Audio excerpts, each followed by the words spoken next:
He just came from the ground. You're there, right? Yeah.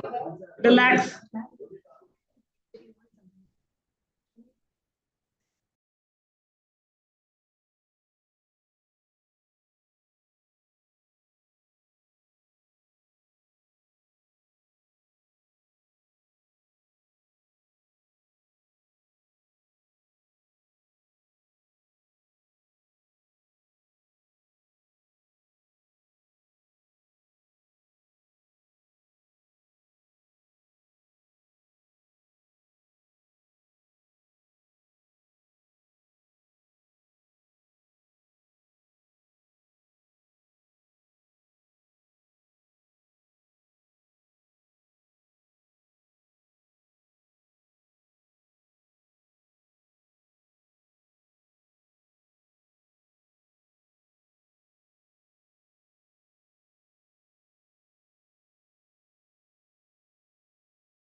So I've logged in. The mic off. I think number 41.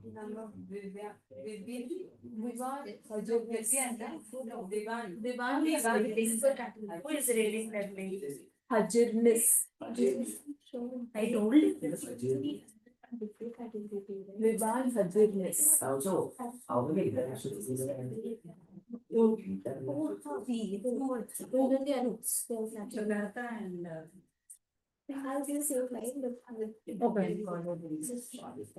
Yeah. This is your login. I need to see the lights and things and all.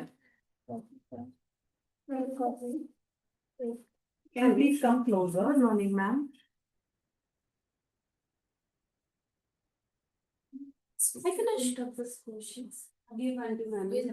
No, sir. I have completed on Saturday. Yes. The last lesson was completed. Modern Millionaire was the last lesson. I've completed.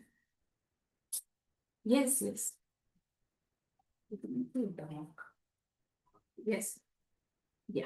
There is something like No. I don't know how to there are two.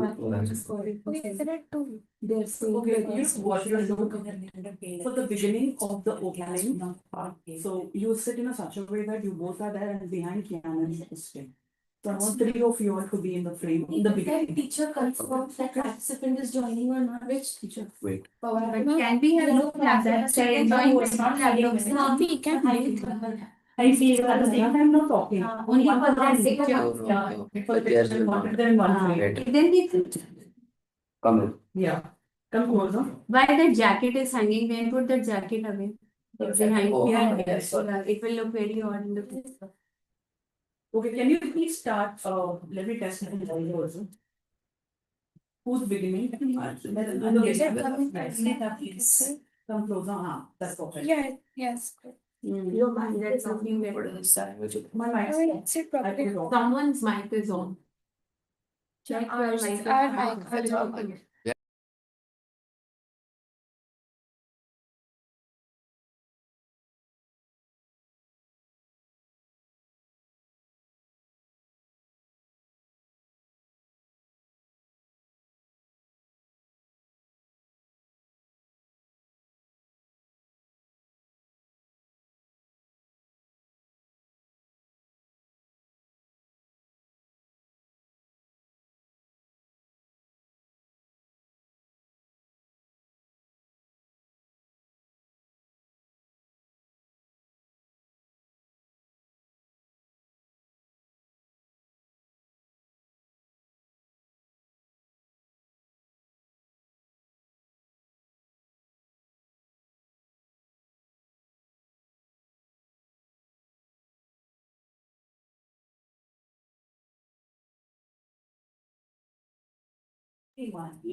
Read some lines.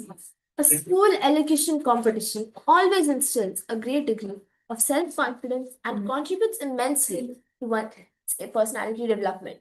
In this fast-paced world of one-upmanship and high competition, it is the individual who has imbibed the art of public speaking who emerges as a true winner.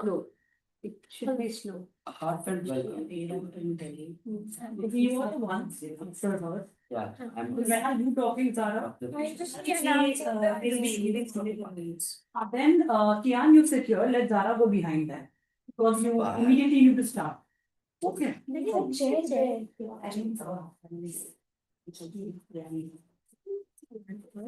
all are aware, no, the judges will speak post the entire event. Yes, yes.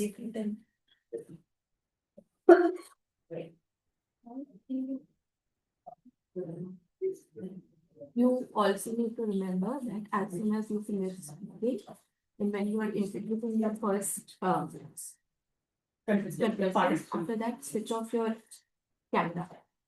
Oh my God. My camera. Switching it off has Posted in the teacher I did. so sure. Okay, should we start again then? Teacher has sent the message. Start again then. Yes. You know. Try again. They're in a group only. In our group, okay, I'll call. हाँ. Elocution competition always instills a great degree of self-confidence and contributes immensely one's personality development. In this fast-paced world of one-upmanship and high competition, it is the individual who has imbibed the art of public speaking who emerges as a true winner. A very good morning to one and all present here. It is my privilege to extend a warm welcome to the international and national school principals, teachers, and students to our English elocution competition. Eloquence 2025. A heartfelt welcome to our esteemed judges, Dr. Ranjini Krishnaswamy and Mrs. Shukla Chotopadhyay, who have graciously agreed to judge this competition. We are immensely delighted to have you amongst us today. Now, I would also like to welcome our beloved principal, Dr. Jyotsna Mayadas, who has always envisioned the best for our school. Whether it's a training program, a workshop, or competitions like these, she has always inspired us to think big and aim higher, pushing us towards greater milestones. Without further ado, I would like to invite our principal, Dr. Jyotsna Mayadas, to address us all before we commence the event.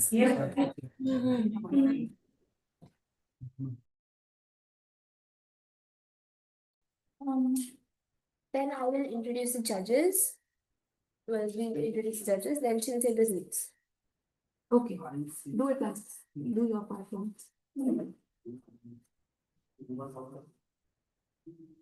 Dear teachers and students, although we had already shared the general rules in the event brochure, I would like to reiterate them. Please be attentive. Each participant will get 2 to 3 minutes to speak. A bell will be rung at the end of 2 minutes and again at 3 minutes to signify the close of time. Participants must maintain a full frontal view while speaking. User, you are Good morning, ma'am. Good morning, ma'am. Good morning. All the best. I mean, you're you do well. So stay calm. You stay calm. Okay? Winning or losing doesn't matter. Just do your best. All the best. I'm sure you do a brilliant job. And hard work always pays. Yes, so you will. Thank you so much. Thank you. Thank you. Thank you.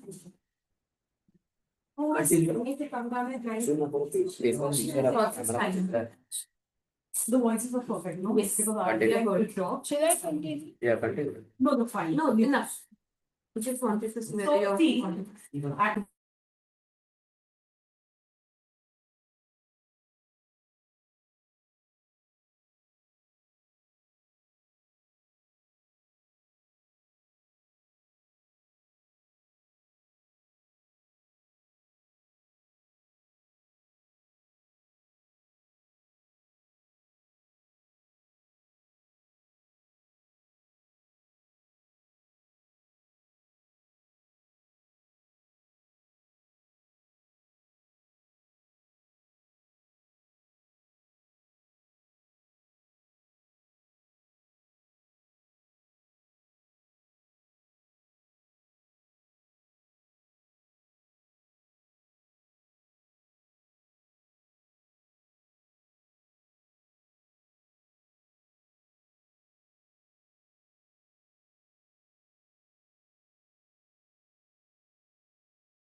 Minimize the screen. Okay.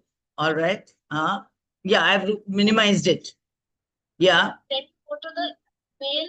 I will send you the spreadsheet. 1 second. 1 second. 1 minute.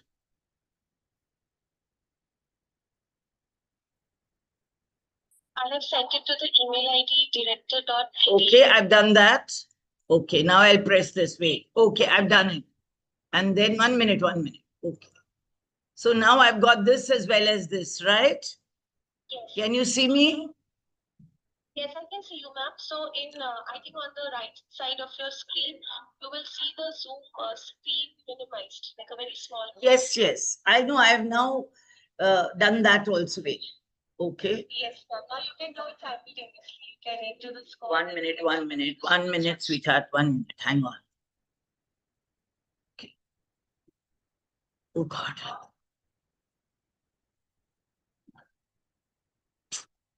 My fear is 1 second. You know, okay, I've got that. This. Okay. Okay.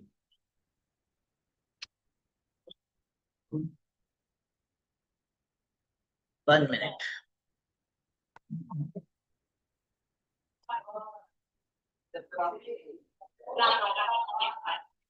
There is oh God.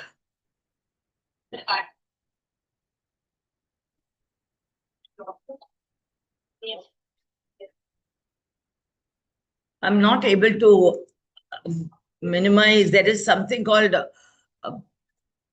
AI companion coming. Yes, sweetheart, I know I'm getting all that. Yes, I've got that. 1 second. Okay. Oh God. How to explain to you what my problem is? I've got this now. 1 second. Okay. Okay. Categories, course sheet, join Zoom from work. You know, I'm not able to. 1 second, I'll ask somebody here for it.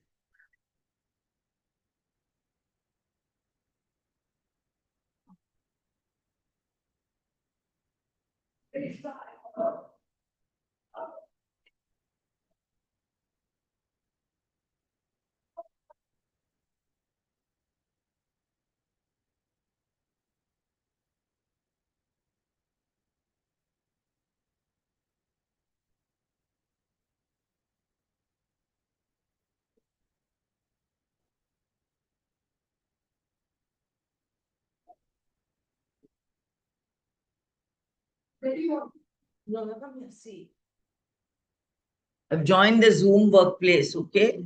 Now, open Zoom meetings. Now, how to get rid of this thing? This AI companion I want to get rid of. No, but once you log in, no, ma'am, it will automatically go. No, sweetheart, I'm already logged in.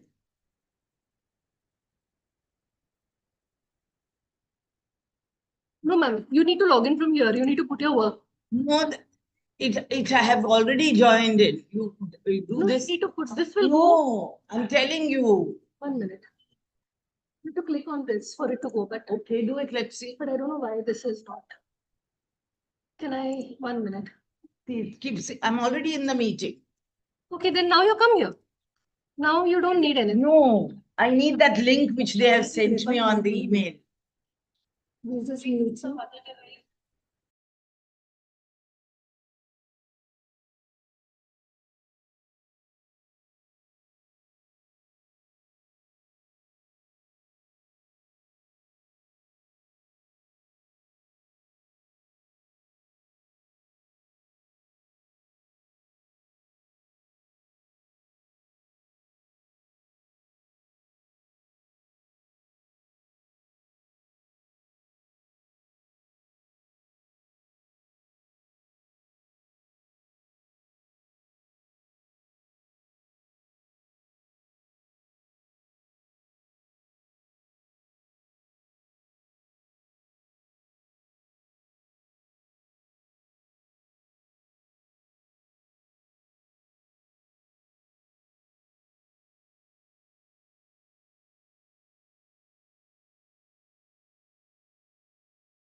Yes, teacher.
Aradhya, can you hear me? Okay, can you please start your content?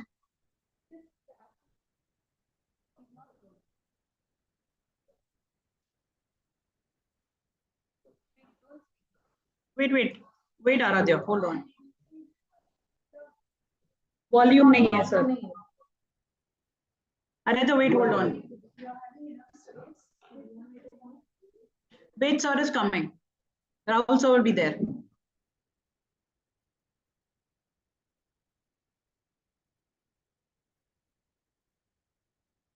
You look so stressed out, Aradhya. Relax. Your hair, just put it back a little. I can't hear him. Yes. Set your hair. Yes. Ah. Shh.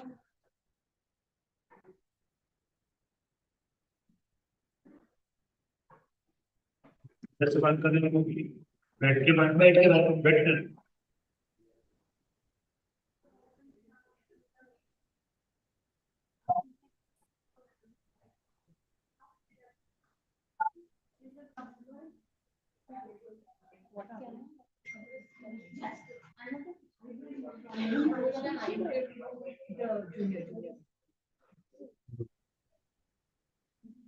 Besam, can you hear me? Yes, yes. Start talking, Aradhya. I have been told to keep my head down, to stay in my lane, to not ask too many questions or cause too much trouble. They say, is it your life? Why do you care? Why does it matter if you want to? Yes? It's lagging, no? Lagging. You're not talking, it's lagging. It's okay, let it be. Yes, yes.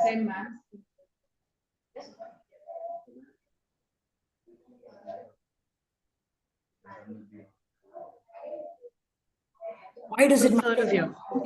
To them I tell, the world beyond my walls and boundaries is part of my life too.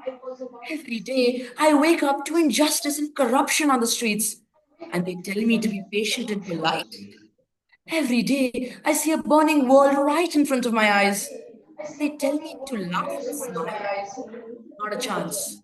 I refuse to be silent when a girl is blamed for the clothes that she wears, the hands that hurt her. I refuse to be silent when a boy is forced to man up instead of just being allowed to cry. I refuse to be silent when a child is taught to hate before he's taught how to speak. I refuse to be silent. The budget for auditoriums and stadiums and exhibitions and fans grows exponentially. Some schools, they can't even afford clean drinking water. Injustice is everywhere, sometimes on the news, sometimes in my city, sometimes in my very own school. The list is endless. And then, silence. People turn their backs to the problem, acting like it never existed. It's in their life, is it? Why would it be their problem? They say, don't get emotional. But I ask them, how can I not? How can anyone not get emotional under such circumstances? Anger is not a weapon. It is a weapon. And frustration is not foolish. It is hope is not naive. Aradhya, stop. Stop.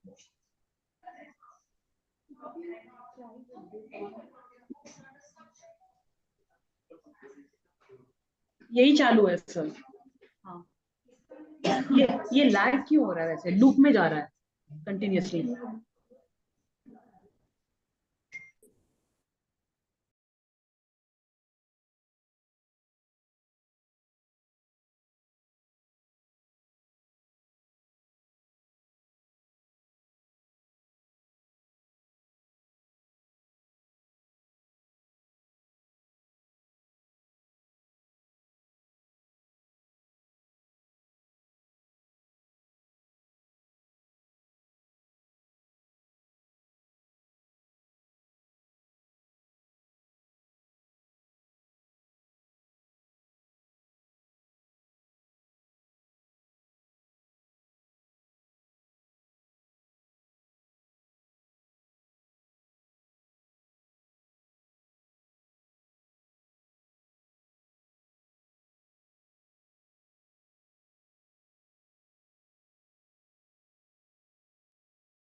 Mute. Okay wait, उसको थोड़ा बड़ा करूं.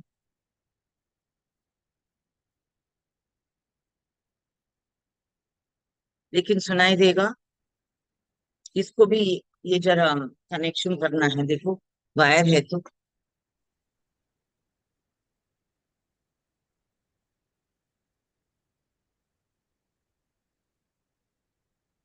See how J is lower. Yeah.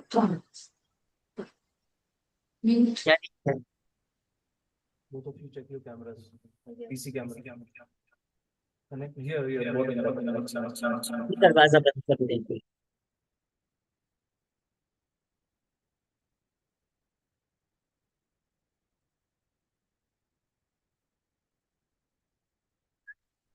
Yeah, Parumi, see, I've done something, but I'm not so sure, okay? If the connection... And You've been filling up the no, I'm not facing any problem with that. It's just that getting all the children and this together. And I asked your man, reduce the column size for me. He said, nahi ho sakta hai, but my man did it for me. So, yeah, no, to my... One second. इसको थोड़ा, हाँ, okay. The first participant is Taha Irfan. Yes, sir. Okay, okay, 301. Now, J01. Now, will you pin him on the thing when I'm getting to... Yes. I hope I can work on this way. I've done this before, but, you know, I'm not so very sure. All your guy needed to do was to reduce the column size of the scores, nothing else. And he said, नहीं होगा, नहीं होगा. एक काम करना बेटा, इसको भी हम connect कर सकते हैं, वो जो Zoom है. If this doesn't work, you actually have. हाँ, यहाँ पे कर सकते हैं क्या? इसमें Zoom का हाँ, देखो, यहाँ Zoom है ना?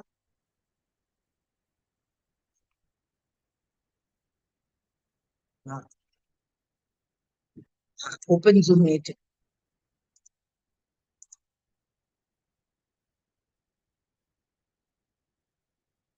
Join.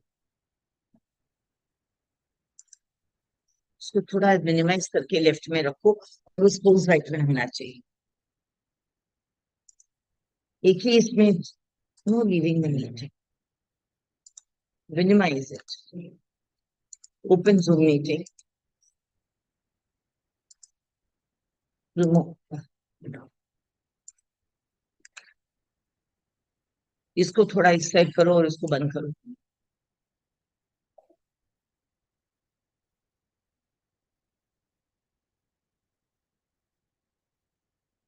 Okay. And can we get the score sheet down here? इसको थोड़ा इस तरफ रखो. थोड़ा नहीं आ सकता. ठीक है, इसमें रहने दे. चलो, ओके, उसमें रहने दे. ठीक है, उसमें रहना. हाँ, okay. I'll try with this. एक लेके आना. हाँ, बंद कर दो. इधर से देखती हूँ. और नहीं तो मिनिमाइज कर दो.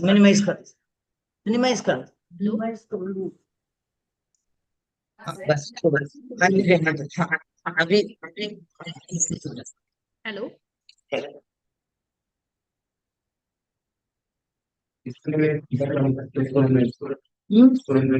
हाँ, लेकिन दबाया because it be a little difficult. ये 3 घंटा चलेगा.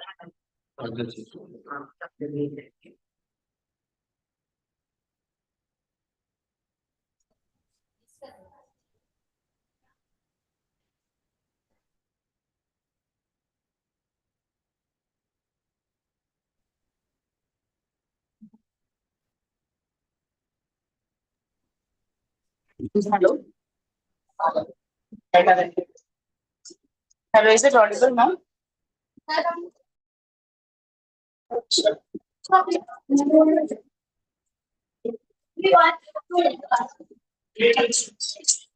Hello.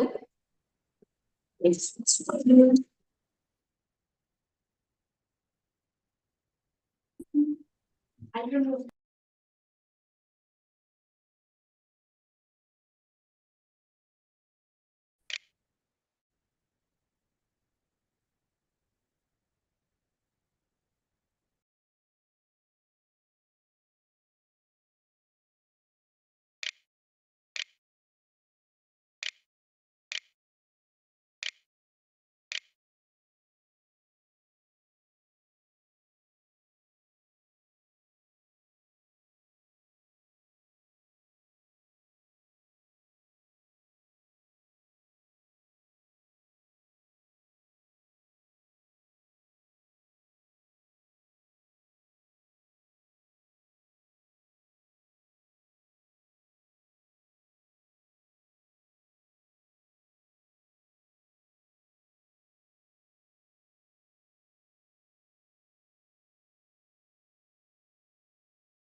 Sit here.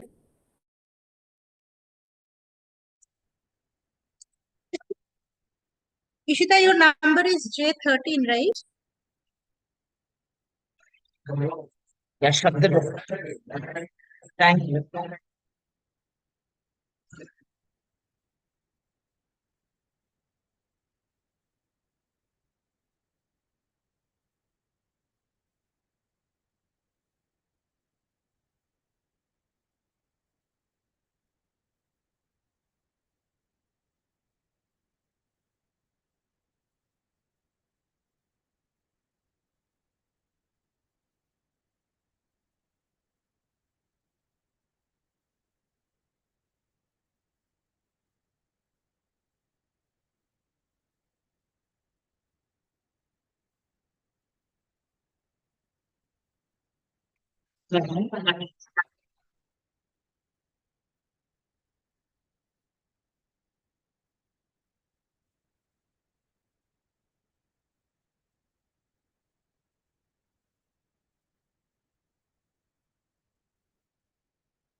Hello.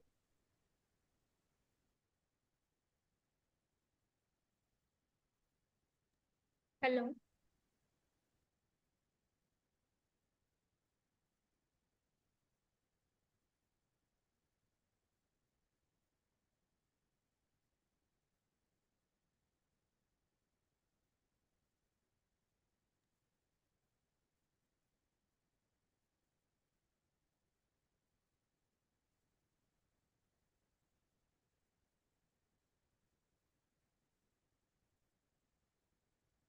Morning, everyone. And good morning to all the children and the teachers and the participants, and wishing you all the best as we are going to begin in a short while.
It's being live streamed. Yeah, it's come. Yeah. You want me to go to the score sheets? Yeah. Yeah, certainly. 1 minute. Yes, yes. I had a look at the score sheets yesterday after getting it. 1 second. Yeah, category 1. Category 1. Yeah, I'll click it. That's it, isn't that? On my name? No. Yeah. I know. Worksheet. Yeah, my second name is mine. I know. I've seen that. Yeah. I'll do that. Yeah.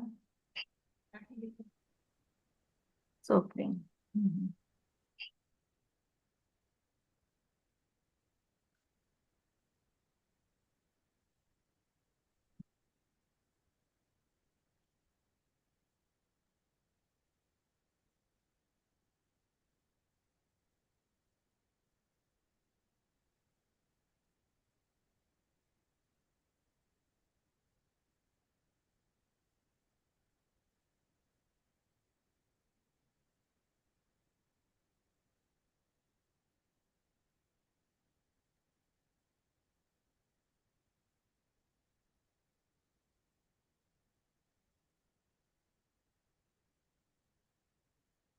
Last year I was able to, there was no difficulty whatsoever, but yeah,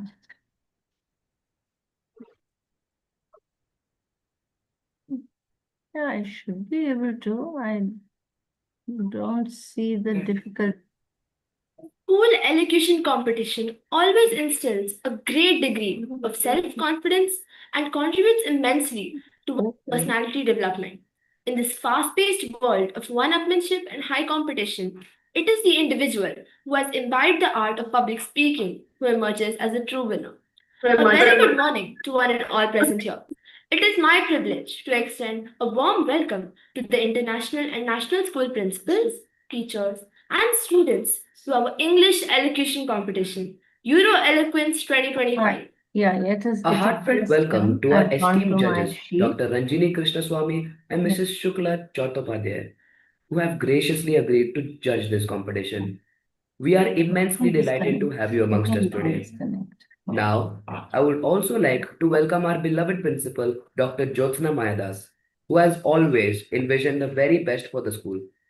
Whether it's a training program, a workshop, or competitions like this, she has always inspired us to think big and aim higher, pushing us towards greater milestones. Without further ado, I would like to invite our principal, Dr. Jyotsna Mayadas, to address us all before we commence with the event. Good morning again, everyone. It's my pleasure to welcome Dr. Ranjini Krishnaswamy. And I do see you on the screen. And Ms. Shukla Chattopadhyay, whom I do not see on the screen, but I suppose she is not suppose, I know she's there, but we've got these little blocks. We are all in little blocks on the screen. So it's my heartfelt pleasure to welcome each of the participants, the students who are here, who have been gearing up for this, and all the schools who have kindly consented to send their children for our 5th edition of Euro Eloquence. And this is something, as some of you who are with us on a repeat performance, so to speak, this is our 5th edition. This is our 5th edition. We had started in the COVID years, and that time it was a wonderful way to extend our boundaries. And we still continue with this because this does not limit us to the city of Mumbai and Thane. This is encompassing all Indian schools. We send our invitation to many schools in India, and not just in India, but across our borders also. So I would really like to appreciate the schools, the teachers, the students who have come to us from the international schools. Atchison College, Lahore, always participates, and it's our great gratitude. I mean, it's our gratitude we want to express to them that they join us every year for this competition. We also have Rama International School from Jakarta, who have also been with us for quite a number of years. And thank you very much for sending your students for this. Well, talking of India, we have over 50 schools, And I'm not going to take up time naming the schools, but I must say that from the length and breadth of the country, we have schools right from Kasoli in the Simla Hills to Bangalore, and from Kolkata, I mean, it's amazing to see the number of cities that they have sent up their children for us. Bangalore, Hyderabad, Bhatinda, Noida, Kasauli, Nainital, Nagpur, Pune, Gurgaon, Mumbai, of course, goes without saying. So we have the Euro schools, we have the Billabong schools, and we have very, very great schools from across India. So I'm going to wish all the participants all the very best, and let's have a very enjoyable morning. Thank you. Thank you, ma'am. It gives me great pleasure to introduce our first judge, Dr. Ranjini Krishnaswamy. Dr. Ranjini Krishnaswamy is a national award-winning educator, an internationally reputed teacher trainer, mentor, and author. Over 10 books. Her forte is setting up schools and turning around institutions facing leadership challenges. We warmly welcome you, ma'am. Thank you. We are equally delighted to have Mrs. Shukla Chattopadhyay as our second judge for today's event. Mrs. Shukla Chattopadhyay is an educator with more than 45 years of experience in classroom teaching, pastoral counseling, education management, and school administration. Her experience stretches over CICSE as well as the Cambridge curriculum in prestigious schools. As an academician, she has also enjoyed training students in public speaking and elocution, having her students win intra-school, inter-school, as well as national championships. Dear ma'am, we are extremely honored to have you with us. Thank you. Dear teachers and students, although we had already shared the general rules in the event brochure, I would like to reiterate them. Please be attentive. Each participant will get 2 to 3 minutes to speak. A bell will be rung at the end of 2 minutes and again at 3 minutes to signify the close of time. Participants must maintain a full frontal view while speaking. Use of any paper or electronic device will lead to disqualification. The choice of the piece is open, but it must respect the code of decency. The tone may be comic or serious. Hand gesticulations are to be avoided. Microphones are to remain muted at all times. Cameras must be kept on. The judge's final decision is binding. Participants must not begin with greetings or self-introductions. Now, it is time for us to begin our virtual inter-school elocution competition, Euro Eloquence 2025-26. We are also live on YouTube, the link of which has been shared in the chat box. We are proud to have as many as 51 schools, that is, 50 participants in category 1 and 28 participants in They will category be leaving on representing 26th, schools from coming on across India 30th. and abroad. ठीक है teacher in charge है Akshay Pandey We और will, बच्चे हैं we will now commence with category 1. The first participant from this category is JO1 Taha Irfan.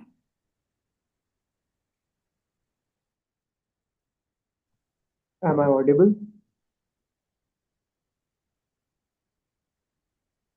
Yes, Yes, you are you are audible. So I'll be starting in 3, 2, 1. This poem is about domestic violence by Sue Ellison. In relationship, I thought I would find true love. After all, it had such a wonderful start.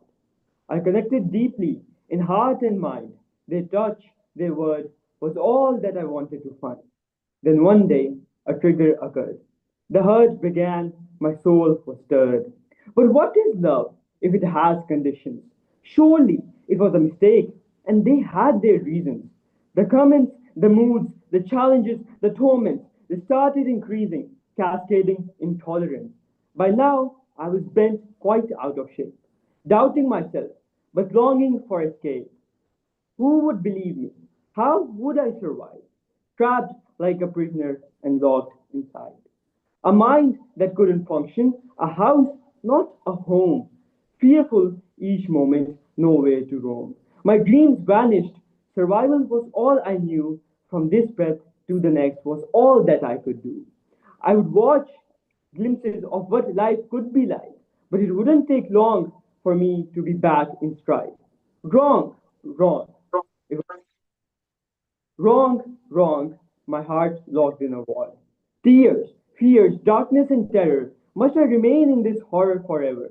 How can I protect myself and my loved ones when I can hardly breathe, have no resources or funds? Desperate and dismayed, I see no way out. I've tried before, but I'm back on this couch. Mixed emotions plague my day. Freedom excites, but fear makes me stay. Glimmers of joy light my mind. Maybe it could work this final time. Let me take a small step to get the help I need. It must be out there. Let me plant the first seed. Let me listen and learn and find a way forward. I may not have to leave, but I need to move onward. Yes, I need help, and my partner does too. It may not be easy, but I will see what I can do. Some people won't understand, and that's okay. I will explain later on a brighter day. To rescue and repair my broken reality, it could take years to return to normality. But on this journey of life and living, with help and support, one day I will be thriving. I will learn to receive kindness and care. I will understand my worth and set boundaries fair. I know there is love in so many forms. Beyond touch and presence, its power transforms. In kindness, I will reflect on what I have survived. I will dive within and cherish my prize. Wisdom and insight will give me strength, for I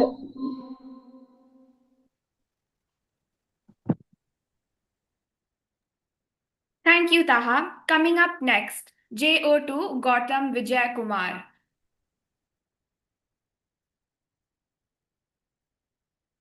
Is the participant not present? Hello, I'm present. Am I audible? Yes. Yeah. Can Irfan exit?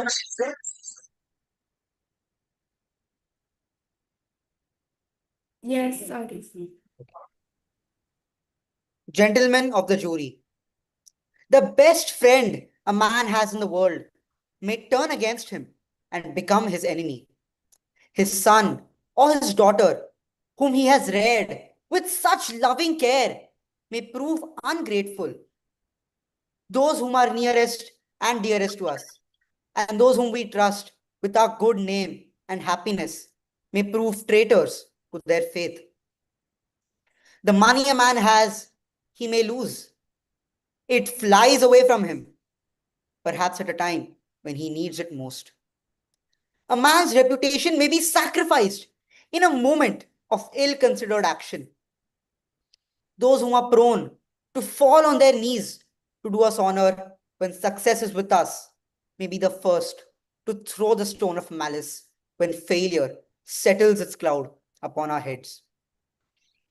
The one absolutely unselfish friend that man can have in this selfish world, the one that never deserts him, the one that never proves ungrateful or treacherous, is a man's dog. A man's dog stands by him in prosperity and in poverty, in health and in sickness. He will sleep on the cold ground where wintry winds blow and the snow drives fiercely, just so that he may be by his master's side. He will kiss the hand that has no food to offer. He will lick the wounds and sores that have come with the encounters of the roughness of this world. He guards the sleep of his pauper master as if he were a when riches take wings and reputation fall to pieces, he is as constant in his devotion as the sun in its journey through the heavens. When fortune drives the master forth, an outcast in this world, friendless and homeless, the faithful dog asks no higher privilege than that of accompanying him to guard him against danger to fight against his enemies. And when the last scene of all comes, and death takes his master in his embrace, and his body is laid on the cold ground, no matter if all the other friends pursue their way, there will the graveside, there by the graveside will the noble dog be found. His eyes sad, his head between his paws, but his eyes open in alert watchfulness, faithful, and even in death. Thank you. Thank you, Gautam. Coming up next, JO3 Vedika Bhatt. Am I audible? Yes, you are audible. Okay. When the Sky Wept, a spiritual reflection on the Ahmedabad air tragedy. When a universe writes its script, it seldom seeks a reflection. And yet, in the grand unfolding, each tear holds a lesson and each silence speaks. Good morning, respected judges, teachers, and my dear friends. We often live under the illusion of permanence, that our plans, dreams, and journeys will unfold just as we imagine. But life, as our ancient Indian wisdom reminds us, is fragile, as fleeting as a monsoon cloud drifting across the sky. On the warm, seemingly ordinary afternoon of June 12th, 2025, a tragedy struck that none of us will ever forget. The skies above Ahmedabad turned from peaceful to perilous in a matter of minutes. Air India flight AI 171, a grand dreamliner bound for London, took off carrying 242 precious souls. Passengers were filled with excitement, relief, and the anticipation of reuniting with their loved ones or starting new chapters in life. But within minutes of takeoff, something went terribly wrong. The engines began to fail. The crew sent out a desperate mayday. Now imagine the sudden horrifying shift, the sharp jolt, the flickering lights, the shrill alarms, and a dreadful realization that something had gone terribly wrong. The screams, the desperate prayers, the frozen shock, and then impact. The aircraft crashed, not into an empty field, but onto a hostel block of a medical college, a place filled with young, bright minds who were studying and dreaming for a bright future into healing others. The sky, once a symbol of freedom, had turned into a cruel cage of despair.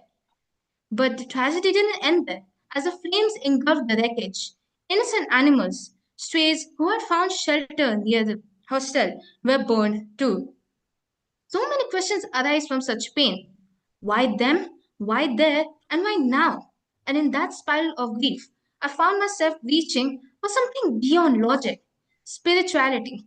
Spirituality teaches us that life is not measured in years, but in how kindly we act, how deeply we love, and how present we are. It teaches us that suffering is not punishment, but it's a part of the soul's journey that we can learn and grow. So, what do we take from this? We learn to hug tighter, to listen more, and forgive faster. Life is unpredictable, it can change in a heartbeat. So, cherish every moment. May the departed find peace, and may the living find purpose in their memory. Thank you.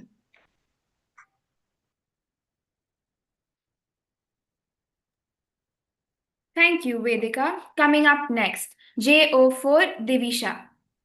Sareen.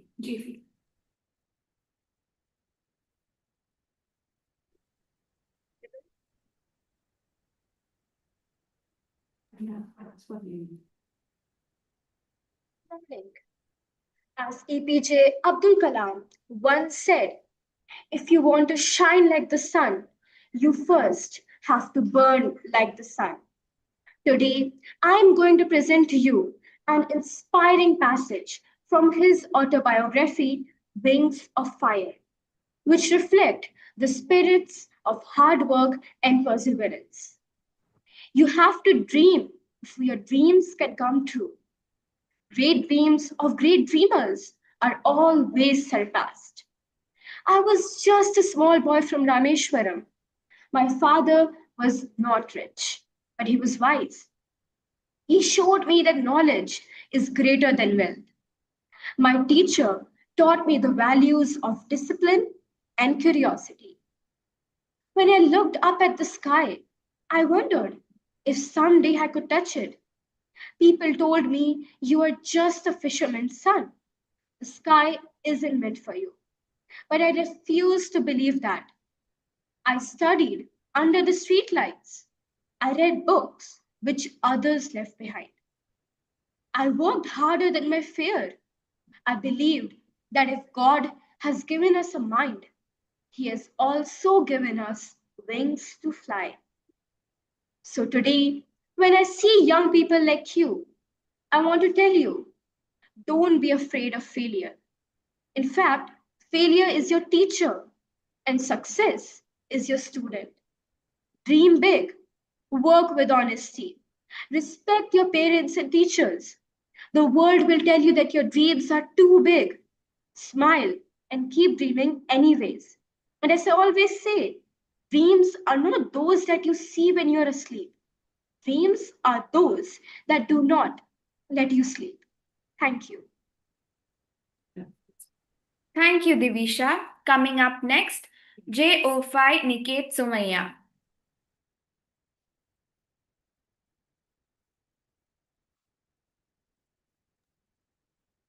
Judges, please note that JO5 is absent.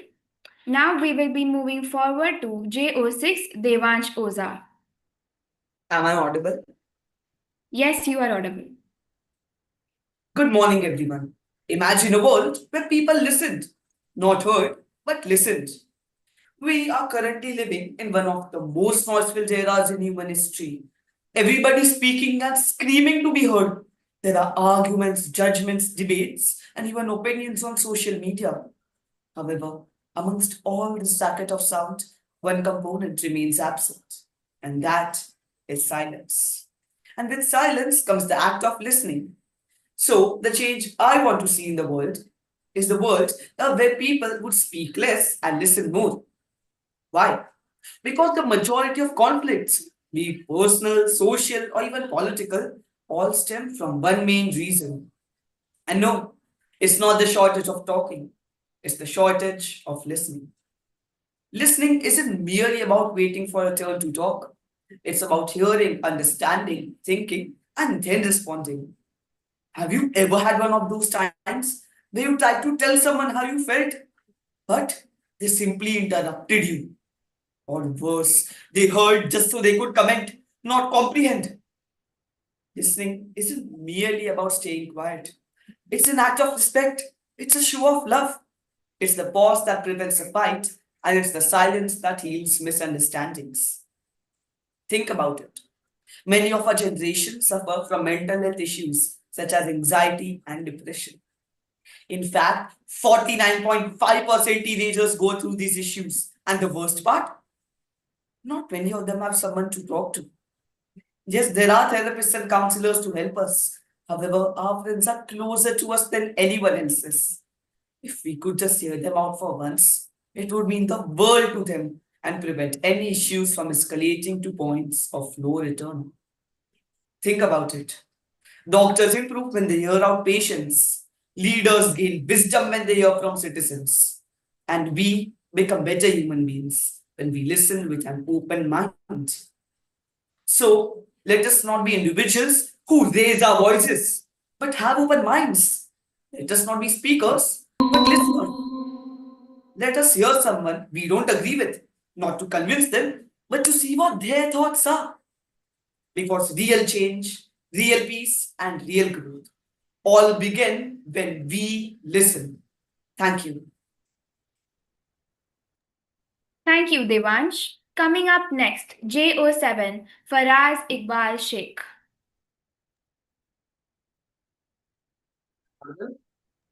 No, you're not audible.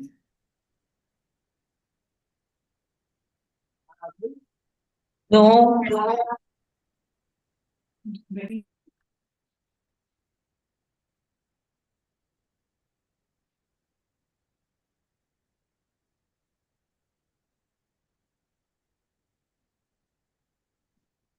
Can you try to speak again, please? Hello. Am I audible? Yes, you're No, audible. very, very faint. Very faint. Can you be a little louder, please? Please increase the volume.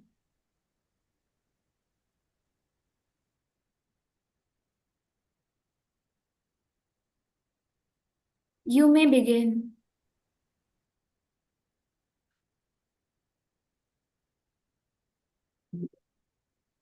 Audible now? Yes, you are audible. Good morning. The poem I'll be reciting is actually a lyric from the film My Fair Lady, written by Alan Lerner. Professor Higgins in the movie, based on Bernard Shaw's play Pygmalion, is a confirmed bachelor who takes on the job of teaching a poor flower girl, Eliza Doolittle, how to speak English in a cultured manner. Hastily to clarify, these are the views of Professor Higgins from the 20th century, and not of a Gen Z like me, who believes in equality. Requesting you all to take this piece with a pinch of salt. Why can't a woman be more like a man? Men are so honest, so thoroughly square, eternally noble, historically fair. Who, when you win, will always give your back a pat. Why can't a woman be like that? Why does everyone do what the others do? Can't a woman learn to use her head?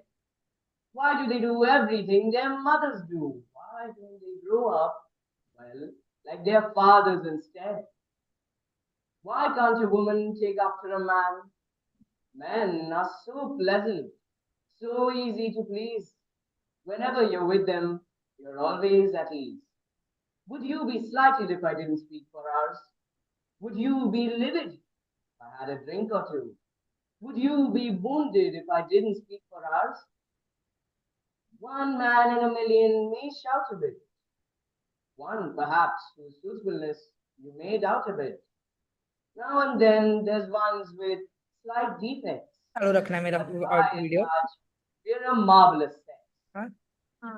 Why can't a woman take after a man? Because men are so friendly, good-natured and kind.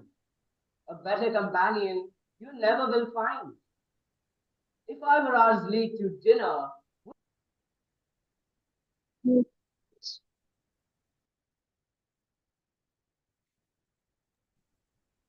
Thank you, Faraz. Coming up next, JO8 Anvay Bhanuse. Am I audible? Yes, you're audible. Good morning, everyone. The Race by D.H.D. Grover. Whenever I start to hang my head in front of failure's face, my downward fall is broken by the memory of the race. A children's race. Young boys, young men. How I remember well. Excitement, sure, but also fear. It wasn't hard to tell. They all lined up, so full of hope, each thought to win that race, or tie for first, or if not that, at least take second place. The whistle blew and off they flew like chariots of fire. To win, to be the hero there, was each young boy's desire. One boy in particular, whose dad was in the crowd, was running in the lead and thought, my dad will be so proud. But as he speeded down the field and crossed the shallow dip, the little boy, who thought he'd win, lost a step and slipped. Trying hard to catch himself, his arms flew every place, and midst the laughter of the crowd, he fell flat on his face. But as he fell, his dad stood up and showed his anxious face, which to the boy so clearly said, get up and win that race. So he quickly rose, no damage done, behind a bit, that's all, and ran with all his might and mind to make up for his fall. So anxious to restore himself, to catch up and to win, his mind went faster than his legs. He slipped and fell again. Get up! An echo sounded low. You haven't lost at all. For all you have to do to win is rise each time you fall. You're not meant for failure here. Get up and win that race. So he got up and started to run again. But as he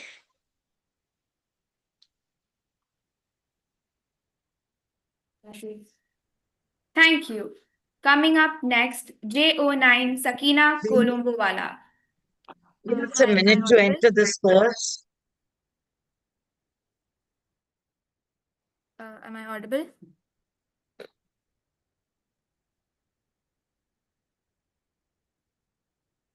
Yes, you're audible. May you be? Okay. Have you ever wondered what it's like when a gentle face turns beastly? Or when love and fear are suddenly renamed? Good morning, everyone. Today, I'll be presenting a poem composed by me. The poem is written after a book called Metamorphosis, which was written by Franz Kafka.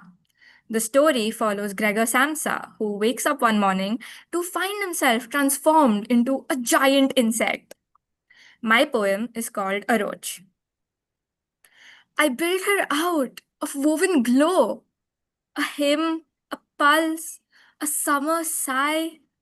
Her laughter dripped like morning dew, a pocket sun against the sky. But joy untested fades like mist. So I, the watcher, struck her firm.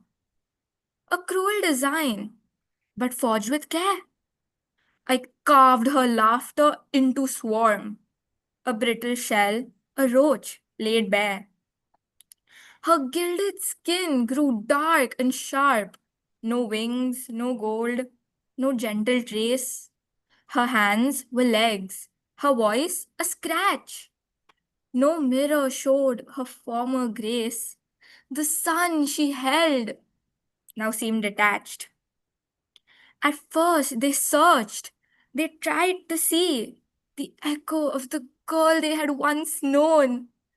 They spoke gentle, peered in close, convinced her glow was merely sown beneath the filth, beneath the gross. But soon, her presence felt like something wrong. The ones who praised now curse her song. Her joy was fake. Huh, it couldn't last. Her light corrupted, turned to teeth. They forgot that love should not depend on sheath. So now, she holds the blaze within, a lantern cupped with cautious hands. Not every soul deserves the fire. So she waits for those who understand, who would love her through the mud and mire. Her shine is hers, not theirs to take. It hums, reserved, a sacred seam. She'll give it not to passing guests, but those who cradle broken dreams. She waits for someone who would love her ruin as if it were her best. Thank you. Thank you, Sakina. Judges, please note that J07 Faras Igbal Sheikh was muted due to technical issues while he was speaking, so he will be given another chance. Now we have J07 Faras Igbal Sheikh. Am I audible now? Yes, you're audible. Good morning. The poem I'll be reciting is actually a lyric from the film My Fair Lady, written by Alan Lerner. Professor Higgins in the movie, based on Bernard Shaw's play Pygmalion, is a confirmed bachelor who takes on the job of teaching a poor flower girl, Eliza Doolittle, how to speak English in a cultured manner. Hastily to clarify, these are the views of Professor Higgins from the 20th century, and not of a Gen Z like me, who believes strongly in equality. Requesting you all to take this piece with a pinch of salt. Why can't a woman be more like a man? Men are so honest, so thoroughly square, eternally noble, historically fair, who, when you win, will always give your back a pat. Why can't a woman be like that? Why does everyone do what the others do? Can't a woman learn to use her head?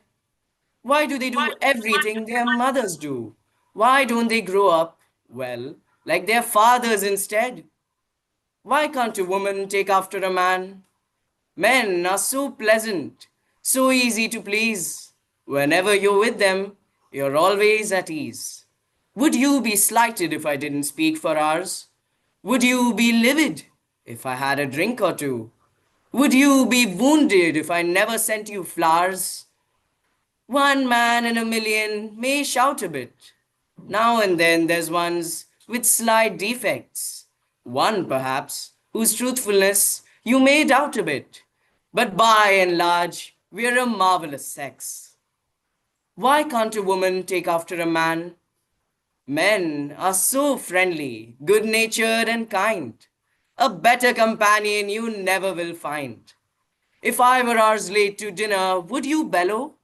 If I forgot your silly birthday, would you fuss? Would you complain if I took out another fellow? Why can't a woman be like us? Why is thinking something women never do? And why is logic never even tried? Straightening up their hair is all they ever do. Why don't they straighten up the mess that's inside? Why can't a woman behave like a man? If I was a woman who'd been to a ball, been hailed as a princess by one and by all, would I start weeping like a bathtub overflowing? Or carry on as if my home were in a tree? Would I run off and never tell me where I'm going? Why can't a woman be like me? Thank you. Thank you, Faraz. Coming up next, J10 Ansh Girwani. Hello, am I audible? Yes, you are audible. Today, I will be reciting an original poem which I wrote called Blindfolded after watching my friends struggle with screen addiction. This is in honor of him.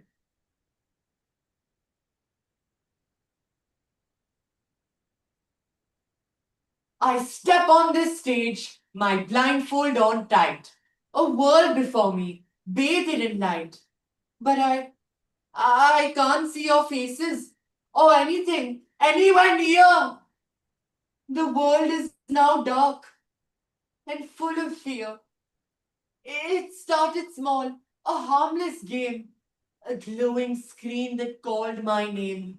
From morning's dawn to midnight's fall, I played and I scrolled. I gave it my all. My fingers would dance, my thumbs would glide. Through endless feeds, my world was inside. The hours flew by and the sun grew dim, but still I tapped. So lost within. I recall the texts and the pings, they never stopped. With each beep and buzz, my heart just hopped. I was enthralled. But what once was fun, a fleeting trend, became my life. No time to mend. The blue light glowed and it kissed my face. Its warmth became my safest place. I was trapped in an endless maze. My eyes, they grew dry. They screamed for rest, but I ignored it, convinced and blessed. And then one day, it hit too late. A blur, a haze, a twist of fate. The world outside became unclear. The shapes, the lines, they began to smear. I told myself, it's just a strain. Give it a day, it'll ease the pain. But days turned weeks and weeks turned more until I couldn't even see the door anymore. As scared as I was, I pulled away. But my sight had slipped, a stolen fate. The screens I loved had sealed my eyes. And with them went the clear blue skies. So now I stand in front of you all today, blindfold in hand. A warning clear my final stand. For when I pull this cloth away, you'll see what's lost and gone today. Because I am blind. My gadgets played a clever game. They took my sight. And guess what? They won the claim. So now I stand with eyes grown cold, a future lost, but at least my story finally told. So for your sake, I advise you to rest your eyes and raise your head. Do not let your body turn to lead. The world is wide, there's so much and glowing screens and PS4s. So please leave Instagram and look up and see there's life beyond your LCD. For once it's gone, it will never return. For whom can bear to live a life without possessing the power of sight? Thank you. Thank you, Ansh. Coming up next, J11, Mitrander Bushan. Am I audible? Yes, you're audible. Long years ago, we made a tryst with destiny. And now the time has come when we shall redeem our pledge. Not wholly or in full measure, but very substantially. At the stroke of the midnight hour, when the world sleeps, India will awake to life and freedom. A moment comes which comes but rarely through history. When we step out from the old to the new, when an age ends and when a soul of a nation, long suppressed, finds utterance. It is fitting that at this solemn moment we take a pledge to dedication of the service of India and her people and the still greater cause of humanity. At the dawn of history, India began her unending quest, and trackless centuries are filled with her striving and grandeur of success and failure. Through good and ill fortune alike, she has never lost sight of her quest, nor has she forgotten the ideals which gave her strength. We enter today a period of misfortunes, and India discovers herself once again.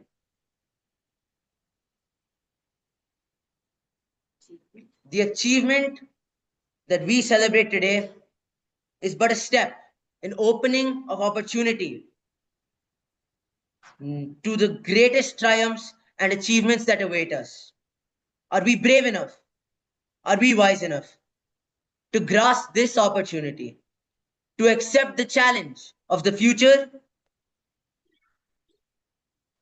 Responsibility is brought by power and freedom. Before the birth of freedom, we endured the pain of labor. Our hearts are heavy still with the memory of that sorrow. Nevertheless, the past is over, and it is the future that beckons us now. Service of India means service to the millions of people who are suffering. It means ending of poverty, ignorance, disease, and inequality of opportunity. The dream of the greatest men of our generation has been to wipe the tear from every eye. That may be beyond us.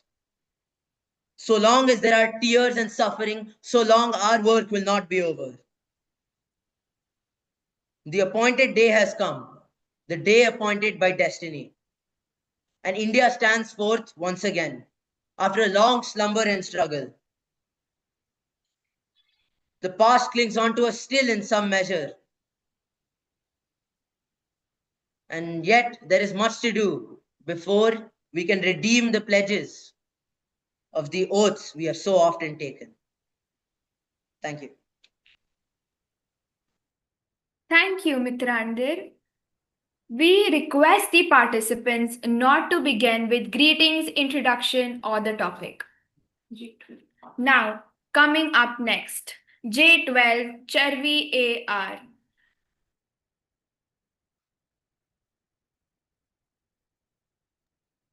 Hello, am I audible? No, your voice is very low.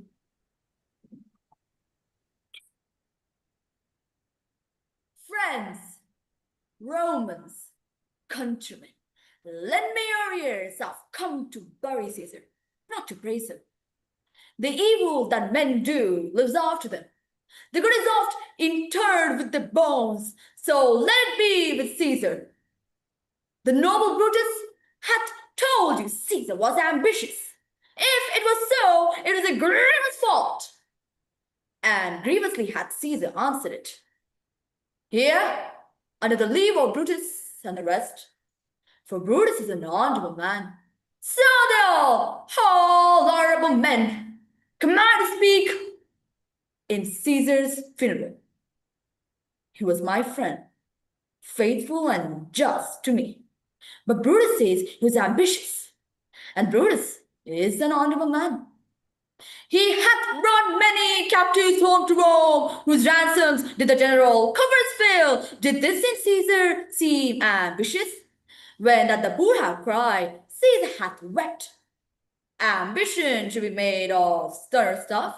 Yet Brutus says he was ambitious, and Brutus is an honorable man. Y'all did see that on the Lupercal I thrice presented him a kingly crown, which it is thrice refused. Was this ambition? Yet Brutus says he was ambitious, and sure, he is an honorable man. I speak not to disprove what Brutus spoke, but here I am to speak what I do know. Y'all did love him once, not without cause. What cause withholds you then to mourn for him? Woe, judgment, thou art led to brutish beasts, and men have lost their reason. Bear with me. My heart is in the coffin there with Caesar, and I must pause till it come back to me. Thank you. Thank you, Charveer. Coming up next, J13, Ishita Kojia. Am I audible? Yes, you are audible. All around the stage, and all the men and women, merely players, they have their exits and their entrances, and one man this time plays several roles, his act being 7 ages. At first, the infant, mewling and puking in the nurse's arms. And then the whining schoolboy, with his sasha and shining morning face, creeping like snail, unwillingly to school. And then the lover, sighing like furnace, with a woeful ballad made to his mistress's eyebrow. And then a soldier, full of strange oaths, and buried like the cod, jealous in honor, sudden and quick in quarrel, seeking the vulgar reputation, even in the cat's mouth. And the justice, in fair and belly, with a good cap in line, with eyes severe, and a beard of formal cut, full of wise saws and mighty stances. And so he plays his part. The 6th age shifts into the lean and slip-hat pantaloon, with spectacles on nose and pouch on side. His youthful hose, well saved, a while too wide for his shrunk, and his big manly voice turning again towards childish treble.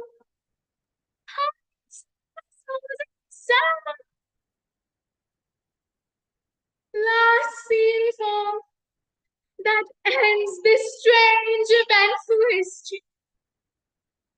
His second childishness and mere oblivion. Sans teeth, sans eyes, sans taste, sans everything. Thank you so much.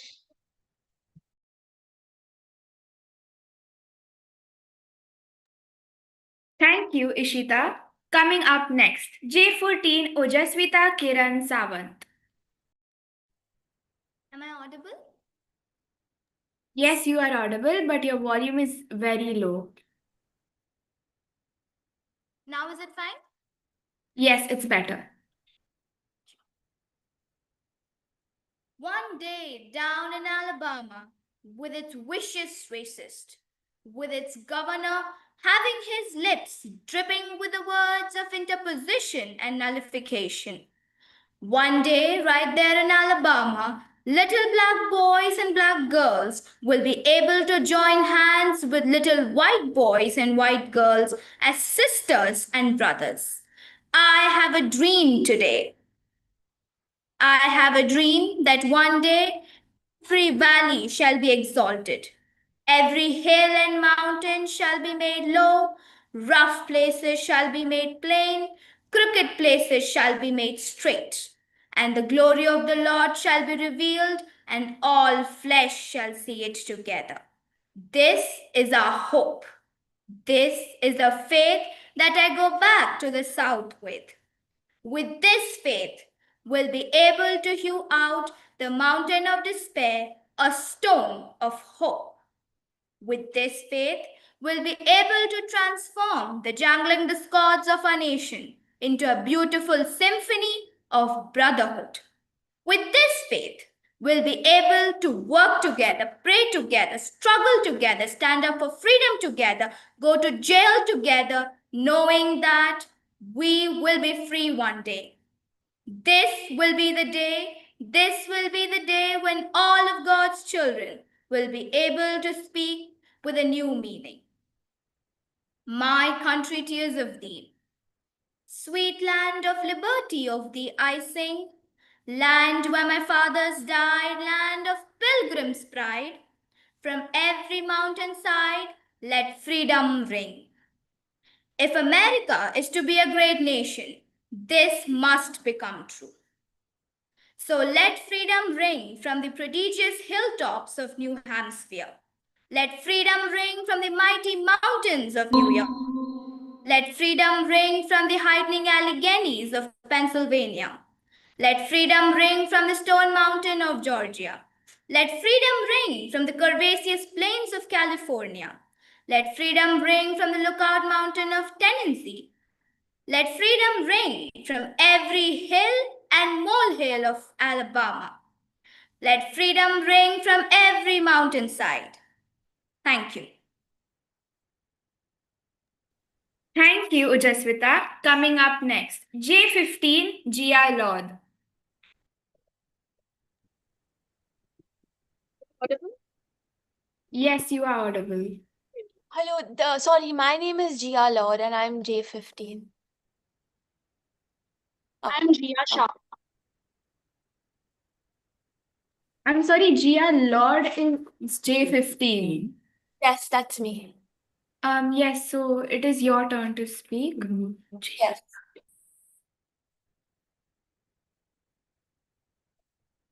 Am I audible? Yes, you are audible.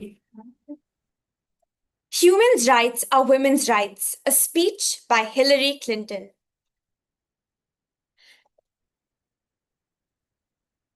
Hello, sorry, am I audible? Yes, you are audible. Hello?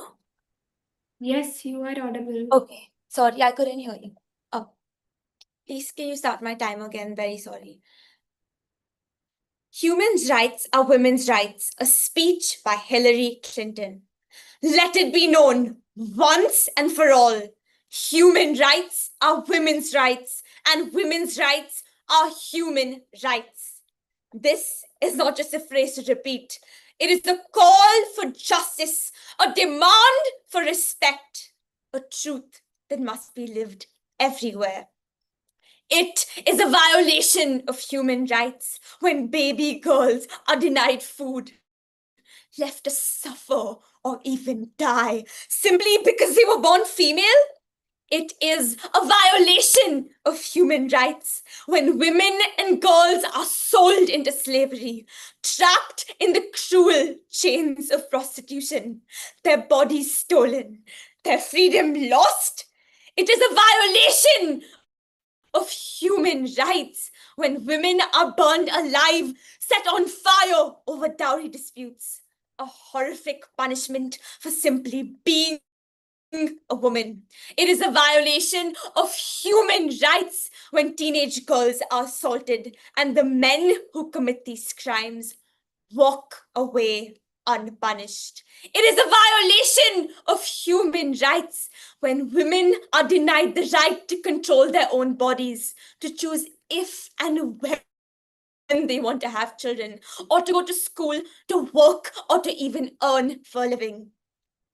Women make up more than half the world's population.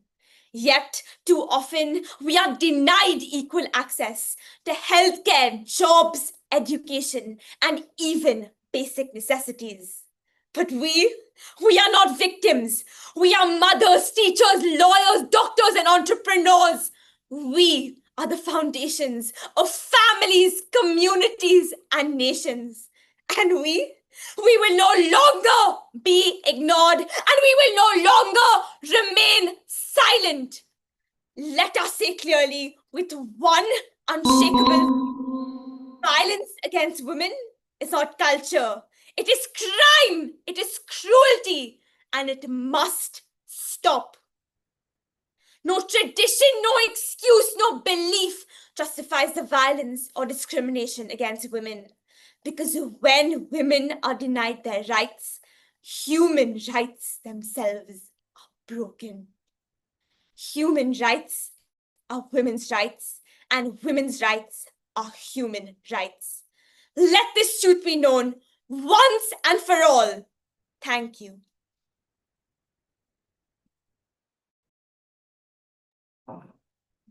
Thank you, Gia. Coming up next, J16, Isabel Bobby. Can you hear me? No, your voice is very low. Can you hear me now?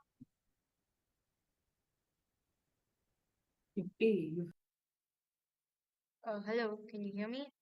Your voice is very low. Can you try speaking louder? Can you just give me a minute? No. You're audible now.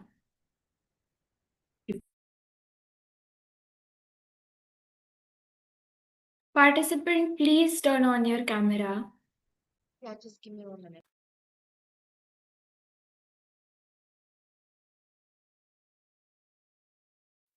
Can you see me and hear me now? Yes, you're audible.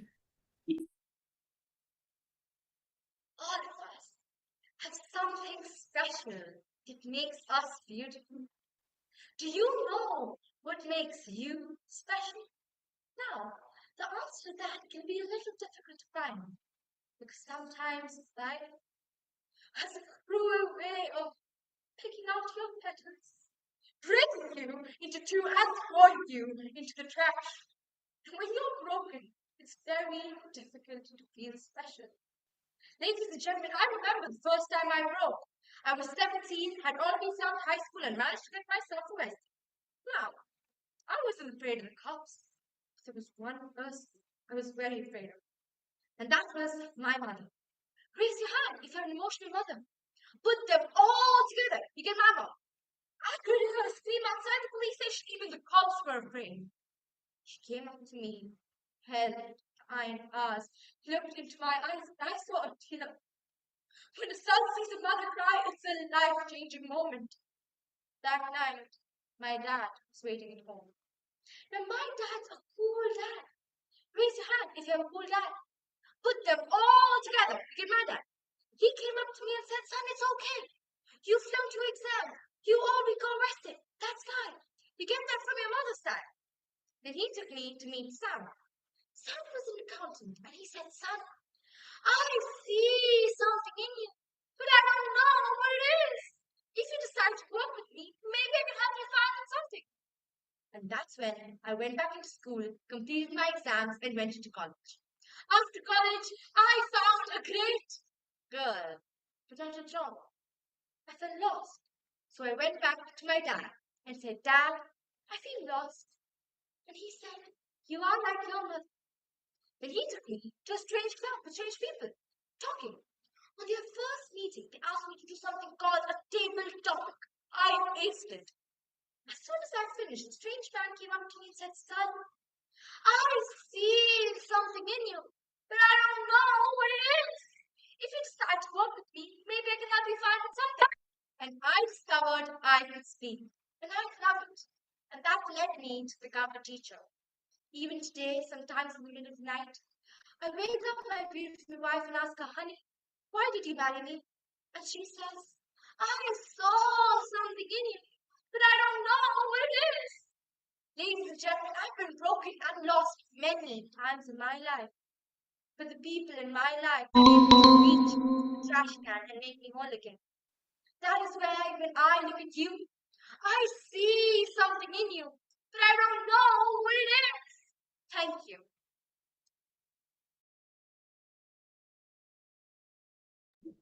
Thank you, Isabel.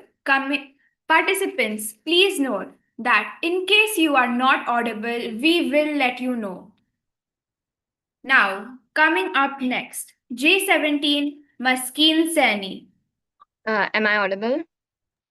Yes, you are audible. How dare you? You are not fit to be in this school, madam.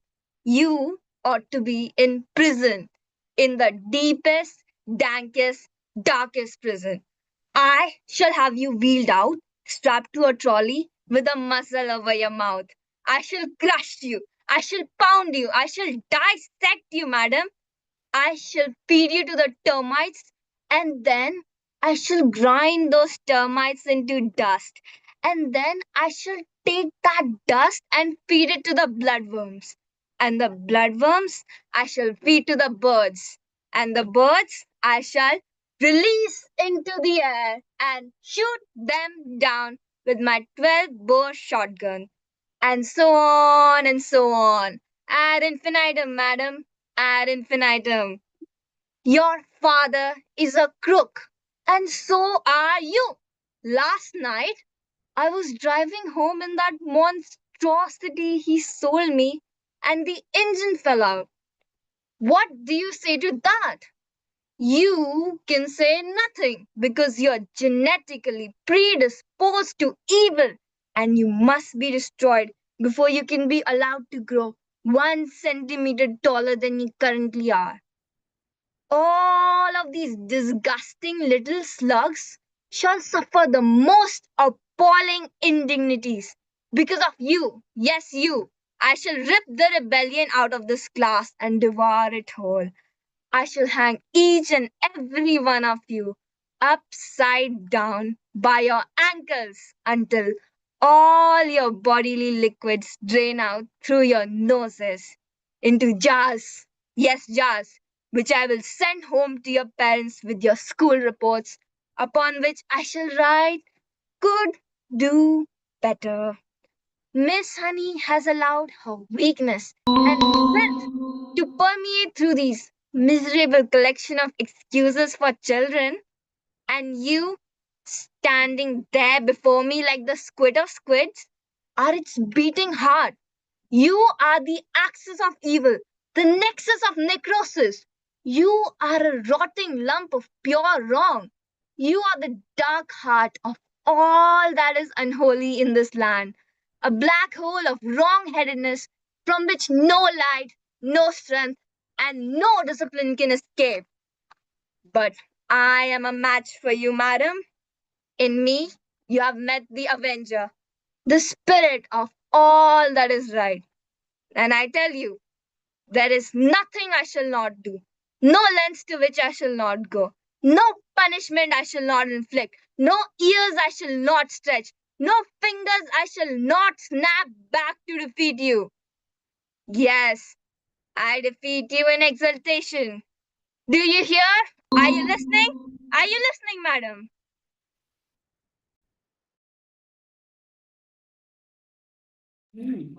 Thank you, Maskeen. Coming up next, J18 Rishita Adeshmuk. Am I audible? Yes, you are audible. Okay. Thank you so much.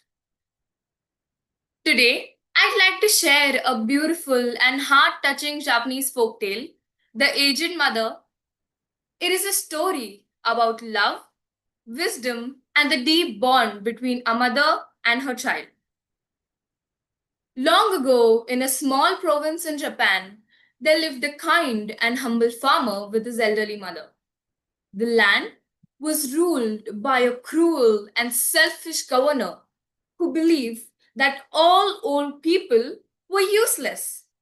He even passed a terrible law claiming that all aged people must be abandoned in the mountains to die.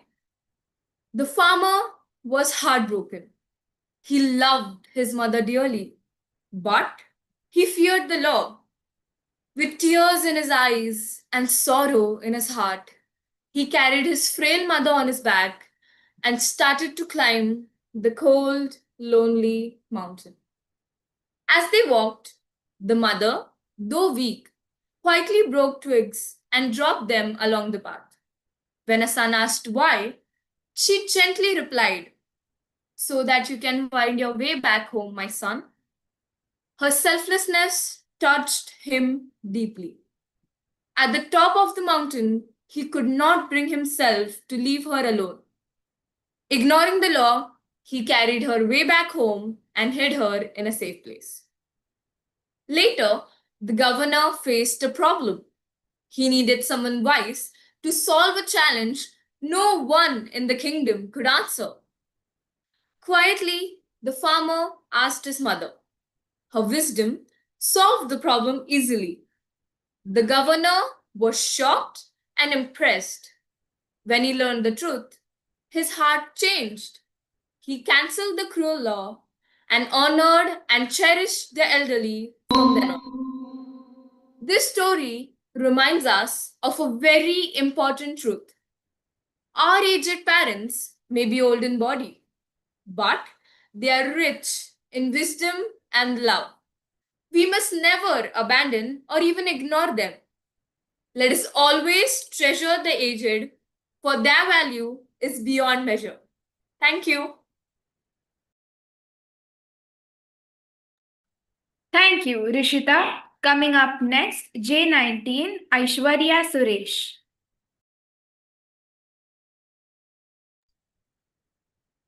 Am I audible?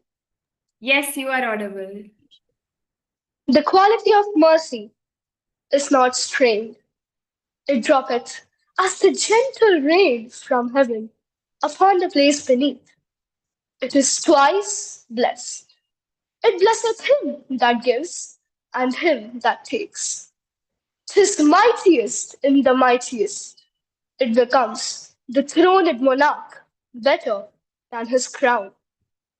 His scepter shows the force of temporal power, the attribute to awe and majesty wherein doth sit the dread and fear of kings. But mercy is above this sceptred sway. It is enthroned in the hearts of kings. It is an attribute to God Himself. And earthly power doth then show likest gods when mercy seasons justice.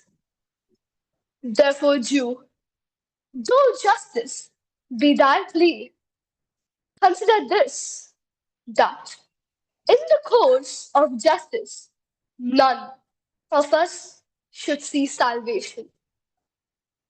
We do pray for mercy, and that same prayer doth teach us all to render the deeds of mercy.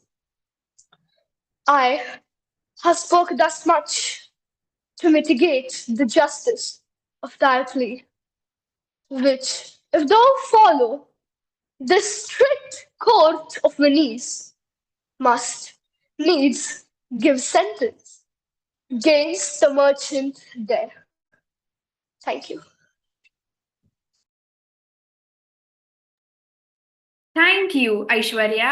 Coming up next, J20, Sisha Jen.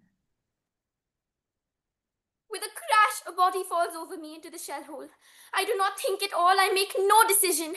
I strike madly home and feel how the body suddenly convulses, then becomes limp and collapses. The man gurgles. I want to stop his mouth. He must be quiet. He's betraying me. Now at last I regain control of myself. But I've suddenly become so feeble that I can no longer lift my hand against him. The man is not dead. He is dying, but he's not dead. I drag myself toward him, and at last I am beside him. Then he opens his eyes. The body lies still, but in the eyes there's an extraordinary expression of fright. They cry out, yell, for one tremendous effort to flee in a dreadful terror of death. Of me. My legs give way. I bend forward, shake my head, and whisper, No, no, no. I want to help you, comrade. This is the first time I have killed with my hands, whom I can see close at hand, whose death is my doing. It is so hard to lie here and to have to see and hear him. In the afternoon, about 3, he is dead. My state is getting worse. I can no longer control my thoughts. If only I had impressed the way back to our trench more sharply on my memory. If only he had run 2 yards farther to the left, he might still be here, sitting in the trench, writing a fresh letter to his wife. I speak to him and say to him, Comrade, I did not want to kill you. If you had jumped in here again, I would not do it. But now, for the first time, I see you are a man like me. I thought of your hand grenades, of your bayonet, of your rifle. Now I see your wife and your face and our fellowship. You were just an abstraction to me before. Forgive me, comrade, we always see it too late. Why do they never tell us that you are poor devils just like us? That your mothers are just as anxious as ours? That you have the same fear of death, the same dying, and the same agony? Forgive me, comrade. How could you be my enemy? If we threw away these rifles and this uniform, you could be my brother. It is quiet. The front is still, except for the crackle of rifle fire. Thank you. Thank you, Saisha. Coming up next, J21 Nishka Parasasher. Am I audible? Yes, you are audible. This is an occasion to take stock of our achievements and challenges, even while sharing our aspirations and goals. And indeed, in regards to both, there is much that India has to share. Mr. President, the world is witnessing an exceptional period of turmoil, as it is structural inequities and uneven developments have imposed burdens on the global south. But stresses have been aggravated by the impact of the COVID-19 pandemic and the repercussions of the ongoing conflicts, tensions, and disputes.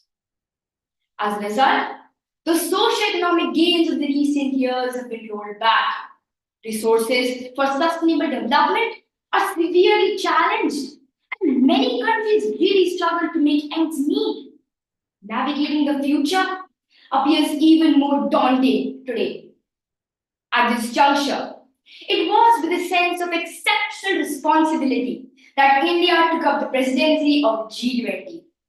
Our vision of one Earth, one family, one future sought to focus on the key concerns of the many, not just the narrow interests of a few.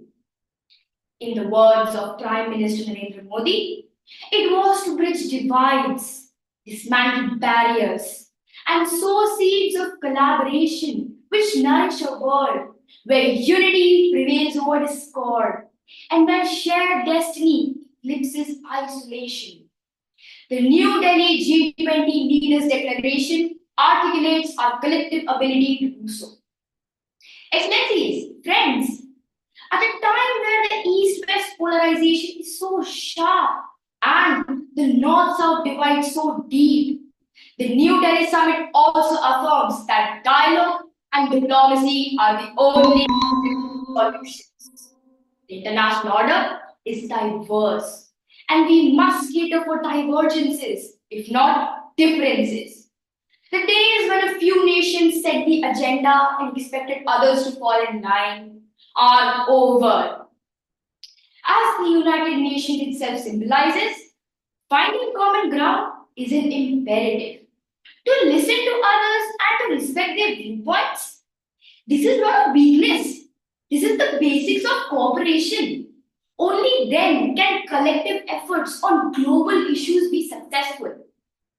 Recognizing that growth and development must focus on the most vulnerable. We began the G20 presidency by convening the Voice of the Global South Summit. This enabled us to hear directly from 125 nations and place their concerns on the G20.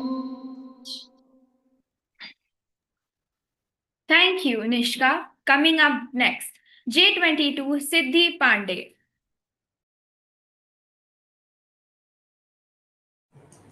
May I start? Yes, you may start. You may write me down in history with your bitter, twisted lies. You may trod me in the very dirt, but still, like dust, I rise. Does my sassiness upset you?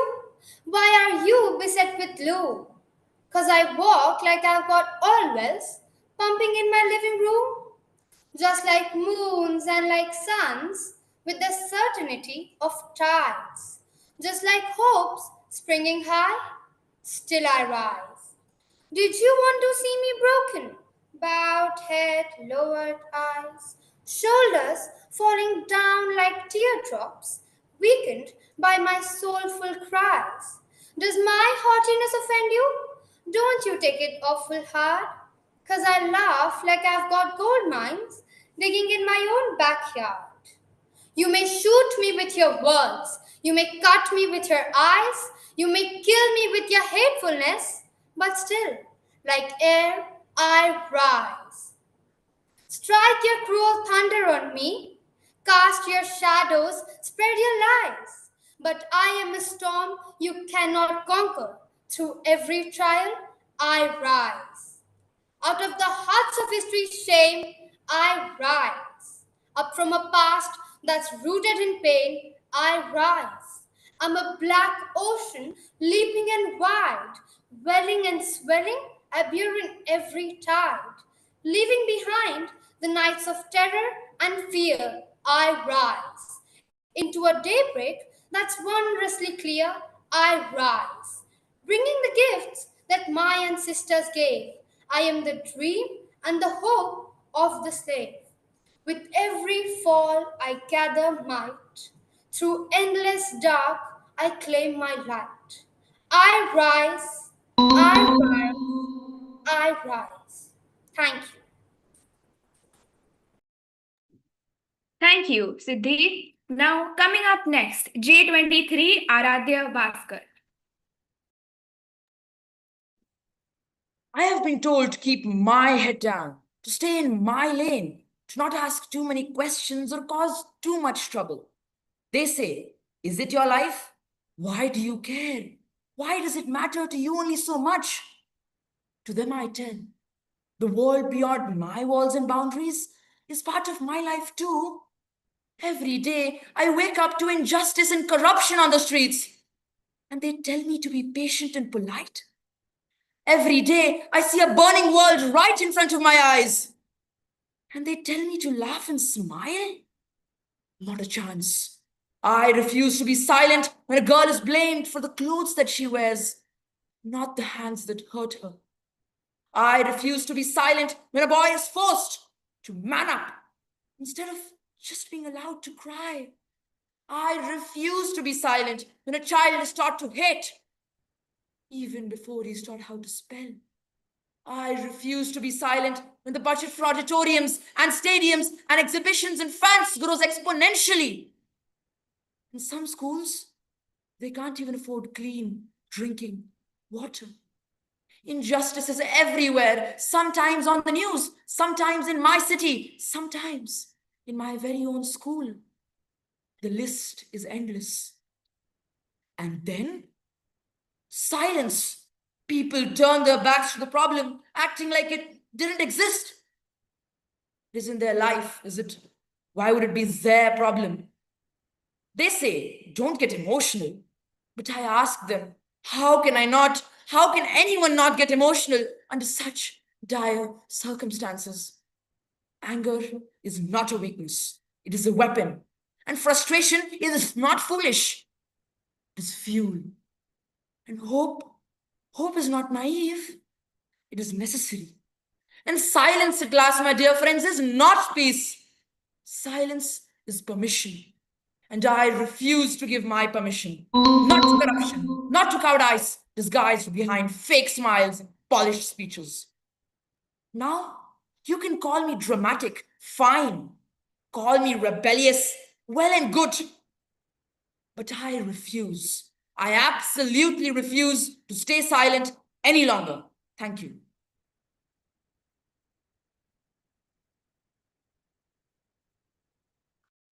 Thank you, Aradhya. Coming up next, J24, Hitik Sha Parik. A very warm morning to one and all present here. 1 minute. A very warm morning to one and all present here. Today, I would like to explore a different kind of peace. One that isn't found in the absence of noise, but that is found in the quiet choices that we choose to make within our hearts. So here's the point: the quiet within the heart.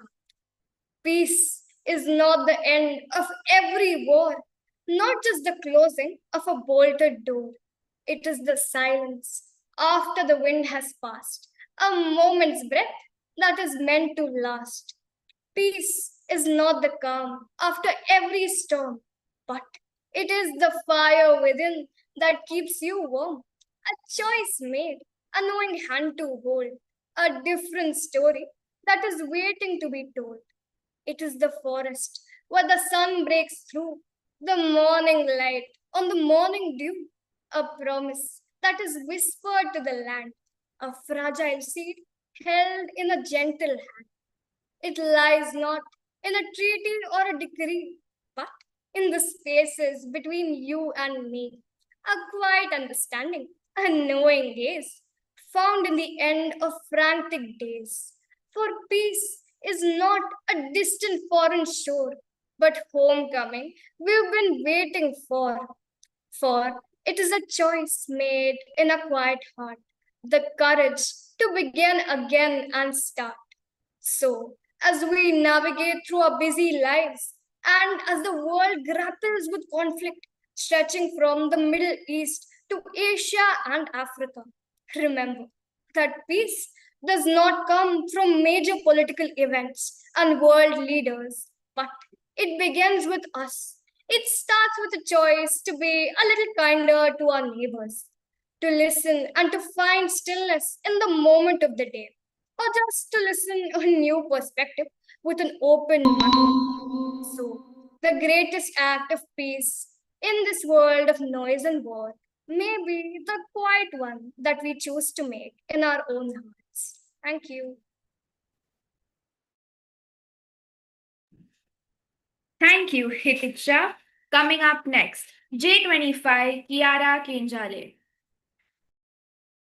Am I audible? Yes, you are audible. The Pig by Roald Dahl. In England once, there lived a big and wonderfully clever pig. To everybody, it was plain that Piggy had a massive brain. He worked out sums in his head. There was no book he hadn't read. He knew what made an airplane fly. He knew how engines worked and why. He knew all of this. But at the end, one question drove him round the bend. He simply couldn't puzzle out what life was really all about. What was the reason for his birth? Why was he placed upon this earth? His giant brain went round and round. Alas, no answer could be found. Till suddenly, one wondrous night, all in a flash, he saw the light.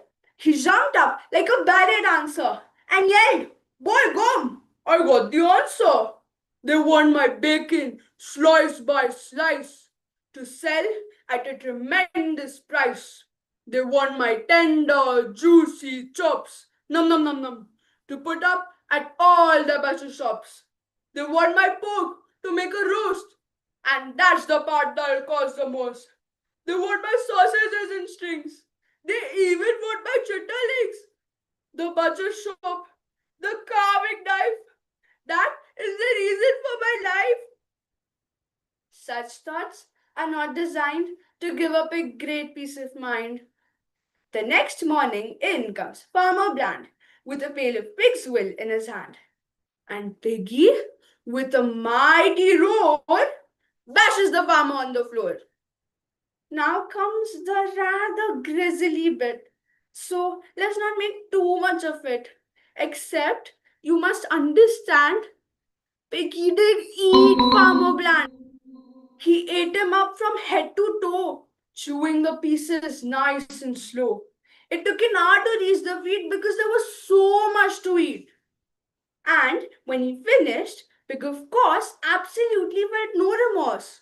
Slowly, he scratched his brainy head and with a little smile he said, I had a fairly powerful hunch that he might have me for his lunch. And because I feared the worst, I thought I better eat him first. Thank you.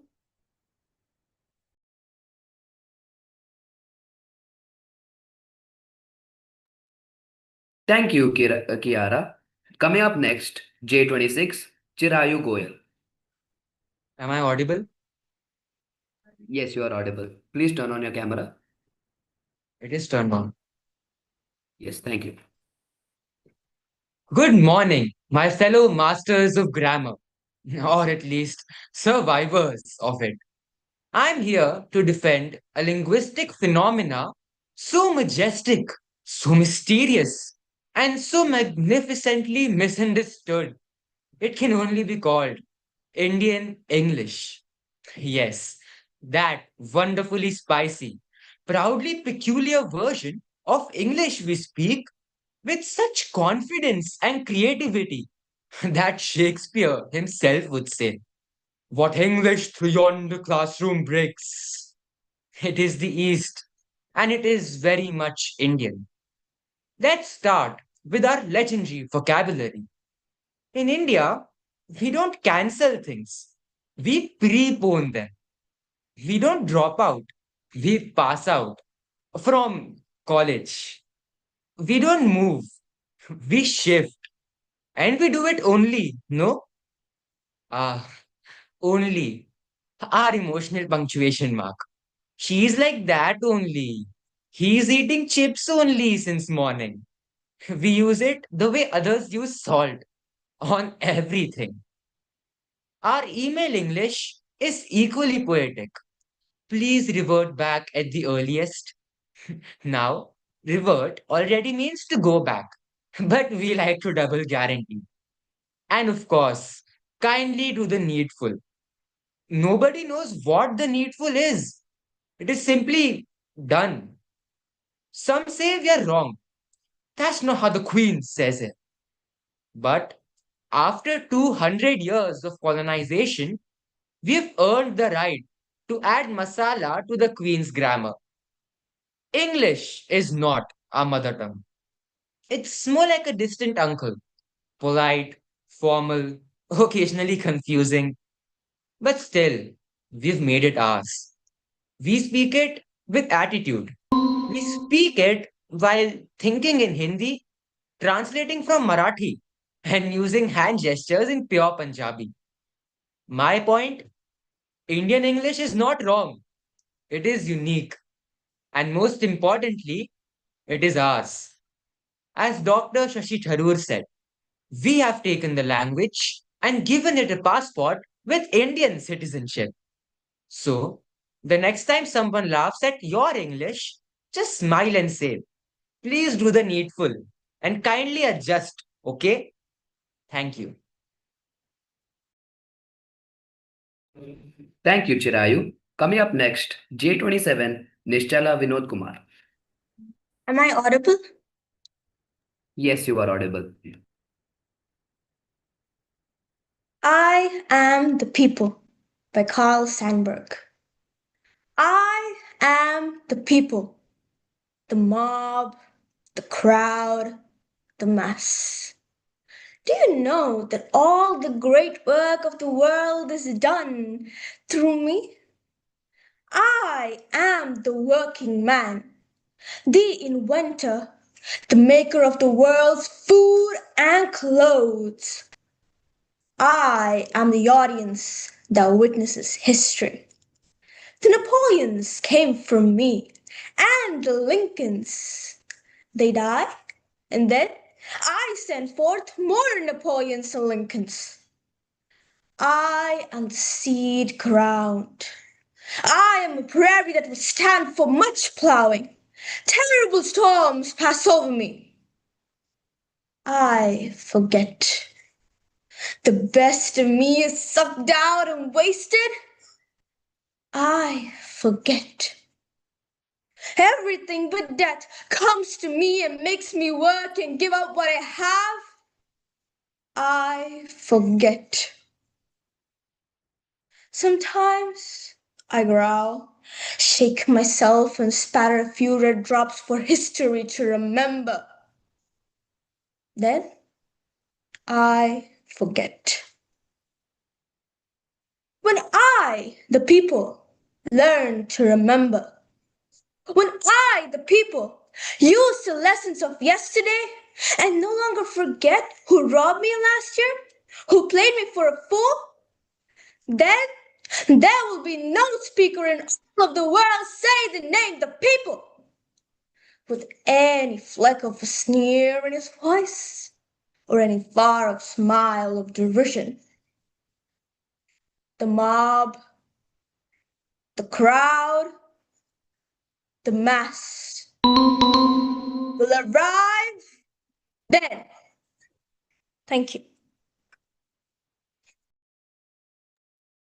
Thank you, Nishtala. Coming up next, J28, Kiara Patil.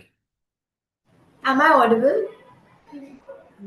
Um, yes, you are audible. I'm so sorry, it's Patel.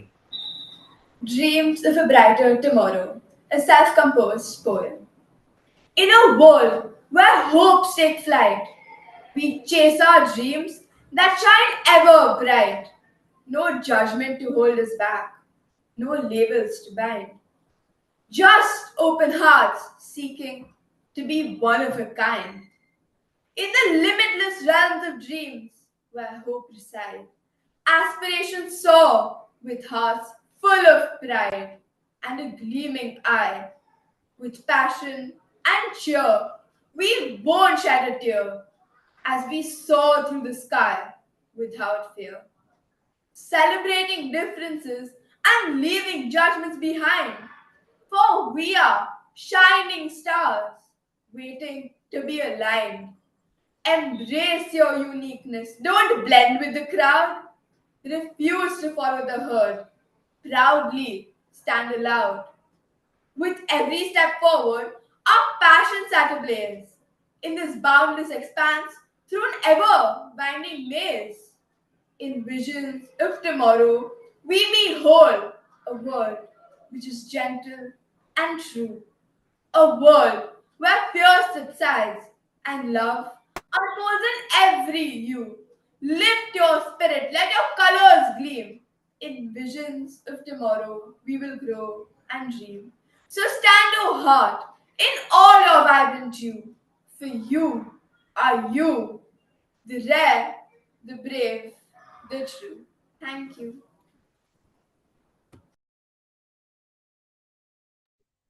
Thank you, Kiara. Coming up next, J29, Zed Beg. Am I audible? Yes, you are audible. Hear ye! By order of Her Majesty the Queen, we have arrived! You over there, what is the name of this land?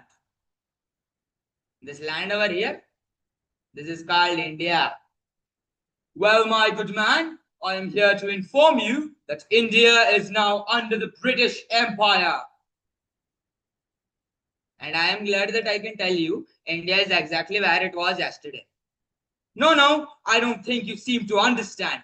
We are here to colonize you by order of the Majesty the Queen.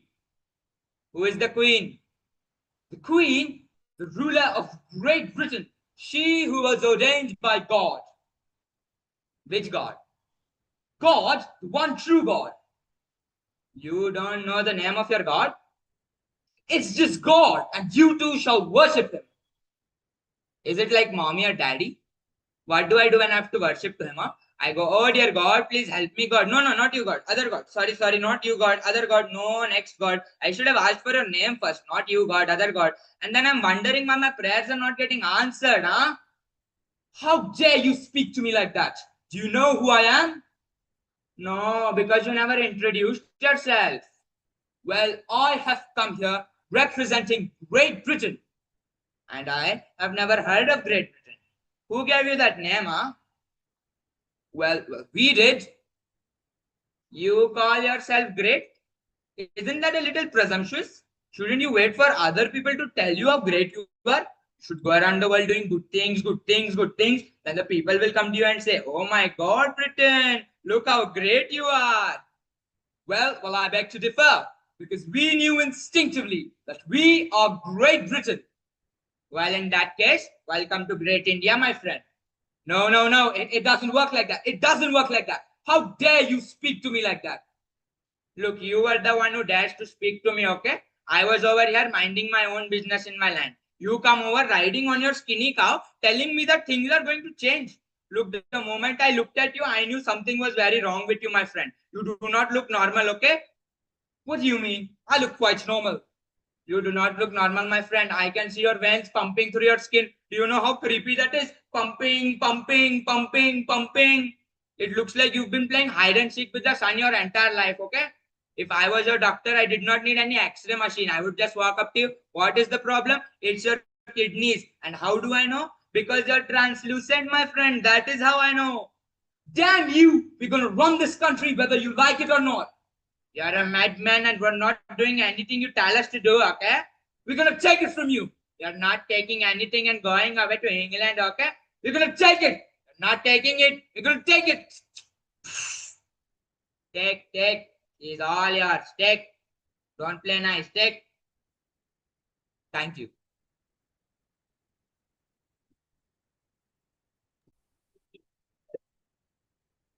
Thank you, Zed.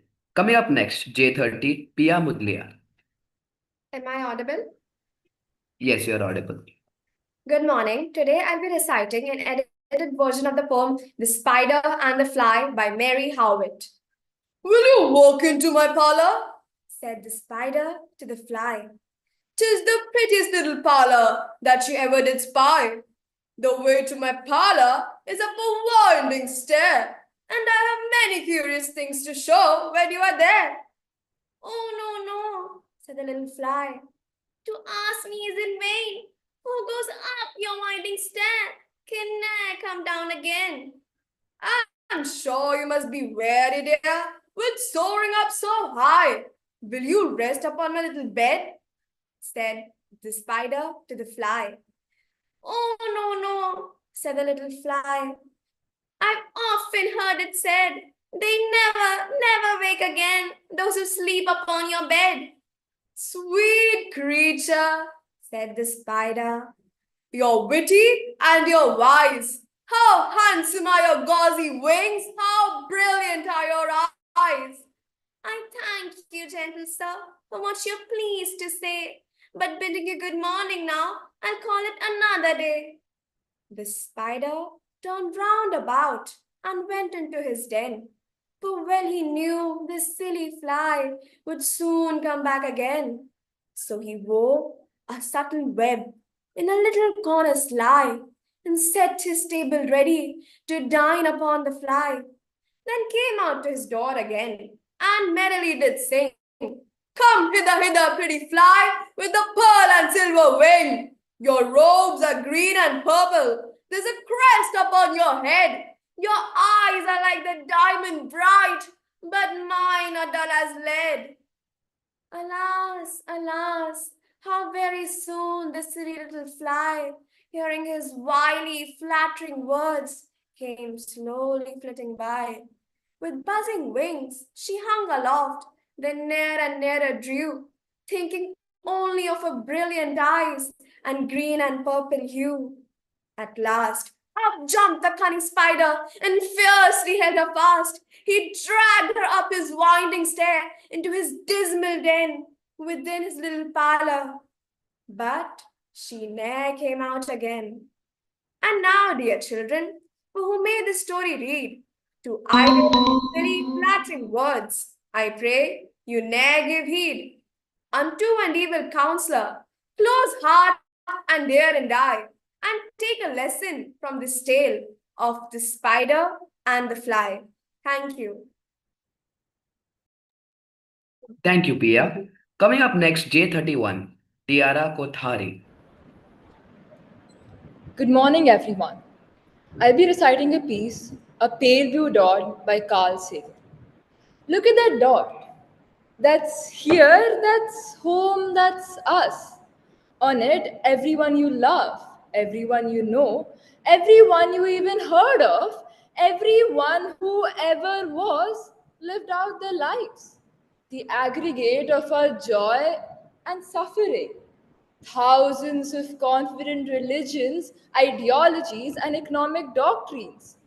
Every hunter and forager, every king and peasant, every inventor and explorer, every teacher of morals, every corrupt politician, every superstar, every supreme leader, every saint and sinner in the history of our species lived there on a mote of dust suspended in a sunbeam. The Earth is a very small stage in a vast cosmic arena.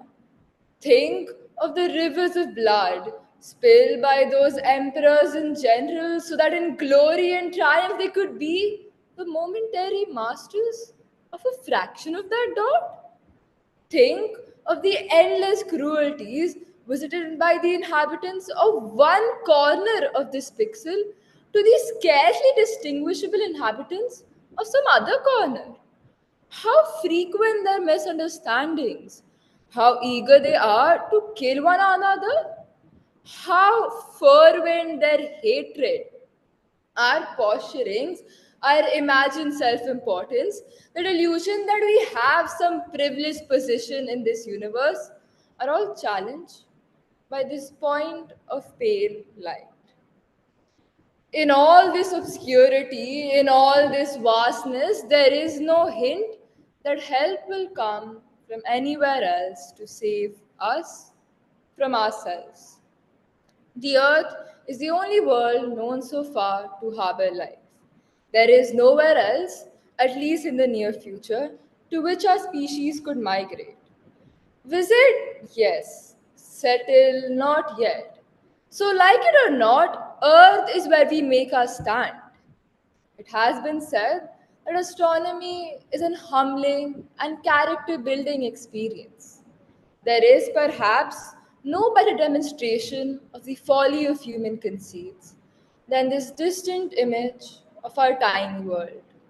To me, it underscores our responsibility to deal more kindly with one another and to preserve and cherish this pale blue dot, the only home we've ever known. Thank you. Thank you, Tiara. Coming up next, J32, Mosa Jim Tanwala. Good morning, respected judges, teachers, and my dear friends. I'm here to express my views on the art of not taking life too seriously. Today, I want to talk about something we all do, taking life a little too seriously. You know, sometimes I think we walk around with a face so serious, we look like we just sniffed a lemon. Life is funny, folks. We spend so much time stressing about grades, careers, and whether our Instagram posts get enough likes that we forget to actually enjoy the ride. I mean, have you ever noticed how adults have this incredible ability to turn everything into a crisis? Oh no, I spilled coffee on my shirt. Suddenly it's a national emergency. Meanwhile, kids spill juice on their clothes and just keep playing like nothing happened. Maybe we could all learn something from that, like how to turn a disaster into a dance party. And then there's technology. We are glued to our phones, scrolling and swiping, pretending we are so busy. But really, half of us are just avoiding doing homework or talking to our family. other day talking to his phone like it was a long lost friend. Hey Siri, what's the meaning of life? Siri probably just rolled her digital eyes. The funniest moments in life sneak up when you're not looking. I once tried to plan a perfectly quiet study session, and the universe handed me a dog, a squeaky toy, and a chorus of, "Are you done yet?" from my friends. 3 hours of chaos that somehow produced more learning than any textbook. In those moments, you realize that control is mostly an illusion, but humor is a tool that can be used under any circumstance. So, when life hits you with a curveball, pretend it's a cameo in your own comedy. Acknowledge it and laugh at it. Humor, my friends, is the secret sauce. It is what keeps us sane when the world feels like it's spinning out of control. Like Jon Stewart once said, the news is supposed to make you angry, but I think it is better if it makes you laugh. Because if you're not laughing at the chaos, you're crying. So let's not forget to laugh at ourselves, at the absurdities around us, and occasionally at the ridiculousness of life. After all, life's too short to be serious all the time. Have fun, stay curious, and remember, sometimes the best way to deal with life's problem is just to laugh and say, well, that's just how the cookie crumbles. Thank you. Thank you, Mohsina. Coming up next, J33 Radha Sant. S26. Am I audible? Yes, you're audible, but your voice is very low. Okay, is it fine right now? Yes, thank you so much. Thank you. Respected dignitaries and the youth of India present here with me, we have come a long way as a civilization. From building Pushpak Viman almost 4,000 years ago to today building HAL Tejas and HAL Appa fighter planes. From worshipping Moon and Mars to today going to Moon and Mars through Chandrayaan and Mangalyaan, India has come a long, long way as a civilization. Today's India is a soft power giant. And according to the Global Power Index 2025, India's military power ranks 4th in the world. Today's India is surely advancing towards a brighter future. Today, we have a multiple choice mindset for partnering with different countries for different trade reasons. We do buy Russian oil with an equally jealous USA. We are making smart choices, and the world is admiring us as well as criticizing us. My dear audience, in India's G20 presidency, we advocated the idea of a multilateral world in which no one country dominates another. Our vision or family future is thought to seek the key concerns of many, eliminate the barriers, bridge the of collaboration. We are proud with what we share with the world. Bollywood, yoga, cricket, chess. India today is not a timid democracy that tolerates violence, terrorism, and betrayals. Because when Pakistan attacked Kashmir's Pulwama, India carried out surgical strikes on Balakot. And recently, when Pakistan again attacked our Pahalgam, we forcefully retaliated with the powerful Operation Sindoor. India is not a pushover country. It is a world power. Today's India has a booming defense industry, a dynamic foreign policy, and the potential to build a better future. From the Himalayas of faith to the skyscrapers of progress, and from the spinning wheel of Mahatma to the digital revolution of India's youth, India has transformed struggle into strength, dreams into destiny. Let us be proud that we live in a nation built on the blood of martyrs, the sweat of farmers, and the dreams of us, the youth. Let us be proud that we live in a nation where the tricolor is not just a flag in the sky, but the fire in our hearts. Let us be proud that we are Indians. India is not just a nation rising, it is a future unfolding. Bold, bright, and unstoppable. More power to you, India. Thank you. Thank you, Radha. Coming up next, J34, Shriparna Datta. Am I audible? Yes, you are audible. Thank you. Good morning, everyone. The quality of mercy is not strained. It droppeth as the gentle rain from heaven upon the place beneath. It is twice blessed. It blesseth him that gives and him that takes. It is the mightiest in the mightiest. It becomes the throned monarch better than his crown. His scepter shows the force of temporal power, the attribute to awe and majesty, wherein doth sit the dread and fear of kings. But mercy is above this sceptred sway. It is enthroned in the hearts of kings. It is an attribute to God Himself. And earthly power doth then show likest gods when mercy seasons justice. Therefore, Jew, though justice be thy plea, consider this, that in the course of justice none of us should see salvation. We do pray for mercy, and that same prayer doth teach us all to render the deeds of mercy. I have spoke thus much to mitigate the justice of thy plea, which, if thou follow, the strict court of Venice must needs give sentence against the merchant there. Thank you.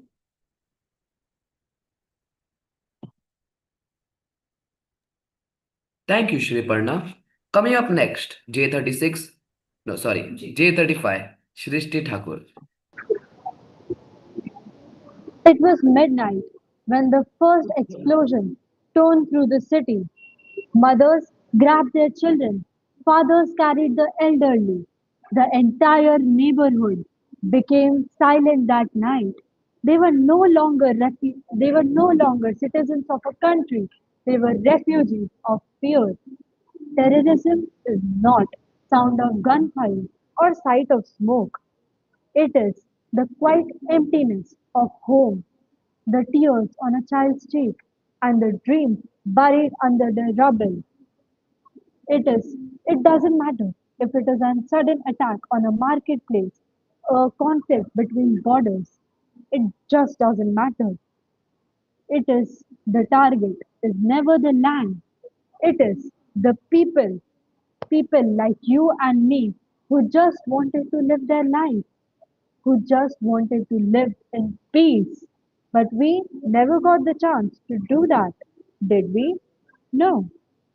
Even if these refugees go to safer land, they are treated as strangers or worse as burdens. But we forget that these refugees are not numbers of any statistic chart. They are the teachers who once taught in that land. They are farmers who once grew crops under its sun, and children who played in its street. These people, their only crime was that they were in the wrong place when terror struck. Their lives were stolen by people who believe fear can be a language and terror can be a solution. Is that really true? The truth of terrorism is that it feeds on division. And do we really want this? Is this the country? Is this the nation that we really expect to live in? If the real truth is in the education that teaches tolerance, and as like Wasan Sheer has told us, no one leaves home until home becomes the mouth of the shark, and you only run for the city when you see the whole city running as well. So let us be the generation that closes the mouth of the shark and changes it to a cradle of safety. Thank you. Thank you, Shrishti. Coming up next, J36, Hanchita Nandanda Kumar. Am I audible? Yes, you are audible. All right. Good morning. The raven himself is hoarse, that croaks the fatal entrance of Duncan under my battlements.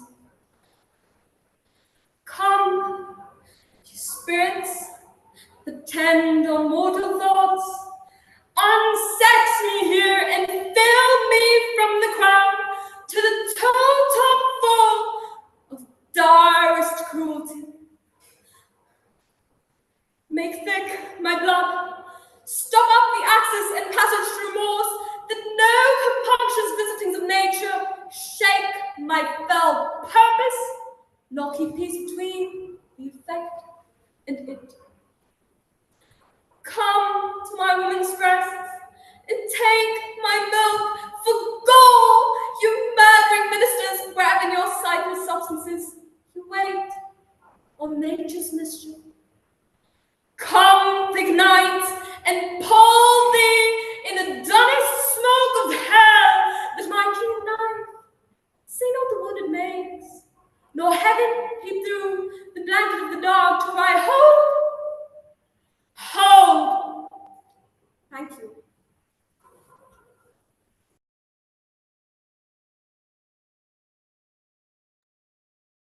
Thank you, Hanchita. Coming up next, J37, Dewang Sanillesh.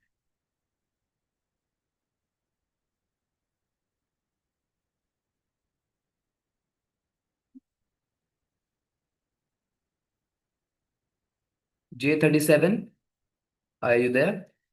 Dewang Sanillesh.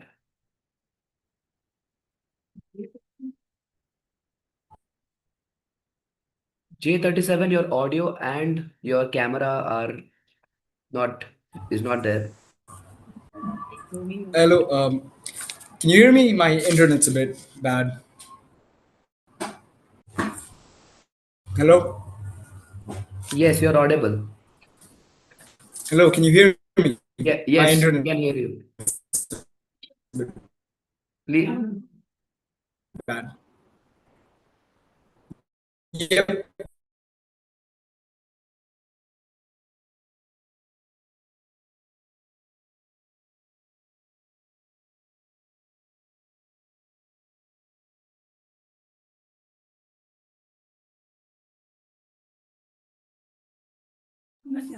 Please start now. You can. No, I mentioned the internet's kind of bad. I have to call someone to fix it. It'll be a minute.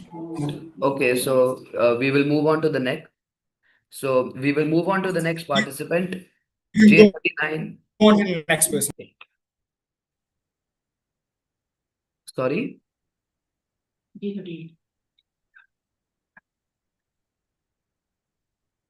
Okay, coming up next, J38, Arnav Bhora.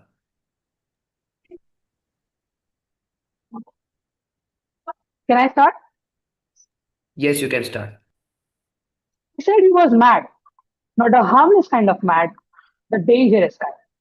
The kind who sells his family's jewelry, skips meals, and wanders railway stations for days with a notebook full of impossible dreams.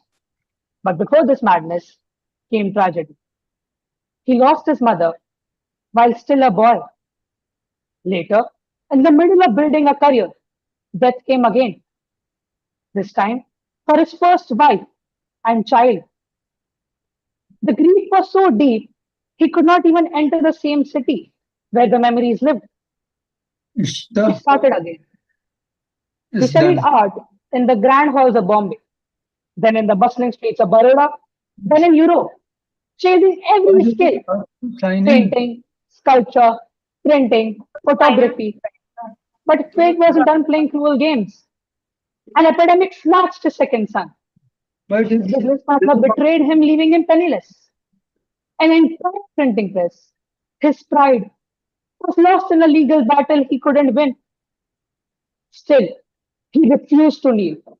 He traveled to Germany to learn the secrets of printing and magic lantern slides. He came back full of hope, only to face a boycott from his competitors who had spread lies about him. His eyesight weakened because of the endless hours of microscopic work. His hands trembled, but his heart burned stronger. And then came the vision. Not a soft, gentle idea, but a thunderclap. He would create something India had never seen before. Something that would make strangers laugh and cry together in darkened halls. To do this, he sold his wife's jewelry. He lived like a hermit for 7 months, creating world out of cloth and cardboard, training actors who had never faced an audience before. And then, when it was finally ready, people lined up not knowing what they would witness. The curtains rose, and on that night, the dream of an entire nation flickered to life on a white screen. The man who had faced death, poverty, betrayal, and ridicule had just given birth to Indian cinema. But here's the cruelest tragedy of them all. When his eyes grew dim and his pockets empty in his final years, the very world he had created moved on without him. The man who had lit the first lamp of Indian cinema died in darkness. Nothing. Until all that remained was an award in his name. And that name, ladies and gentlemen, was Dada Saheb Phalke. Thank you so much. Yeah. Thank you. Coming up next, J39, Piyush Tipai. Excuse me, sirs. Yes, May I yes. just say something? While the last speaker was speaking, there was a lot of background noise. So I Yes, would I request everybody to be on mute. Yeah. Thank you. Thank you. Okay. Yes, ma'am. Please make sure you're on mute, everyone. J39, you may start speaking. Am I audible? Hello. Yes, you're audible. Please start speaking. You may write me down in history with your bitter, twisted lies. You may toward me in the very dirt, but still, like dust, I'll rise. Does my Saxoness offend you? Why are you beset with pain? Because I walk like I've got oil wells pumping in my living room. Just like moons and like suns, with the certainty of tides, just like hope springing high, still I'll rise. Does my haughtiness offend you? Don't you take it all alive, just because I laugh, like I've got gold mines digging in my own backyard. You may shoot me with your words, you may cut me with your eyes. You may kill me with your hatefulness, but still, like air, I'll rise. Does my glamour upset you? Does it come as a surprise that I dance like I have got diamonds at the meeting of my thighs? Out of the huts of history, shame I rise, up from the past that's rooted in pain I rise. I am a black ocean, leaping and wide, welling and swelling I bear in the tide, leaving behind the nights of terror and fear I rise. Into a daybreak that wondrously clear I rise, bringing the gifts that my ancestors gave. I am the dream and the hope of the slaves. I rise, I rise, I rise. Thank you. Thank you. Coming up next, J40, Meher Batra. Good morning to one and all. The quality of mercy is not strained. It droppeth as gentle rain from heaven J37, upon the place beneath. It is twice blessed. It blesseth him that gives and him that takes. It is the mightiest in the mightiest. It becomes the throned monarch, better than his crown, his scepter shows the force of temporal power, the attribute of awe and majesty, wherein doth sit the dread and the fear of kings. But mercy is above this sceptred sway. It is enthroned in the hearts of the kings. It is an attribute to God himself, and earthly power doth where show likest God, when mercy seasons justice. Therefore, Jew, though justice be thy plea, consider this, that in the course of justice, none of us should see salvation. We do pray for mercy, and that same prayer doth teach us all to render the deeds of mercy. I have spoken thus much to mitigate the justice of thy plea, which, if thou follow the strict court of Venice, must needs give sentence against the merchant there. Thank you. Thank you, Meher. Now we will go back to J37, Dewang Sanillesh. I hope your internet problems have been solved.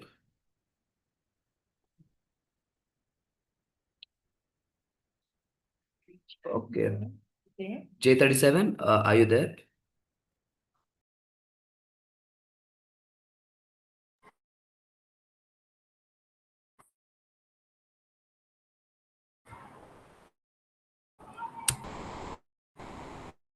Yeah, okay. So if there are any issues with the internet, please tell me. I'll call someone to fix it again.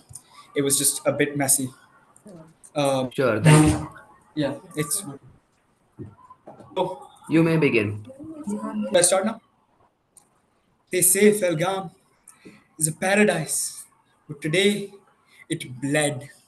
I saw the sky weep with me, painting the mountains grey. Birds that once danced in the dawn now flew as if chased by fear. I was playing with my wooden soldiers near the stream when I heard real thunder, not from the clouds, but from men's anger, wrapped in fire and smoke. And then I saw it. A dog limped across the stones, its fur matted with red. And a man kicked him hard, like he was a stone. I ran to the man's eyes. They were like two burning coals. He spat words I didn't understand. They stung like thorns. Why do grown-ups wear such heavy faces and spit such sharp words I don't understand? Why do they carry anger like toys they never let go? In my world, we play with marbles, not malice. We build forts, not fight wars. I thought the heart was made for holding hands, not hiding hate.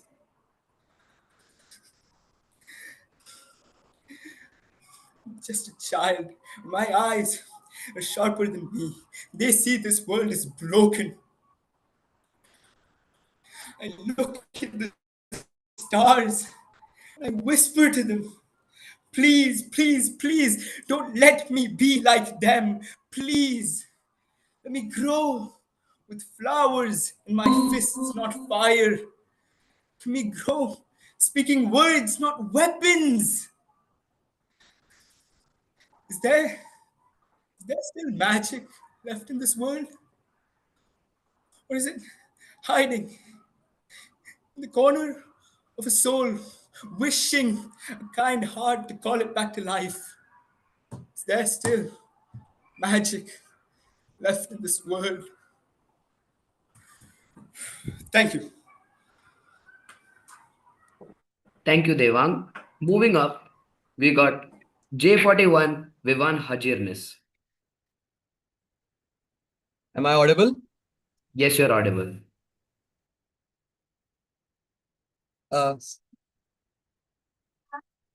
Beginning speech in 3, 2, 1.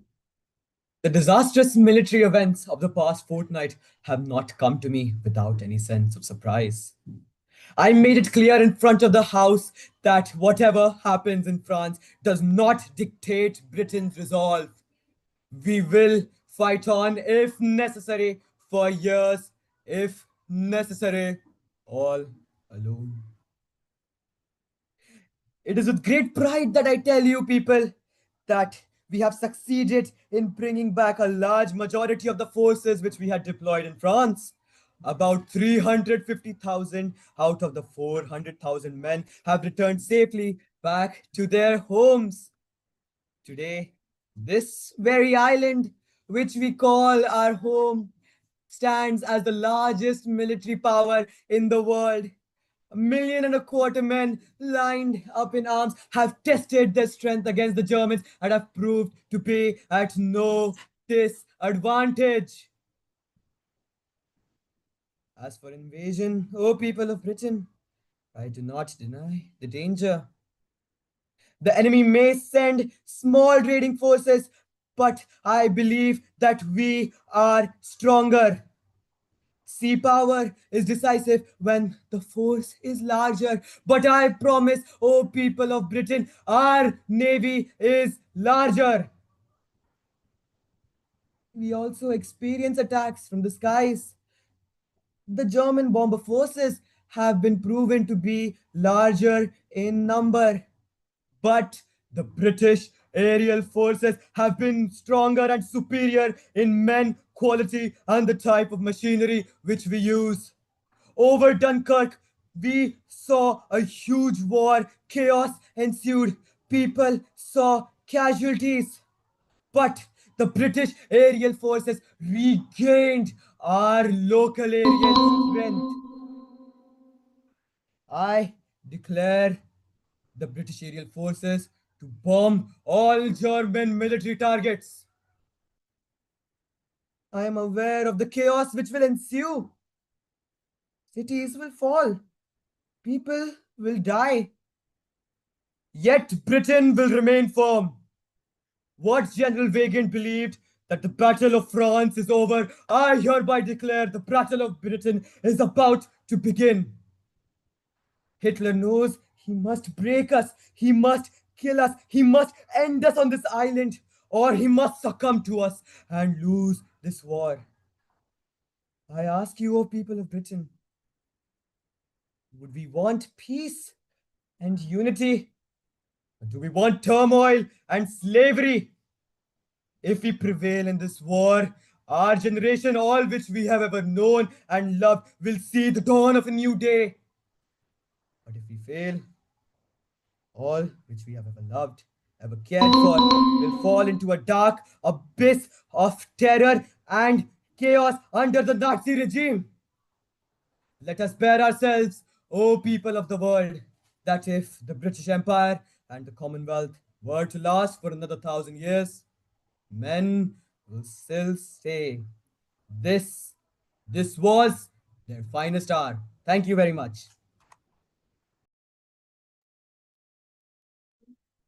Thank you, Vivan. Moving up, J42, Vrishti Mange.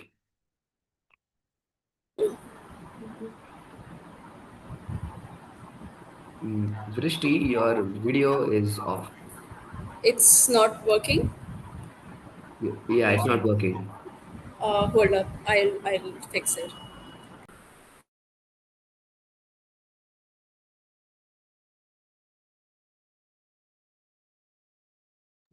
By that time, let's move on to the next contestant, J43, Tanveha Lokhande. It's never easy for me to explain to Aunt Dahlia why I have done the things I've done. Mainly because even I don't know. Still, one does one's best. On this particular morning, Aunt Dahlia was looking at me with the same look that she specially reserved for the times when she's debating on whether she should scold me or simply remove me from the family tree entirely. Her face was a delicate mauve, and she was breathing through her nose like an angry bull, which, in my experience, It's never a good sign. Bertie, she said, do you have any idea what you've done? Oh, loads, I replied. It's been a busy week. She ignored this. Proceeded to inform me that within the past 24 hours, I had insulted the vicar's wife, knocked over the prize mirror at the village fete, and somehow become engaged to the daughter of a man who threatened to horsewhip me. Frankly, I thought it was admirable efficiency. Aunt Dahlia disagrees. She said, you're a knight on civilization. Oh, dash it all, Aunt Dahlia. I said, one tries to stand out from the crowd. This, in retrospect, wasn't my most tactful move. Aunt Dahlia began to speak in a tone which could strip paint from a garden gate. So, I decided to do as any other sensible chap would, to change the subject. Lovely weather we're having, I ventured. Aunt Dahlia gave me a look which suggested that my words were the conversational equivalent to poking a tiger with a stick. Bertie, she said, one more word from your mouth about the weather and I shall brain you with a teapot.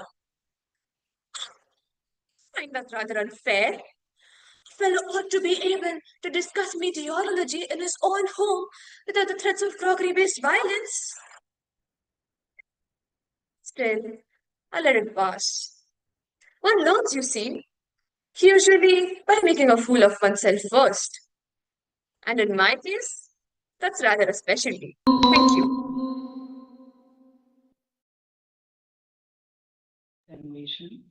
Thank you, Tanvesha. Now we move back to J42, Vrishti Mange. I hope your camera problems are fixed. Yes, it's fixed. Am I visible now? Yes. Okay. Should I start? Yes, you may start. Then, methought, the air grew denser, perfumed from an unseen censer, swung by seraphim whose footfalls tinkled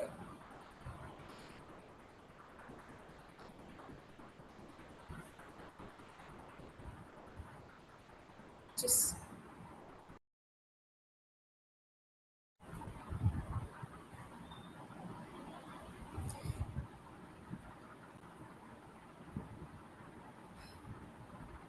just give me a second.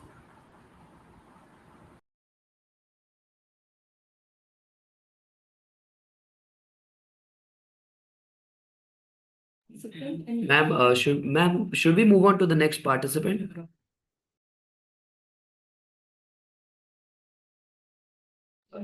Dear judges, may we move on to the next participant? Yes, please. Let's do Okay. so. Thank you. Moving on next. J44, Sanika Yadava. Am I audible? Yes, you are audible. Oh, Captain, my Captain, our fearful trip is done. The ship has weathered every rack. The prize we sought is won. The port is near the bedside here, the people all exulting. While follow eyes the steady keep, the vessel grim and daring. But oh, heart, heart, heart, oh, the bleeding drops of red, whereon the deck my captain lies, fallen cold and dead. Oh, Captain, my Captain, rise up and hear the bells. Rise up, for you the flag is flung, for you the bugle trills, for you the bouquets and ribbon wreaths, for you the shores are crowding, for you they call the swaying mass, their eager faces turning. Here, Captain, dear father, the sound beneath your head. It is a dream that told the dead.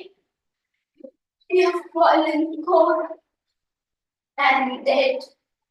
My captain does not answer. His lips fail and still. My father does not feel my hand. He has no pulse nor will. The ship is anchored safe and sound, its voyage closed and done. From fearful trip, the winter ship comes in with object one, exile the shores and great province.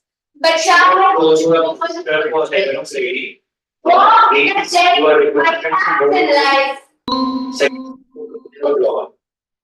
and death. I repeat, students who are registered for 11th grade.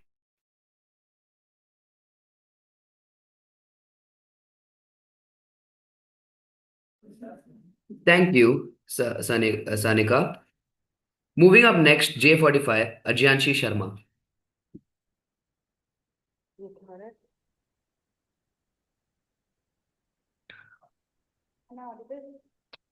Yes, you are audible.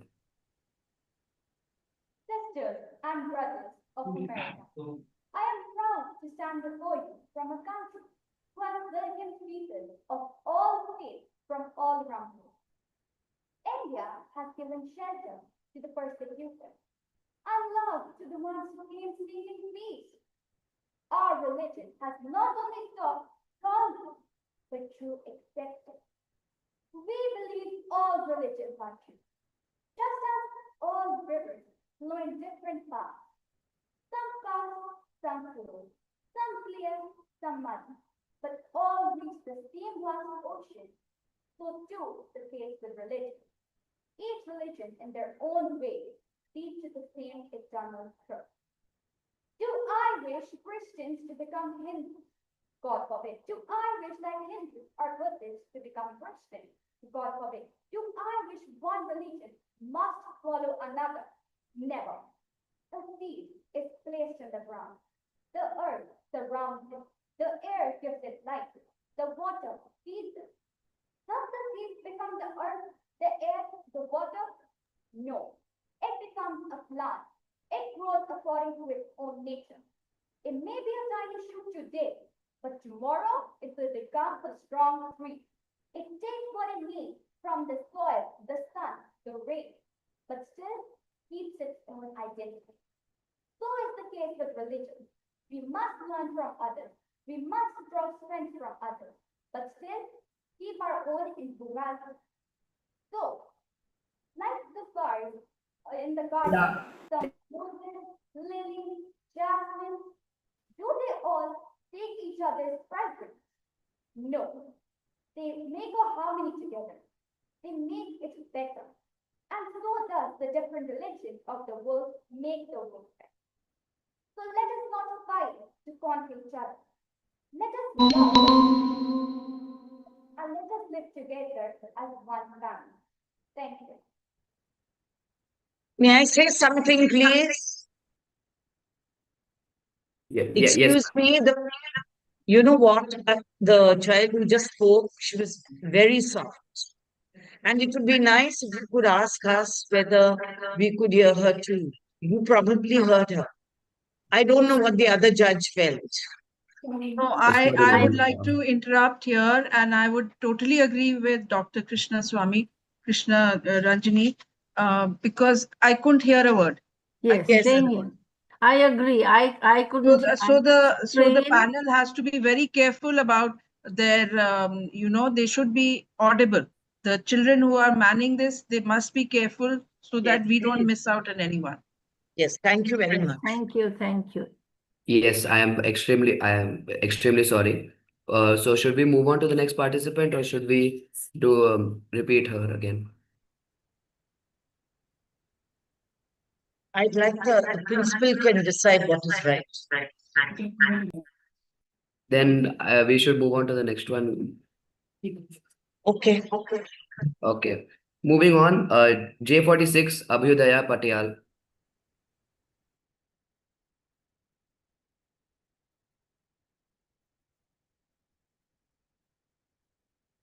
Sorry, not audible. You are not audible. Please check your audio.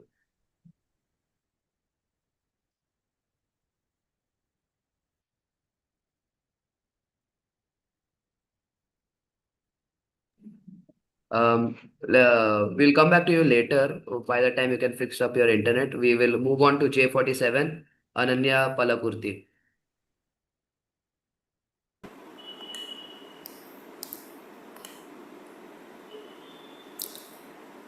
You may write me down in history with your bitter, twisted lies. You may trod me in the very dirt, but still, like dust, I'll rise. Does my sassiness upset you? Why are you beset with gloom? 'Cause I walk like I've got oil wells pumping in my living room. Just like moons and like suns, with the certainty of tides, just like hope springing high, still I'll rise.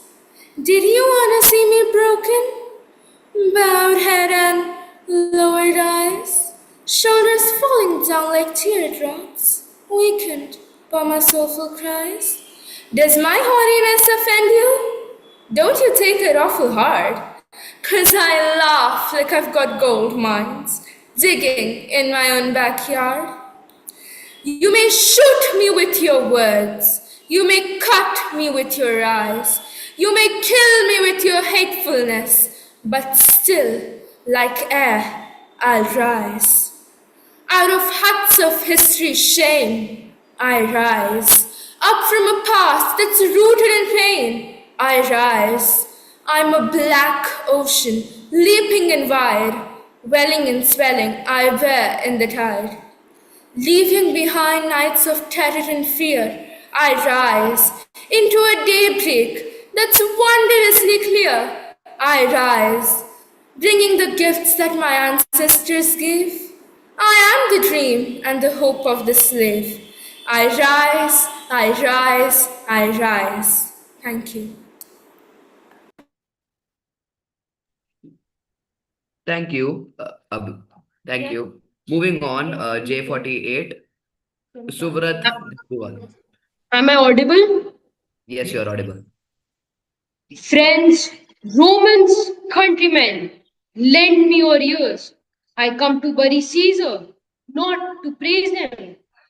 The evil that men do lives after them. The good is oft interred with their bones. So let it be with Caesar.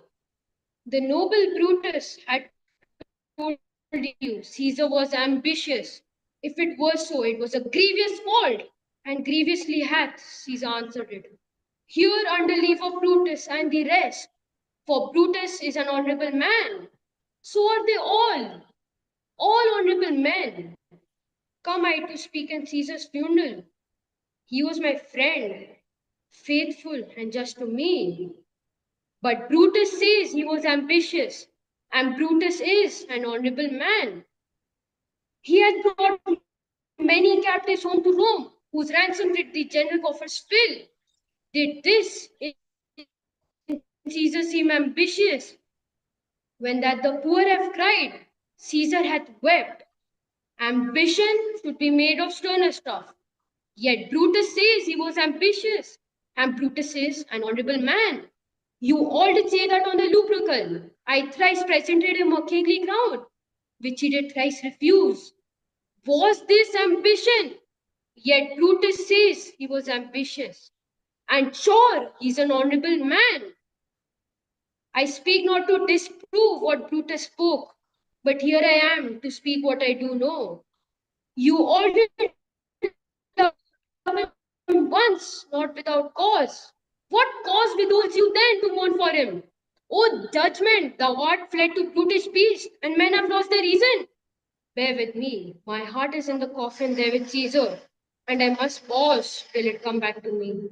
Thank you. Thank you, Subrat. Judges, please note that because you couldn't hear J45, we will now be taking her again. J45, Ajanchi Sharma. J45. J45? Am I Yeah. audible? Yes. J45, can you please be a little louder? Okay. Sisters and brothers of America, I am proud to stand before you from a nation who has welcomed people of all faiths from all around the world. India has given shelter to the persecuted and love to the ones who came seeking peace.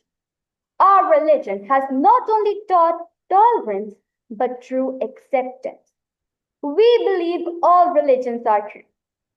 Just as all rivers flow in different paths, some fast, some slow, some muddy, some clear, yet all reach the same vast ocean, so too all the religions in their own way lead to the same truth. Do I wish Christians to turn into Hindus? God forbid. Do I wish Hindus or Buddhists to turn into Christians? God forbid. Do I wish one religion must swallow another? Never. A seed is placed in the ground. The earth surrounds it. The air gives it life. The water feeds it. Does the seed become the earth, the air, the water? No. It becomes a plant. It grows according to its own nature. It takes what it needs from the soil, the sun, the rain, so that even if it's a tiny shoot today, tomorrow it can be a strong tree. And so is the case with religion. Each must learn from others, each must draw strength from others, but still preserve its own religion, so that only then can it grow according to its own growth. And just as different flower beds like roses, lilies, lotuses, and jasmines make a garden beautiful, so too the many religions of the world make the world beautiful. So let us not fight to conquer each other. Let us love, let us accept, and let us live together as one family. Thank you.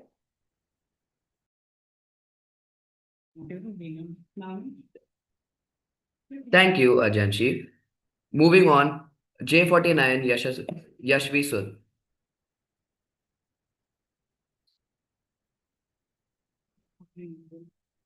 J49, are you present?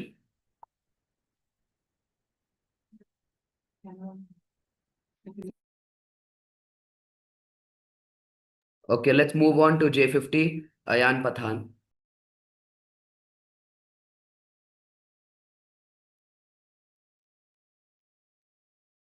चित्त जतो भय शून्य उच्च जता शीर ज्ञान जतो mukto jata gire प्राचीर, where the mind is without fear and the head is held high, where knowledge is free, where the world hasn't been broken up into fragments by narrow domestic walls. Respected judges, teachers, and my dear friends, every nation has a dream. For India, one of the greatest visions was given to us by Rabindranath Tagore in his immortal poem called Where the Mind is Without Fear. In this poem from Gitanjali, he expresses his desire for India to be free, not only free from colonial rule, but to be free in thought, free in spirit, and free in action. He envisions a country where each individual can live with dignity, where education is unbiased, and there are no such divisions on caste, creed, or religion. He wants a nation guided by truth, reason, and compassion, a land where people strive for excellence, and old habits of blind tradition doesn't chain our progress. As students, it inspires us to be fearless learners, questioning the wrong and upholding the right. It also encourages us to uphold the Rabindranath Tagore's dream of seeing India a stronger and enlightened place. To conclude, Tagore's words are not just a form of poetry, they are a form of a guiding light. If we keep his vision in our hearts, we can build the India that he dreamed of. An India where the mind is without fear and the head is held high. Thank you. Thank you, Ayan. Moving on, we have J51, Jia Shah. Am I audible? Yes, you are audible. Okay, thank you.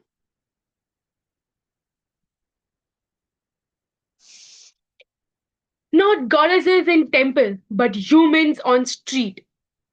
Dear judges, the society chants Nari to Narayani, But when the woman speaks for herself, she's arrogant. When she laughs freely, she's shameless. And when she dreams of something big, she's forgetting her place. Tell me, what is her place? Is it the kitchen, the temple, or the pedestal of goddess who cannot even move? In ancient India, women draped saris without blouses. They were respected and considered divine. But in today's world, the same sari is indecent if the pallu slips an inch. Jeans are too modern, shorts are too vulgar, and saris, oh my god, they are so traditional. The society says your clothes invite crime. No, sir. Her clothes does not invite crime. A criminal mindset does. This is hypocrisy. This is patriarchy. In temples, women are not allowed to enter when they are bleeding, as if periods made them impure. But do you know, in Assam, at Kamakhya Devi temple, the bleeding of the goddess is considered divine. So it pushes me to wonder and ask you this question. If goddesses can bleed and still be divine, why is the bleeding of women considered impure? Why must she hide her pads in black polythene? This is hypocrisy. This is patriarchy. At home, she cooks, cleans, nurtures, takes care, earns, works. But yet, if she comes home late, she is tagged characterless. It is so shameful and guilty for me to say that yes, in India, women are not judged by the work they do, but by the ticking of the clock. But you know what the good part is? Despite all this, women have risen. Savitribai Phule opened schools when women were not allowed to read. Kalpana Chawla touched the stars. Mary Kom punched through patriarchy. Sudha Murthy was rejected because she was a woman and now she is the queen of philanthropy. Every scar on their body is a chapter. Every wound is a story and every rise is a revolution. I'm here with fire in my voice and steel in my tongue. Not to ask for wings because she already has them. Not to ask for power because she herself is the power. Not to beg for light because she herself is the blame. I'm just here to say that stop treating them like goddesses on special occasions. Treat them like equal women every day. Thank you.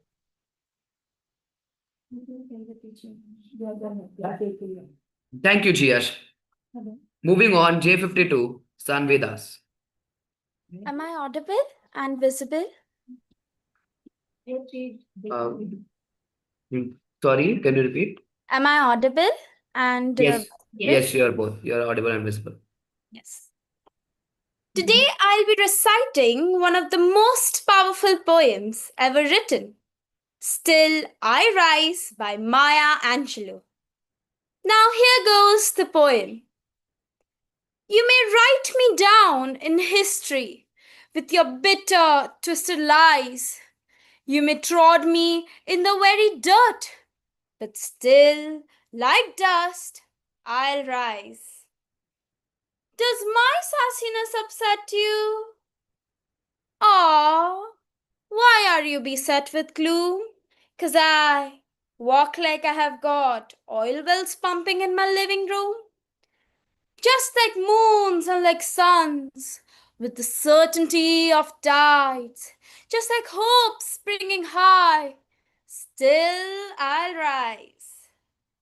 Did you want to see me broken? Bowed head, lowered eyes, shoulders falling down like teardrops, weakened by my soulful cries? Does my haughtiness offend you? Don't you take it awful hard, 'cause I laugh like I have got gold mines digging in my own backyard.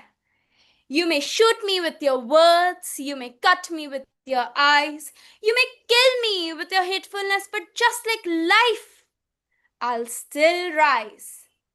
out of the huts of history's shame. I rise up from a past that's rooted in pain. I rise. I am a black ocean, leaping and wide, welling and swelling, I bear in the tide. Leaving behind nights of terror and fear, I rise into a daybreak that's wondrously clear. I rise, bringing the gifts my ancestors gave. I am the dream and the hope of the slave. I rise, I rise, I rise. Thank you. Thank you. Coming up next is J46 Abhyudaya Patel. Judges, please note. Am I audible now? Yes, you are audible. Code J46, Atticus Finch's speech. One more thing, gentlemen, before I quit. Thomas Jefferson once said that all men are created equal, a phrase that the Yankees and the distaff side of the executive branch in Washington are fond of hurling at us. There is a tendency in this year of grace, 1935, for certain people to use this phrase of context to satisfy all conditions. We know all men are not created equal in the sense some people would have us believe. Some people are smarter than others.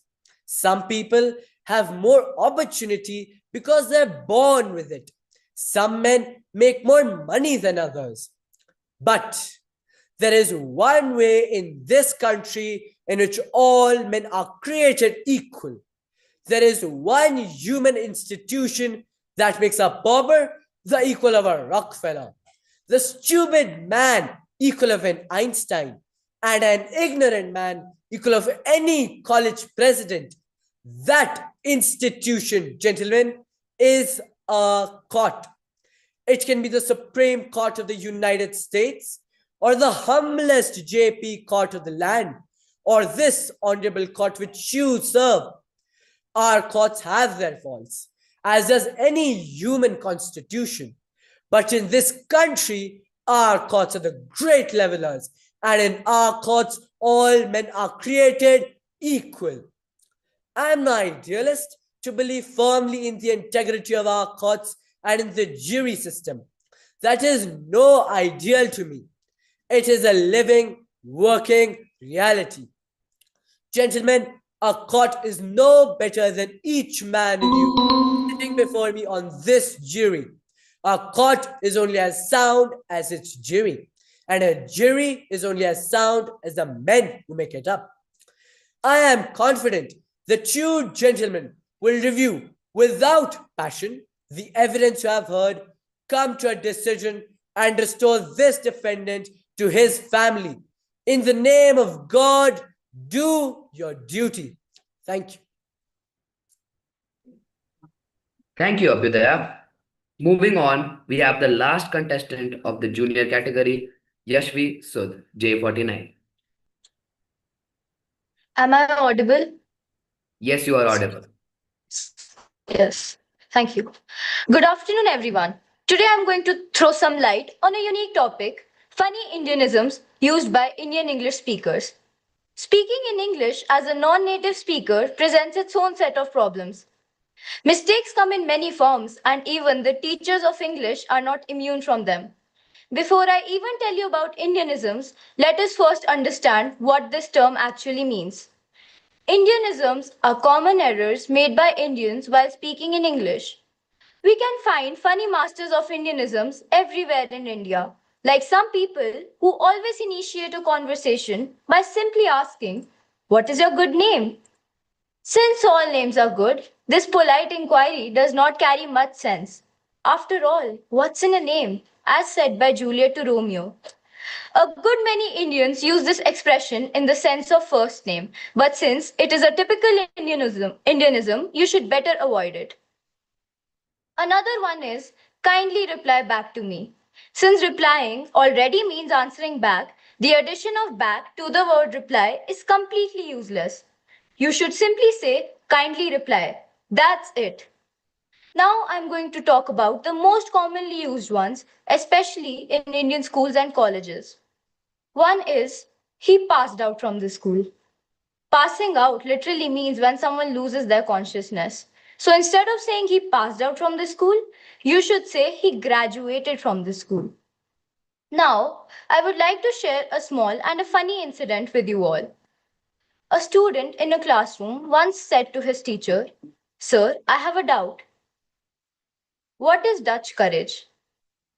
Wait, is it a question you want to ask or a doubt you want cleared? There's a difference between a question and a doubt. If it's a question, you should say, "Sir, I have a question." Thank you.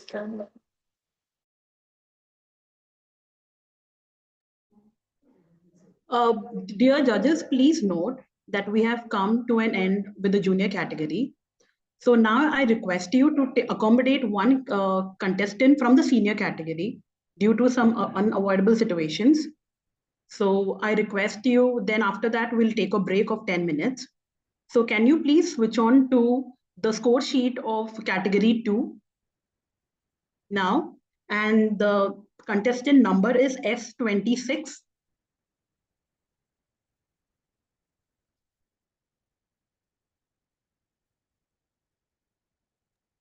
Please let us know if you are able to locate the score sheet.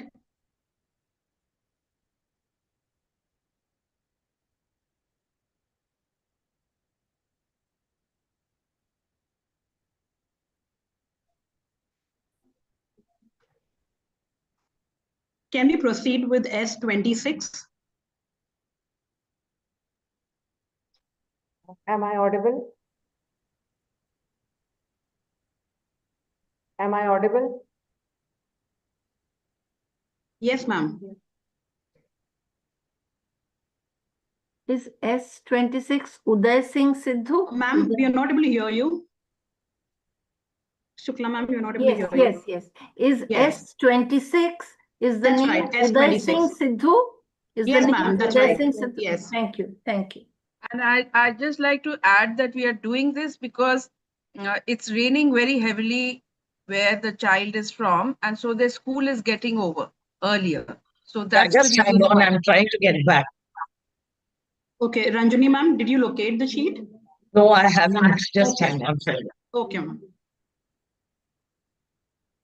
While I'm here, I'm not able to get back. 1 second. Okay, ma'am.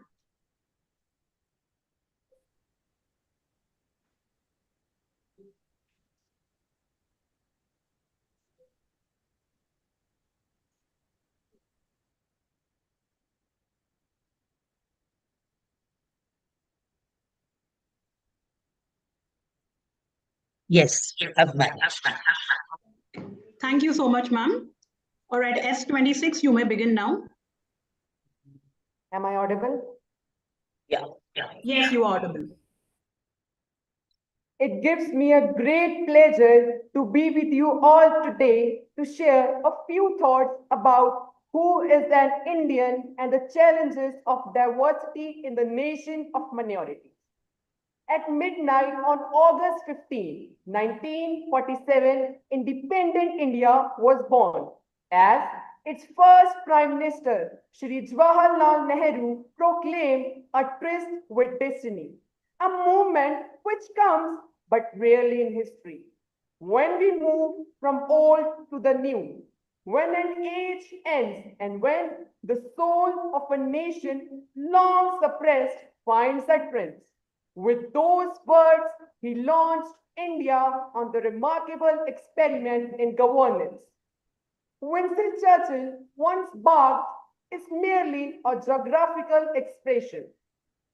It is no more a single country than the equator. Churchill was really right, but it is true that no other country in the world embraces the extraordinary mixture of ethnic groups, the profusion of mutually incomprehensible languages, the varieties of climate and topography, the diversity of cultural and religious practices. And yet, guess what? India is more than the sum of its contradictions. Thinking how one can approach this land of snow peaks and tropical jungles with 23 major languages and 22,000 dialects inhabited in the second decade of 21st century by over and over a millions of individuals of every ethnic extraction. How can one come to a terms with a country which is nearly 30% illiterate, but which has educated the world's second largest pool of trained scientists and engineers, whose teeming cities overflow while 2 of 3 Indians catch alive from the soil? How does one gauge a culture which elevated non-violence to an effective moral principle, but whose freedom was born in blood and whose independence still soaks in it? How does one extend a land where some peasant organizations and suspicious officials once attempted to shut down the Kentucky Fried Chicken, also known as KFC, as a threat to nation? In a country where a former PM of the nation criticized the sale of Pepsi Cola, in a country where villagers do not get clean water for drinking, and which yet invents more sophisticated softwares for the computer manufacturer than any other country in the world? The short answer is it all can be done, at least not to everyone's satisfaction, but for our and for our country's sake. Thank you very much, everyone, and Jai Hind. Thank you. Let us now take a short 10-minute break before we commence with category 2. At 1 p.m. we will begin. So it's been a long morning, and I hope the judges are all right with a 10-minute break, or if they would like it as a longer break.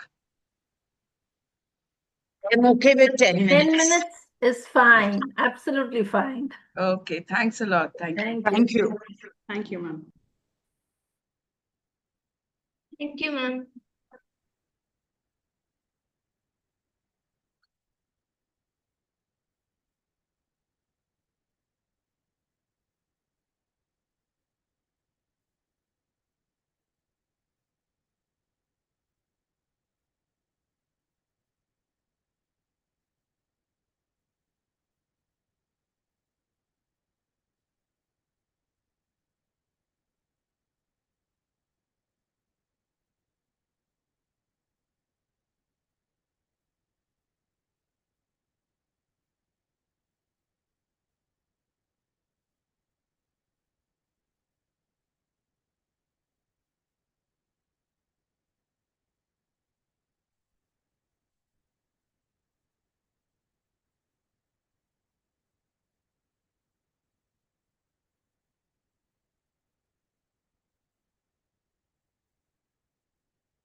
Well, I still have 2 minutes. Come. Sorry, ma'am, but I will this is not that Johan, free defaulter. He has come now and he says that somebody from Jitendra Ahar already spoken with either you or me. So I want to confirm from you, nobody. So nobody spoken with you.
Let us now commence with category 2. Judges, please note S01 will be speaking at the end due to some personal problems. Let us now begin with SO2, Kirti Mirani.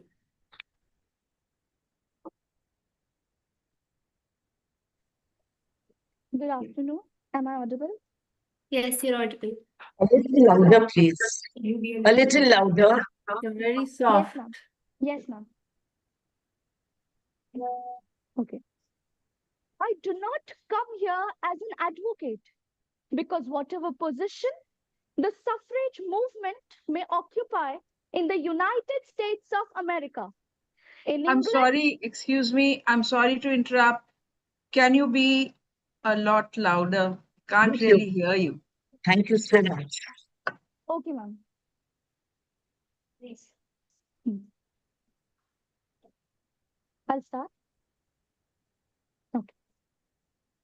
I do not come here as an advocate because whatever position the suffrage movement may occupy in the United States of America, in England, it has passed beyond the realm of advocacy and it has entered into the sphere of practical politics. It has become the subject of revolution and civil war. And so tonight, I'm not here to advocate women's suffrage. I am here as a soldier who has temporarily left the field of battle in order to explain. Seems strange it should have to be explained that what civil war is like when civil war is waged by women. I am here as a person who, according to the law codes of my country, is of no value to the community at all. It is not at all difficult if revolutionaries come to you from Russia, if they come to you from China, or from any other part of the world, if they are men. But since I am a woman, it is necessary to explain that while women have adopted revolutionary methods in order to win their rights of citizenship. Suppose the men of Hertford had a grievance, and they laid their grievance before their legislature, and the legislature obstinately refused to listen to them. What would the men of Hertford do? What would be the proper and the constitutional and practical way of getting their grievances removed? Well, it's perfectly obvious. At the next general election, the men of Hertford would turn out that legislature and elect a new one. But let the men of Hertford imagine that they were not in the position of being voters at all, that they were being governed without their consents being obtained, and that the legislature had turned an absolutely deaf ear to their demands. What would the men of Hertford do? They couldn't vote the legislature out. They would have to choose. They would have to make a choice of two evils. They would have to either submit to an unjust state of affairs, or they would have to rise up and adopt some of the antiquated means by which men in their past got their grievances removed. So here am I come in the intervals of my prison appearance. I come to ask you help to win this fight. If we win it, the hardest of all fights, then in the future, to be sure, it is going to be easier for women to win their fights when their time comes. Thank you, ma'am.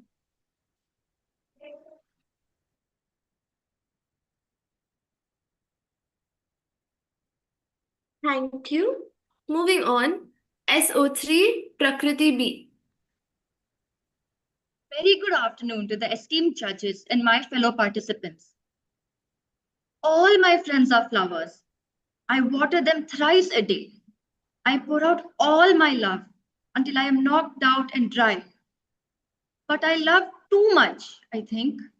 I drain myself until I'm an empty shell, and I water them, water them, water them.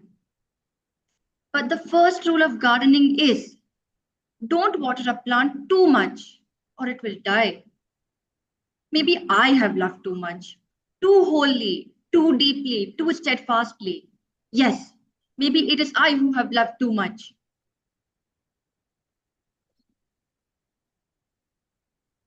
Pardon.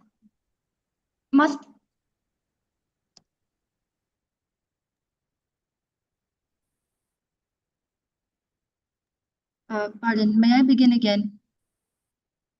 Yes. You may continue. The flowers used to love me just as much as I loved them. They thrived for me. But I see them wilt now. I see their disappointment in the form of brown tinges on their leaves. Maybe, just maybe, I have bored them with my constant willingness to give, so much that they grow strange to the feeling of longing. Must I beg, my sweet flowers? Must I weed you out and curse in the rain? Or must I shelter you through storms and hold you against howling winds? Or must I shelter you still when the sun scorches you?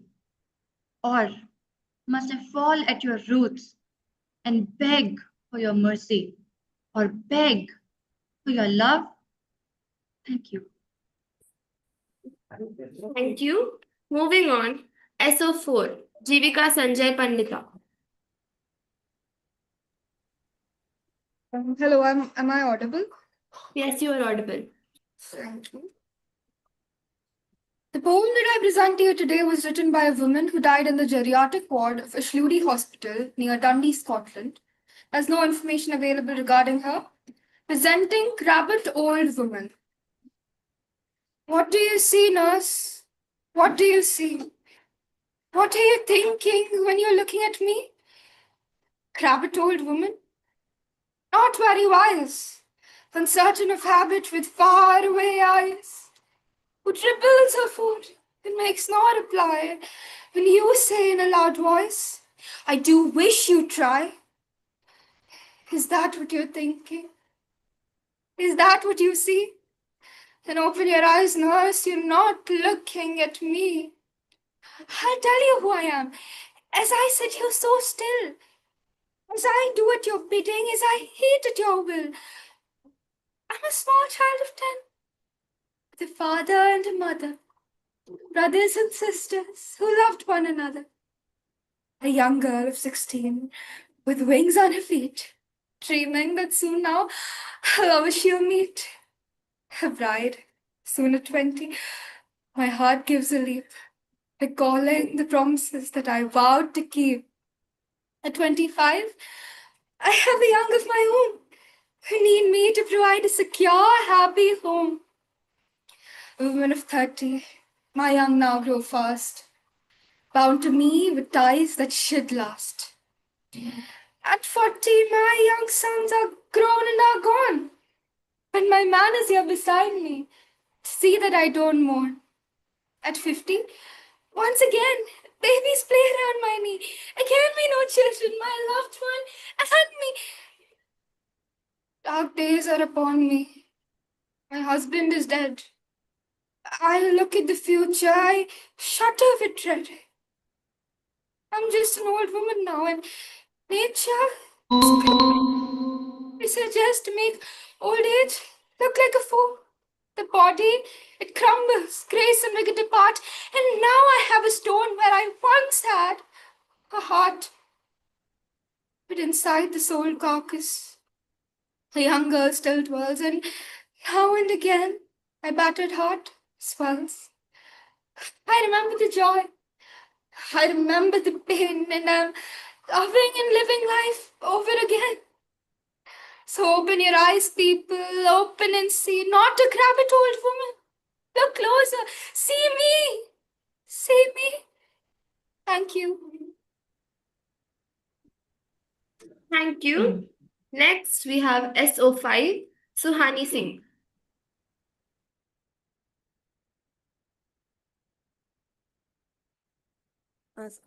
Good afternoon. Am I audible? Yes, you are audible. I am a girl. Not a whisper, not a shadow, not a second thought unfurled. I am thunder, wrapped in grace, a spark of power, a steady pace. I have been told to sit still, to speak less, to behave, to dress like a doll, to always be brave, to smile even when I'm breaking inside, to shrink my dreams, to run and hide. But I am not silence in a world so loud. I am not made to vanish in a crowd.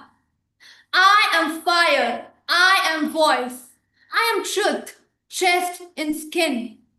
I am strength in the storm, I am light from within. I walk through a world that draws narrow lines, where girlhood is wrapped in rules and signs. But I have learned to step over, to tear down the wall, to rise when I stumble, to stand when I fall. I am poems unwritten, songs yet to be sung, 1,000 revolutions still burning young. I am science and spirit, logic and art, with dreams in my head and fire in my heart. I have been judged by my clothes, by the shape of my face, by the space that I take, by how I take space. But I have learned to wear courage, like it's stitched to my skin, to hold my ground, to fight and win. Don't call me just a girl, as if that's small, as if being a girl is anything but tall. Tall like the stories my grandmother told, tall like the towers of warriors bold. I am daughter, I am sister, I am mother and flame. I am more than a body, I am more than a name. So watch me rise and hear me say, being a girl is my power, not something to weigh. I am a girl, unapologetically loud, fiercely kind, and wholly whole. Not a question mark, but an exclamation. Not a side note, but the whole narration. Not a side note, but the whole narration. Thank you. Thank you. Moving on. SO6, Zaheen Virani. Can you hear me? Yes. Okay. Medea by Euripides. Women of Corinth! I come out of this house, fearing that you will find some fault in me. But men do not judge justly with their eyes when before they know the true nature of a person's heart, they hate on sight, and they have suffered no grievance. But in my case, the thing which has struck me so unexpectedly has broken my heart. For the man that was my everything has proven to be the vilest of all. My husband. Of everything that is alive and with a mind, we women are truly the most wretched creatures. First, we must buy a husband with a vast outlay of money.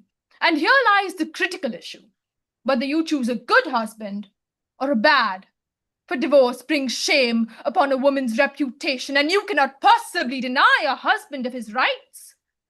We come up with new ways, new customs, new behaviors, and since we have learned absolutely nothing of these at home, we must turn to some prophetic power to tell us exactly what kind of man we have to deal with. And if we manage this, and our husbands choose to live with us and bear the yoke of marriage ever so lightly, well, then life is enviable. But if not, death would be welcome. But the same reasoning that applies to me should not have to apply to you. You have this city, your father's house, a fulfilled life with the company of friends, while I, a desolate woman, shamefully injured by her husband, who carried her as no more than a plunder from a foreign land, have no haven from disaster, no mother, no brother, no relatives at all. So I shall ask you this one favor and nothing more. If I should find some means, some scheme to take revenge on those evils committed by my husband, I ask you to stay silent. In all other respects, we women are fond of fare and prove cowards the sight of iron in battle, but when we are wronged in our marriages, there is no other creature with a more murderous mind. Thank you. Thank you. Moving on. SO7, Nitya Pillai. Yeah. Good afternoon. Am I visible and audible clearly? Yes. Great. Can I begin? Yes, you may begin. They said I was lucky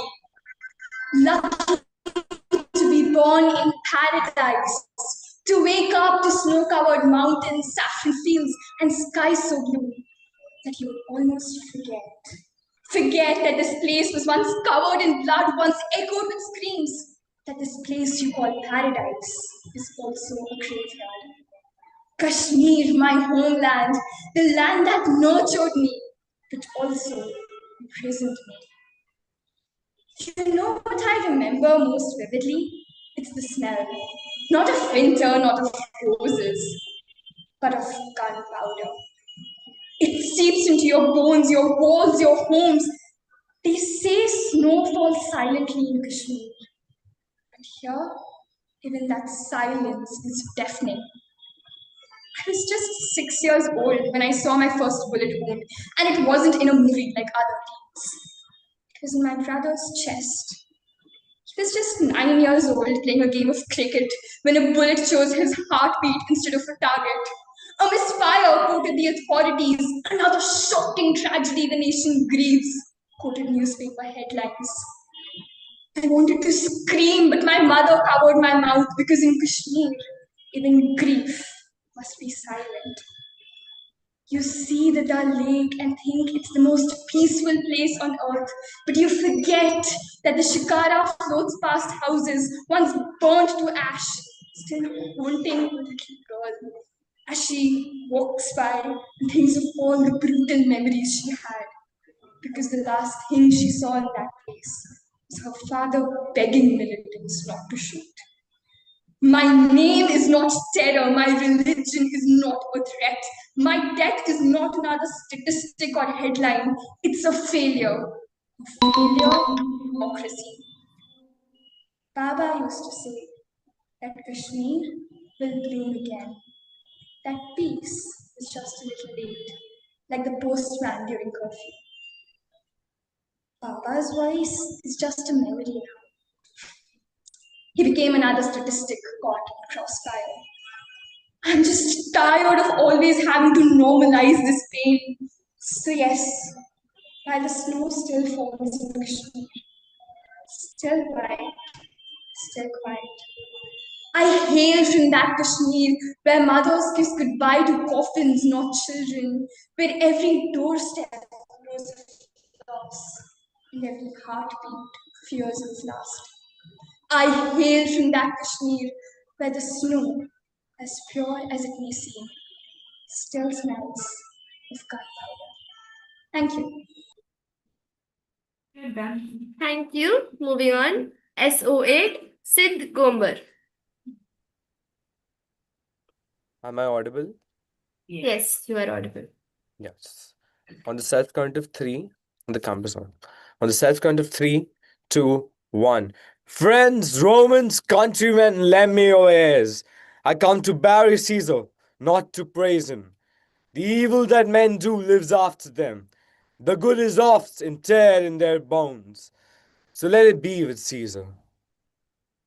We all did love him once, not without cause. And now, the noble Brutus had told you Caesar was ambitious.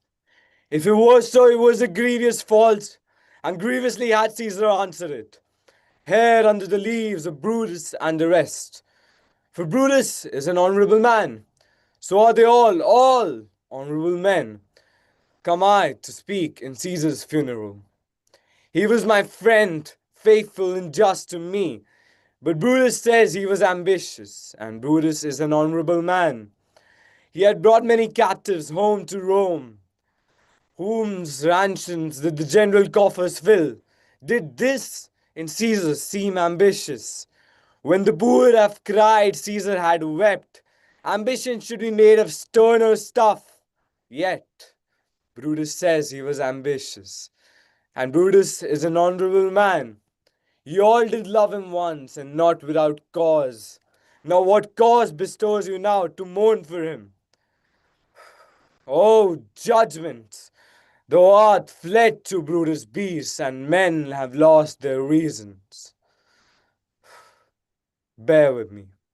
My heart is in the coffin, there with Caesar. And I must pause till it come back to me. You are not stones that bear no mark of sorrow, nor beasts who heed no voice but that of hunger. You're men, you're Romans, heirs of this great city. And you loved him. I know you did. Not with a soldier's fear, but with your true hearts. Had Rome grown cold to such familiar warmth? Yet Brutus says he was ambitious. And Brutus is an honorable man.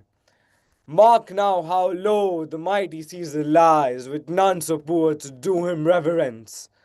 If this is justice, Rome shall bleed for it. If this is honor, friends, I know it not. I do not speak in envy, nor do I speak in hate. I only weep and speak the things that I know. Not against men, but for the men they slew. For Brutus still and forever will be an honorable man. Thank you. Thank you. Moving on. SO9 Uttisht Samrat. Good evening. Sorry, good afternoon. Am I audible? Yes, you are audible.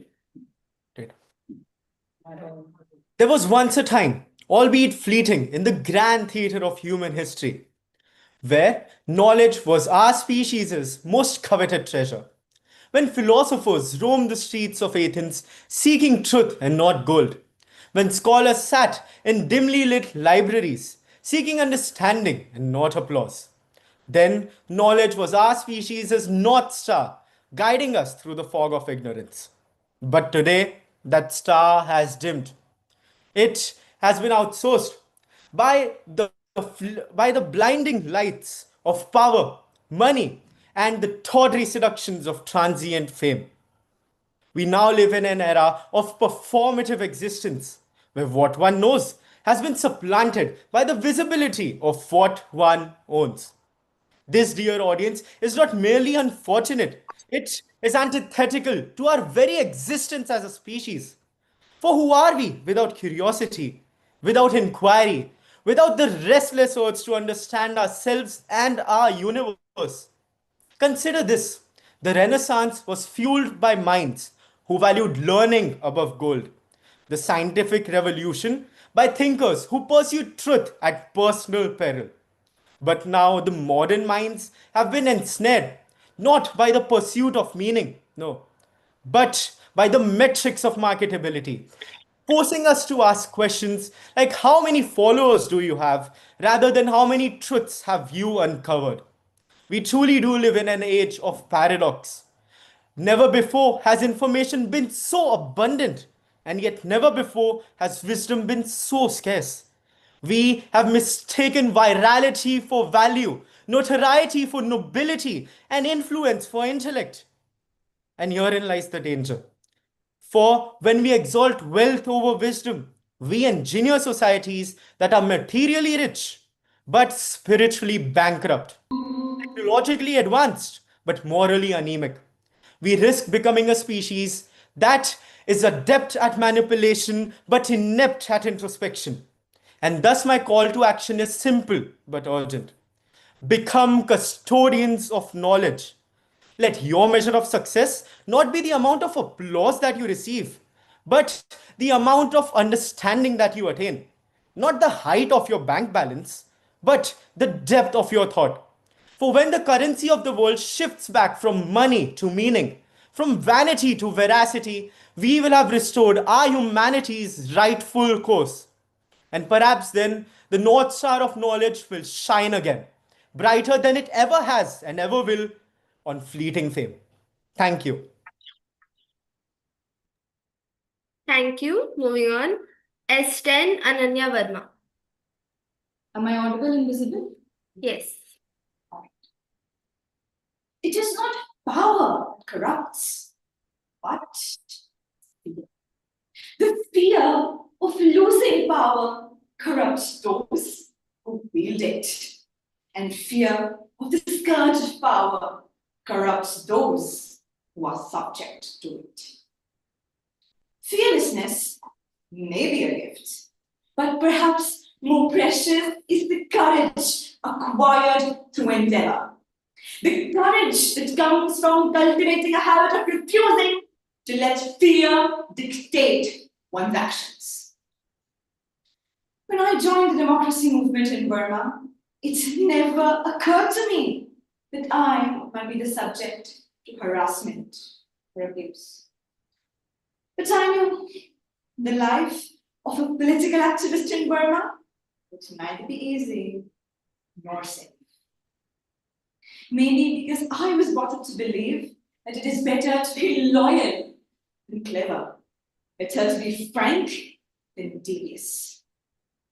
It is not easy for a people conditioned by fear to free themselves from its enervating grip. But even under the most crushing state machinery, courage rises up again and again, because fear is not the natural state of civilized man. Saints, it has been said, are sinners who want shine. So too must the leaders of democracy movements the world over. We must face and acknowledge our own weaknesses and strive to overcome them. This is the quintessential revolution of the spirit, born of an intellectual conviction of the need for change in the mental attitudes and values that shape the course of a nation's development. A revolution that only changes policies does not and will not succeed.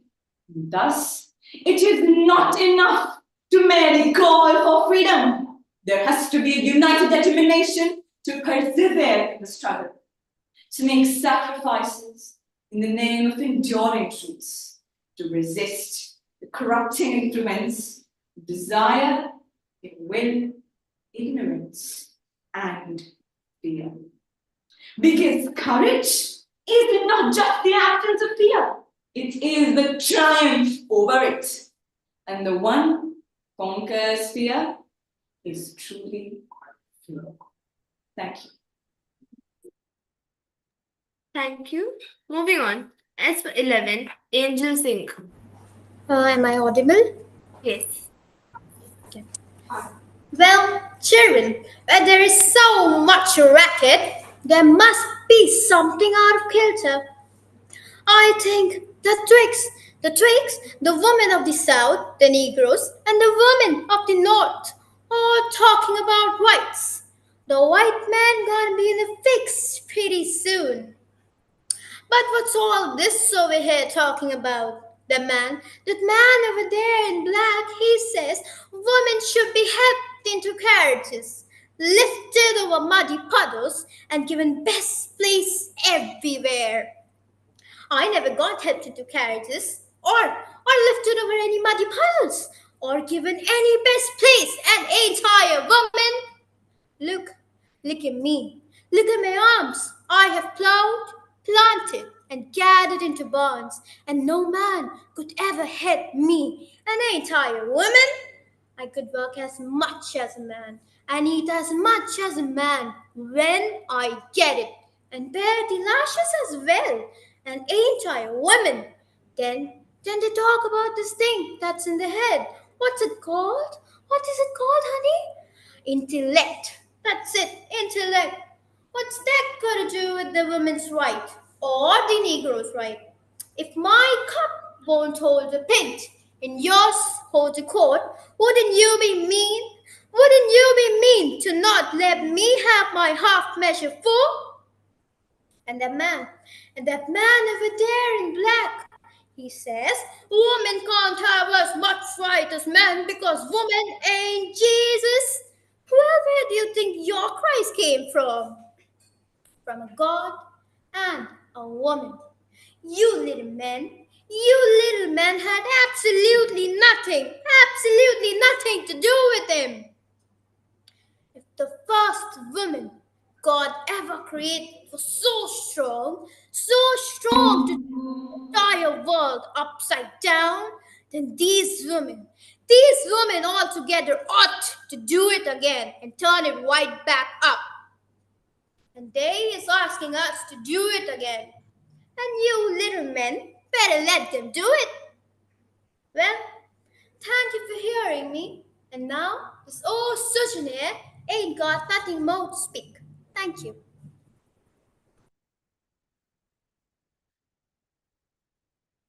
Thank you. Moving on, S12, Raj Sen. Gollum's speech on combating split personality. We want it, we need it, must have the precious. They stole it from us, the sneaky little hobbitses. Wicked, tricksy, falsy. No, not master. Yes, precious, false. They will cheat you, hurt you, lie. But master's my friend. You don't have any friends. Nobody likes you.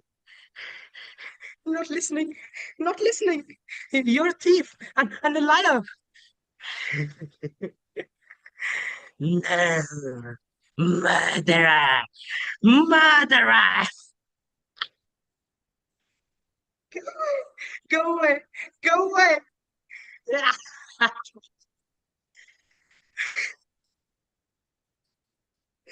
I hate you. I hate you. Where would you be without me? Kalan, I saved us. It was me. We survived because of me. Not any more. What did you say? Master takes care of us now. We don't need you. What? Leave now and never come back. No, no. Leave now and never come back. No, no. Leave now and never come back. We, we, we told him to go away, and away he goes. Precious, gone, gone, gone. Smeagol is free. Smeagol is free. Smeagol is free. Thank you. Thank you. Moving on. S13. Renee Patiala. Yes. Am I audible? Good morning, Yes. everyone. Can you be a little louder? Am I audible now? Yes. Good morning, everyone. Which is ironic because I'm about to explain why no mornings are ever good unless you're sleeping through it. We all know these people that leap out of bed at 6 a.m. with a smile on their face and a smoothie in their hand. I call these people non existent. Unfortunately, my day starts at 6 a.m. too, and I respond to my alarm the only way a sane person would. I throw my pillow at it and I seriously consider faking a medical emergency only because I want to skip school. But no, my mom walks into my room screaming, "Get up now or you'll fail in life, fail at everything." Wow, what a gentle start to the day, mom. I try to reason with myself by sleeping for 5 more minutes. And I know I'm going to wake up in an hour, panicking and forgetting everything I ever knew. Is this Tuesday in 2047? Am I wearing pants? Did I say that out loud? Anyways, let's talk about these creatures, these mythical creatures called morning people. They wake up, they stretch, they drink lemon water, and they go on a run.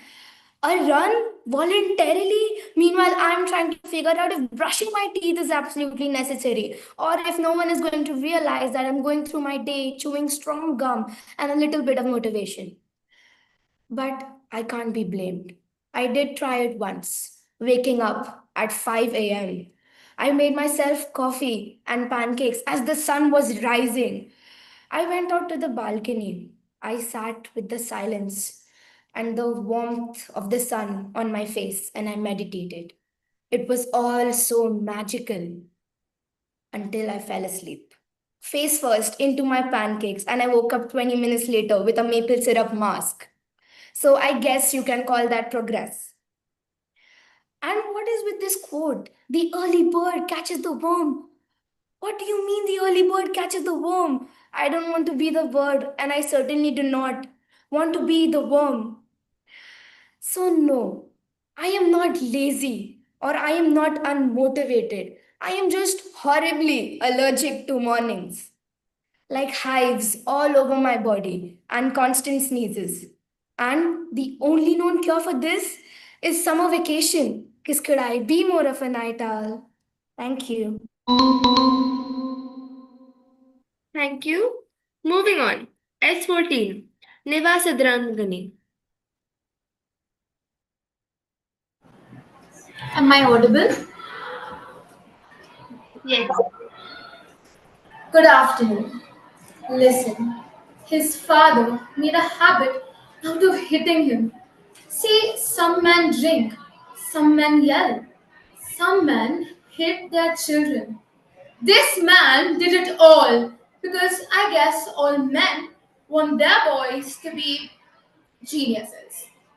Beethoven, little boy living in a house where a name meant nothing, living in a house where mercy had to be earned through each perfect note, tumbling up through the roof to tickle the toes of angels whose harps couldn't hold half the passion held in the hands of a young boy who was hard of hearing. Beethoven, who heard his father's anthem every time he put finger to ivory. It was not good enough. So he played slowly, not good enough. So he played softly, not good enough. So he played strongly, not good enough. And when he could play no more, and his fingers cramped up like the gnarled roots of tree trunks, it was not good enough.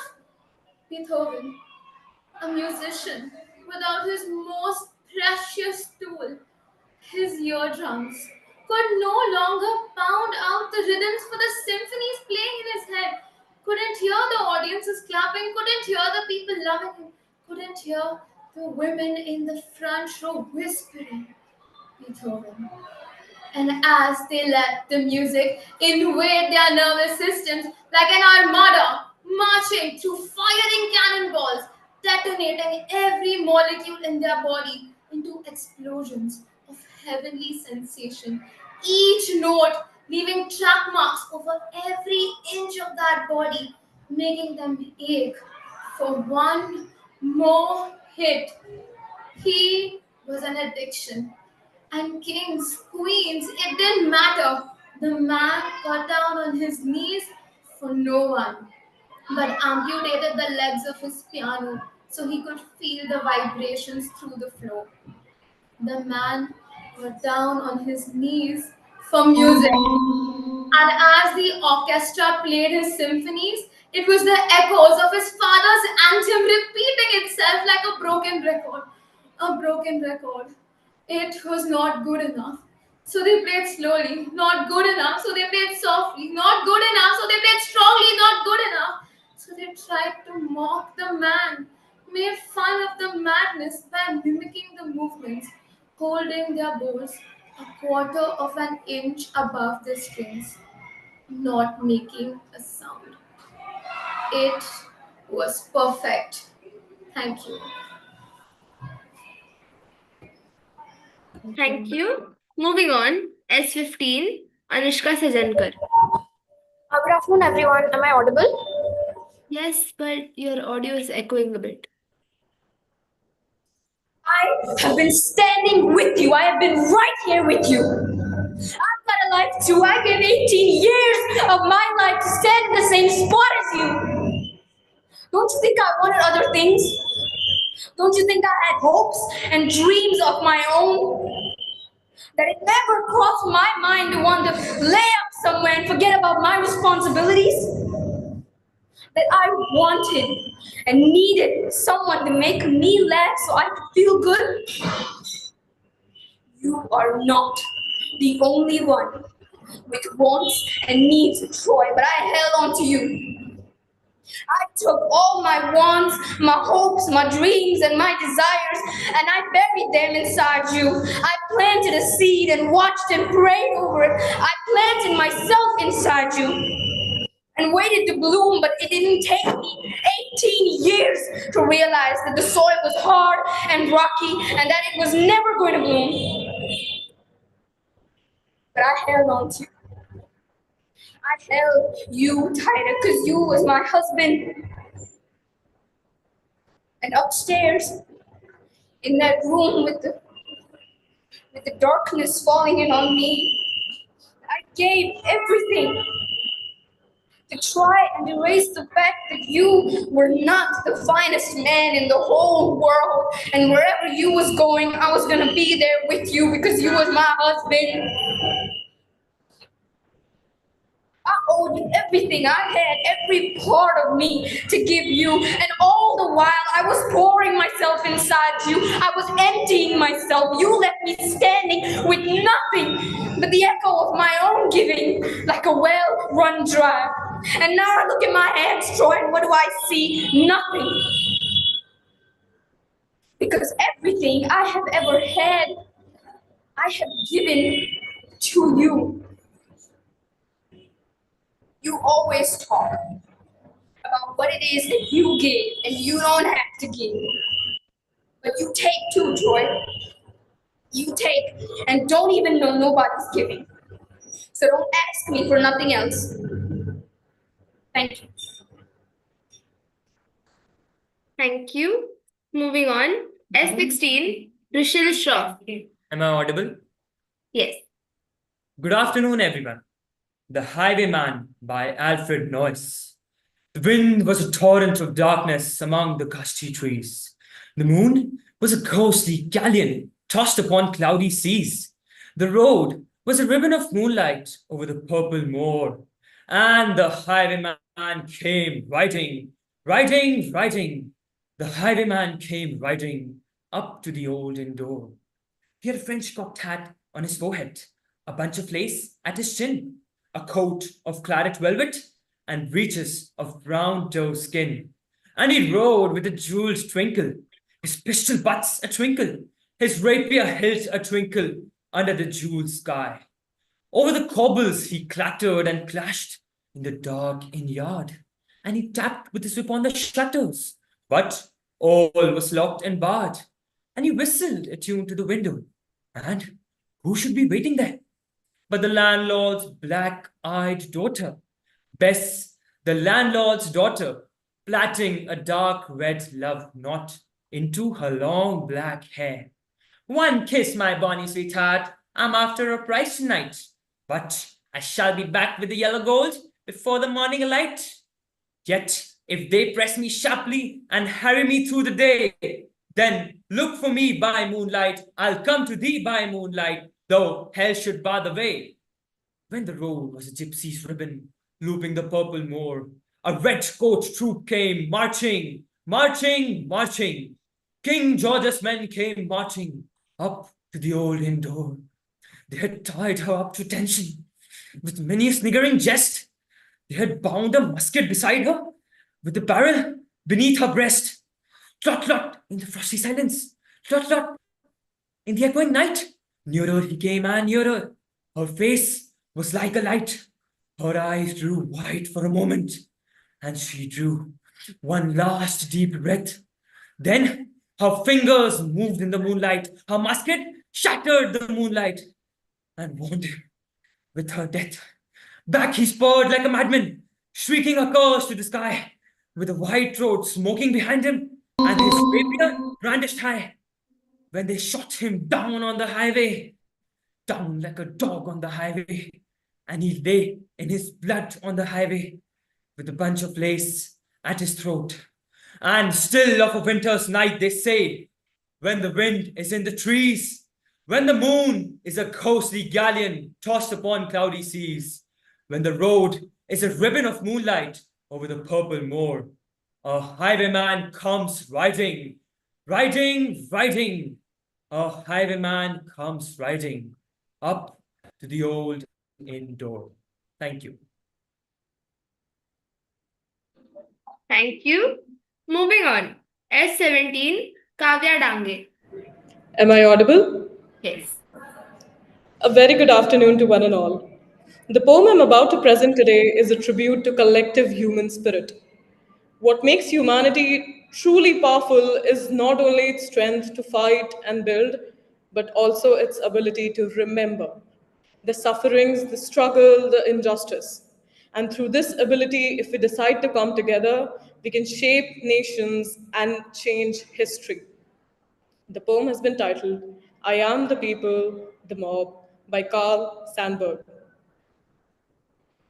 I am the people, the mob, the crowd, the mass. Do you know that all the great work of the world is done through me? I am the working man, the inventor, the maker of this world's food and clothes. I am the audience that witnesses history. The Napoleons come from me, and the Lincolns. They die. And then I send forth more Napoleons and Lincolns. I am the seed ground. I am a prairie that will stand for much plowing. Terrible storms pass over me. I forget. The best of me has been sucked out and wasted. I forget. Everything but death comes to me and makes me work and give up what I have, and I forget. Sometimes I growl, shake myself, and spatter a few red drops for history to remember, and then I forget. When I, the people, learn to remember, when I, the people, use the lessons of yesterday and no longer forget who robbed me last year, who played me for a fool, then there will be no speaker in all the world say the name the people with even a fleck of sneer in his voice or any far off smile of derision. The mob, the crowd, the mass will arrive then. Thank you. Thank you. Moving on, S18, Sanvi Sharma. Okay, so am I audible? Yes, you're audible. Okay, good afternoon, everyone. The poem I'm going to recite is I Wandered Lonely as a Cloud. I wandered lonely as a cloud that floats on high over vales and hills, when all at once I saw a crowd, a host of golden daffodils. When all at once I saw a crowd, a host of golden daffodils. Beside the lake, beneath the trees, fluttering and dancing in the breeze. Beside the lake, beneath the trees, fluttering and dancing in the breeze. Continuous as the stars that shine and twinkle on the Milky Way. Continuous as the stars that shine and twinkle on the Milky Way. They stretched in never ending line along the margin of a bay. 10,000 saw I at a glance. 10,000 saw I at a glance, tossing their heads in sprightly dance. The waves beside them danced, but they outdid the sparkling waves in glee. A poet could not be but a gay in such a jocund company, in such a jocund company. I gazed and gazed, but little thought what wealth the show to me had brought. For oft when on my couch I lie, in vacant or in pensive mood, they flash upon that inward eye, which is the bliss of solitude, which is the bliss of solitude. And then my heart with pleasure says, and then my heart with pleasure fills, and dances with the daffodils, and dances with the daffodils, and dances with the daffodils. Thank you. Thank you. Moving on, S19, Yukta Hamen. As per the Women Peace and Security Index 2023, India ranks 128th out of 177 countries in terms of women's inclusion, justice, and security. The latest data from the National Crime Records Bureau reveals that the rate of crimes against women in India have increased by 12.9% between 2018 and 2022 alone. Are women safe in India? A woman's outcry. Silent rooms with screaming minds. Flawless bodies with scars of crimes. Is this how girls are supposed to survive? Her life is filled with constant calculations. Is this street safe? Is the cab driver kind? Should she change her clothes to avoid inviting trouble? Why must her house keys lie in her fist like a weapon? Do men ever need to think this way? Numbers climb, reports pile high, yet the pages read the same. Statistics of fear and headlines of pain. Each year the chart grows steeper, but on the ground the silence is deeper. A number that whispers, inclusion denied, justice delayed, security betrayed. Lonely nights we walk alone, a shadow lingering behind in this place we once called home. We'll act as if all this were just a bad dream. But to the woman in the bell jar, the world itself is a bad dream. Isn't that how survivors live? Breathing stale air, watching the world spin forward while they are stuck in yesterday's scream. But change will not come from sympathy alone. It will come when laws are enforced, not just written. When workplaces pay equally and protect equally. When boys are raised to respect, not control. When daughters are taught to dream, not just adjust. Until no woman has to measure her own life in burnings. Until we stitch together every piece torn apart, each thread woven from our own hearts, never having to cover up our paths. Break the chains, shatter the silence, tear down these walls built of fear. For when we rise again is when every cage will lie open. Thank you.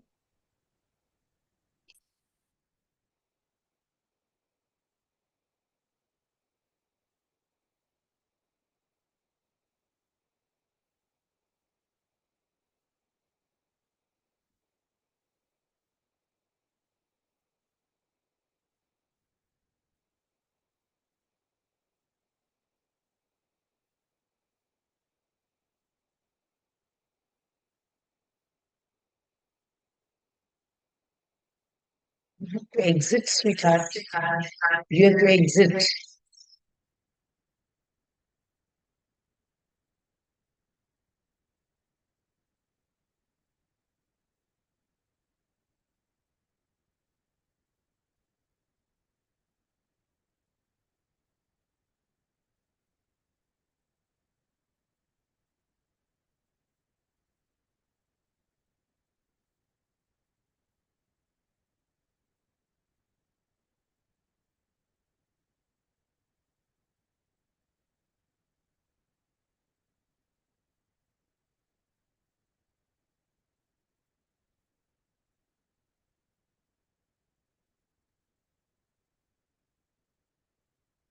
Good afternoon, everyone. Just give us 1 minute. We are having some network issues. We'll sort it and we'll get back. Thank you for your patience.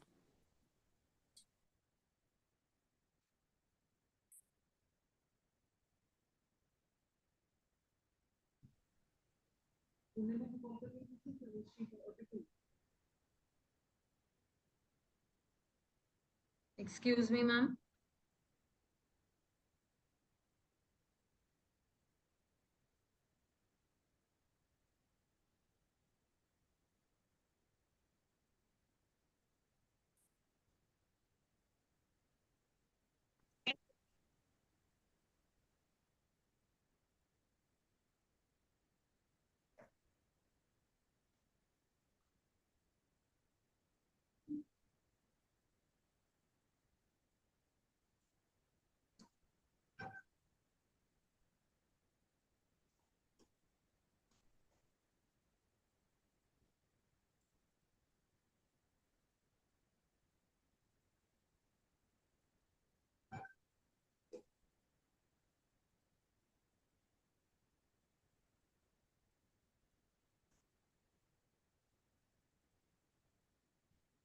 हाँ thumbs up आया रुचि was audible तो उसने हाँ बोला ये देखिए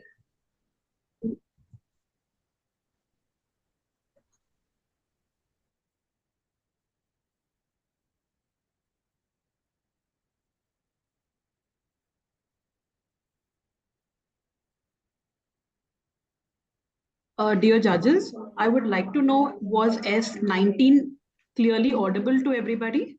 Yes, yes. She was Very much so. Okay, ma'am. So now let's move on to S20. Yes. Good afternoon. Am I audible? Yes, S20 can start talking. Lucifer's Soliloquy by John Milton. Is this the region? This the soil, the clime? Is this the seat that we must change for heaven? This mournful gloom for that celestial light? Be it so, since he who now is sovereign can dispose and bid what shall be right. Farthest from him is best. Farthest from him is best. Farewell, happy fields, where joy forever dwells. Hail, horrors! Hail, infernal world! And thou, profoundest hell, receive thy new possessor, one who brings a mind not to be changed by place or time. The mind is a place of its own, and in itself can make a heaven of hell, a hell of heaven. What matters is if I am the same as I am. What matters as if I am the same as I am? The Almighty, the Almighty hath not built here for his envy. He will not drive us hence. Here we may reign secure. And in my choice, to reign is worth ambition. It is better to reign in hell than to serve in heaven. Now, we may talk about our real friends, the acquaintances and cooperators of our loss. They may come here not to share with us their part or with rallied arms in order to try to what else may be regained in heaven or what more lost in hell. Thank you.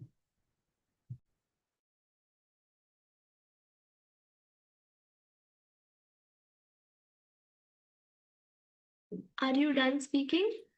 Oh, yes. Okay, thank you. Moving on.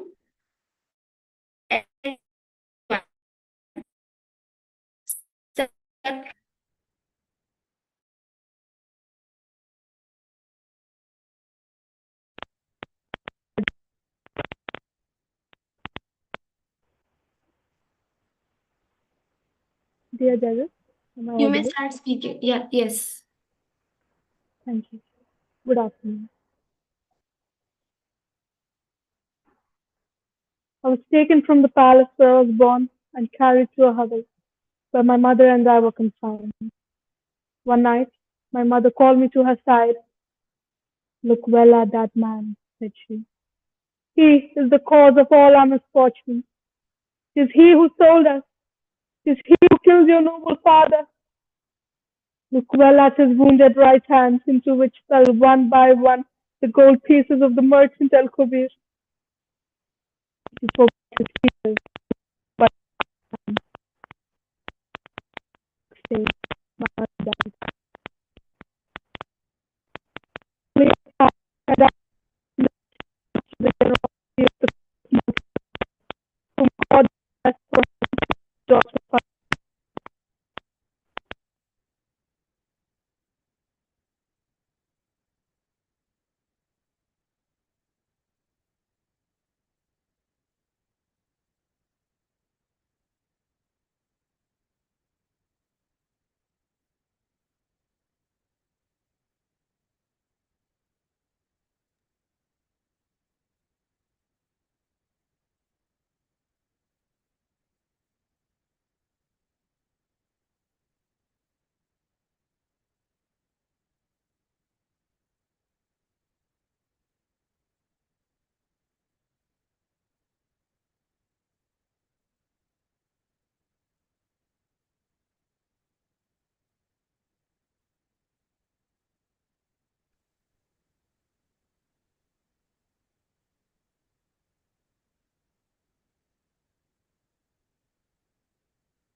Saying one, you are not audible. I'm not. I'm not able to hear. Only. Yeah, same here. I'm not And able to 71, hear. you Written are that not in chat. audible.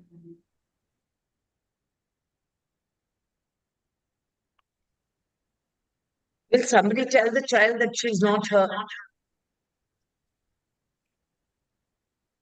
Ma'am, she's not able to hear only.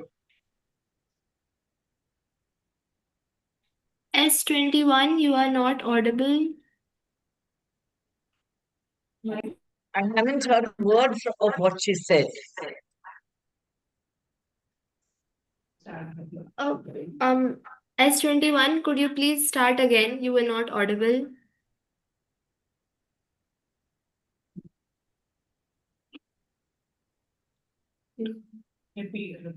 S21, you were not audible. Could you please repeat? She's come. Wait.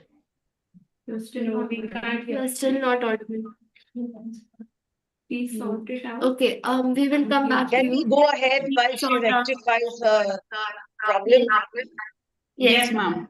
Let's move on to S22, Riha Puri. Put it in the chat box. S21, you are not audible. We'll come back to you. And you put it in the chat box.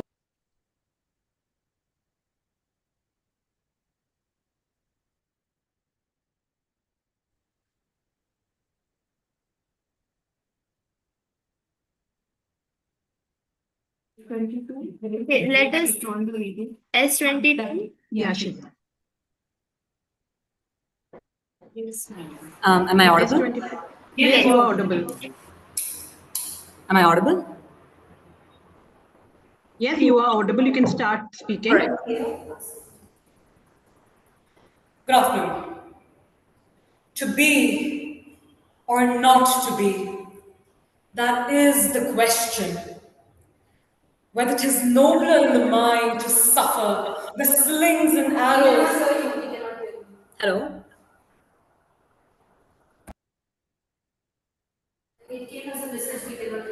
Hello? You're very audible. Why don't you just continue? Oh, sorry, ma'am. I had received a message that I was not audible. So I'll start again. It's all right. Good afternoon. To be or not to be, that is the question. Whether 'tis nobler in the mind to suffer the slings and arrows of outrageous fortune, or to take arms against a sea of troubles and by opposing end them. To die, to sleep no more, and by sleep to say we end the heartache and thousand natural shots that flesh is heir to. 'Tis a consummation devoutly to be wished. To die, to sleep perchance to dream, aye, there's the rub. For in that sleep of death, our dreams may come, when we have shuffled off this mortal coil, must give us pause. Next, we must remember that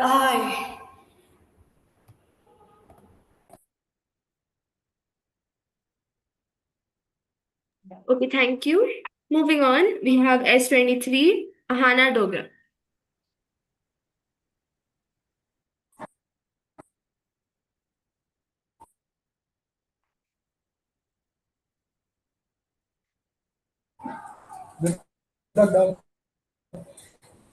S23, you can start.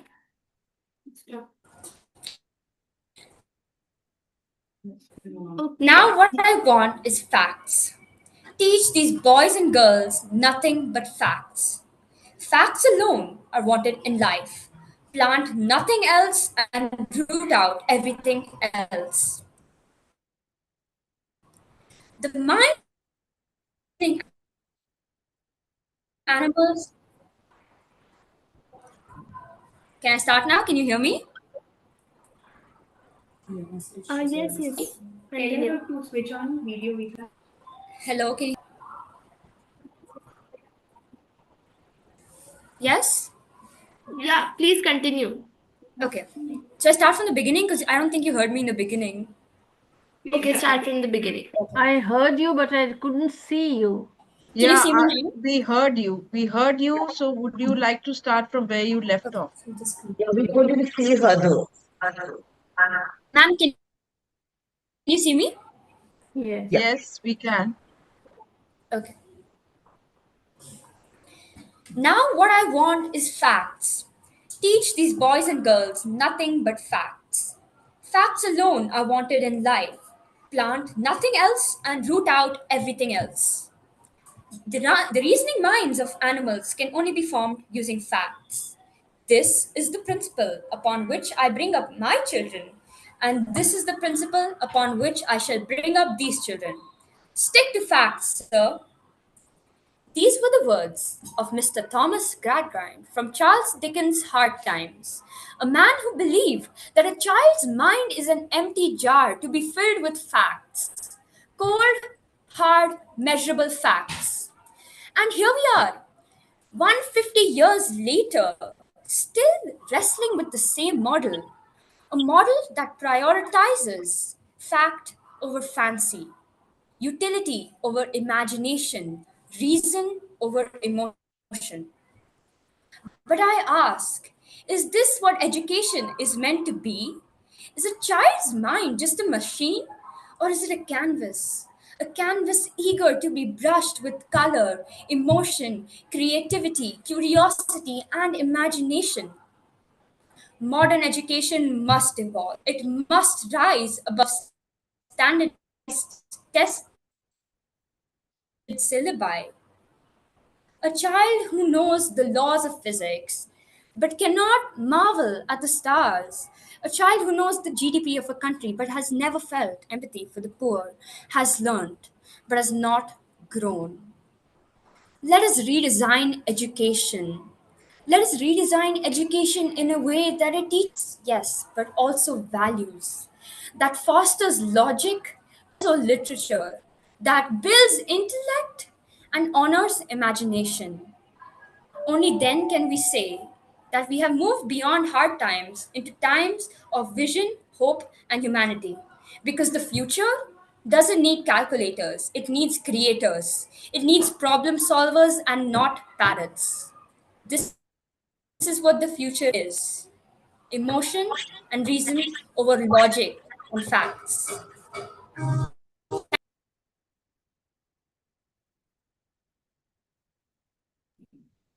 Thank you. Moving on, we have S24, Sanya Menon. Excuse me. I'm so sorry to interrupt, but S22 was disconnected. So, if you could please clarify when she'll be given another chance. We'll let you Let's know in the finish end. with everybody and then call her back. Yes, ma'am. Okay, ma'am. Is Thank you that so much. okay with everyone else? Good afternoon. You may write me down in history with your bitter, twisted lies. You may trot me down in the very dirt, but still, like dust, I'll rise. Does my sassiness upset you? Why are you beset with gloom? 'Cause I walk like I've got oil wells pumping in my living room. Just like moons and like suns, with the certainty of tides. Just like hopes springing high, still I'll rise. Did you want to see me broken? Bowed head and lowered eyes, shoulders falling down like teardrops, weakened by my soulful cries. Does my haughtiness offend you? Don't you take that awful hard? 'Cause I laugh like I've got gold mines, digging in my own backyard. You may shoot me with your words. You may cut me with your eyes. You may kill me with your hatefulness, but still, like air, I'll rise. Does my sexiness upset you? Does it come as a surprise that I dance like I've got diamonds at the meeting of my thighs? Out of the huts of history's shame, I rise. Up from the past that's rooted in pain, I rise. I'm a black ocean, leaping and wide, welling and swelling, I bear in the tide. Leaving behind the nights of terror and fear, I rise. Into a daybreak that's wondrously clear, I rise. Bringing the gifts that my ancestors gave. I'm the dream and the hope of the slave.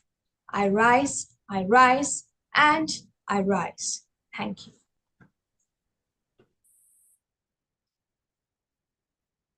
Yes, thank you. Moving on, S25, Neelambri Sonawar. Good afternoon. Am I audible? Your voice is very low. Am I audible now? Yes, go ahead. The morning stretched, calm, beautiful, and warm. Sprawling half clad, I gazed out at the form of shimmering leaves and shadow. Suddenly, a strong flash, then another, startled me. I saw the old stone lantern, brightly lit. Magnesium flares while I debated it. The roof, the walls, and as it seemed, the world collapsed in timber and debris. Dust swirled around me in the garden now, and around me in the garden now. My drawers and undershirt disappeared. A splinter jutted from my mangled thigh. My right side bled, and my cheek was torn. And my cheek was torn. I dislodged, detangled a piece of glass, all the time wondering what had come to pass. Where was my wife? Alarm! I gave a shout. Where are you, Yeko-san? My blood gushed out. Pain-stricken, blood-stained, my wife called out. She emerged, holding her elbow. We'll be fine, I urged. Let's get out quickly. Stumbling to the streets, we fell, tripped by something at our feet. Excuse me, please excuse me. He was dead. A gate had crushed him. A house standing before us, tilted, swayed, toppled, and crashed. A fire sprang up from the dust and spread by the wind. We must get to the hospital. We needed aid. Thank you. Thank you. S26 has already completed theirs, so we'll move on to S27, Ishita Singh.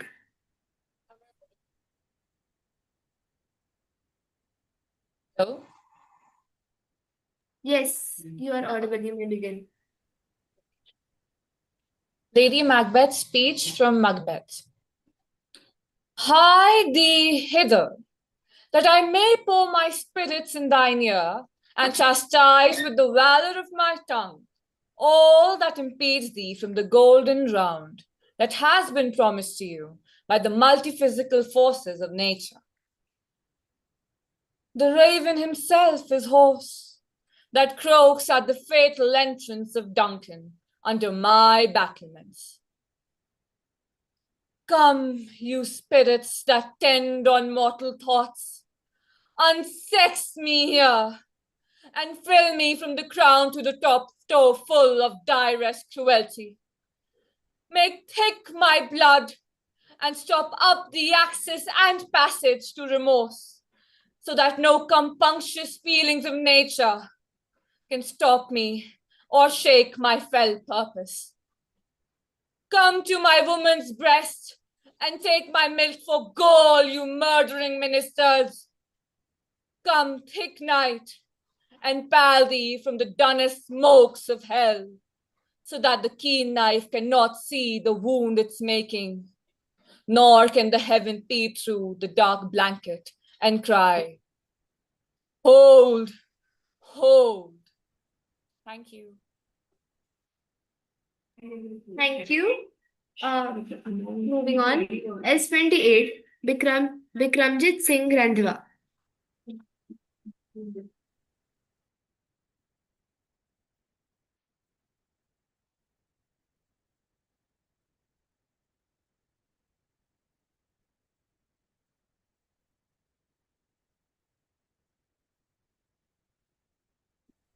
Am I You may audible and begin. visible? Yes, you are audible. You may begin. Good morning to one and all present here. Today, I'm going to present some of Winston Churchill's most powerful words which inspired Britain in its darkest hours. I begin.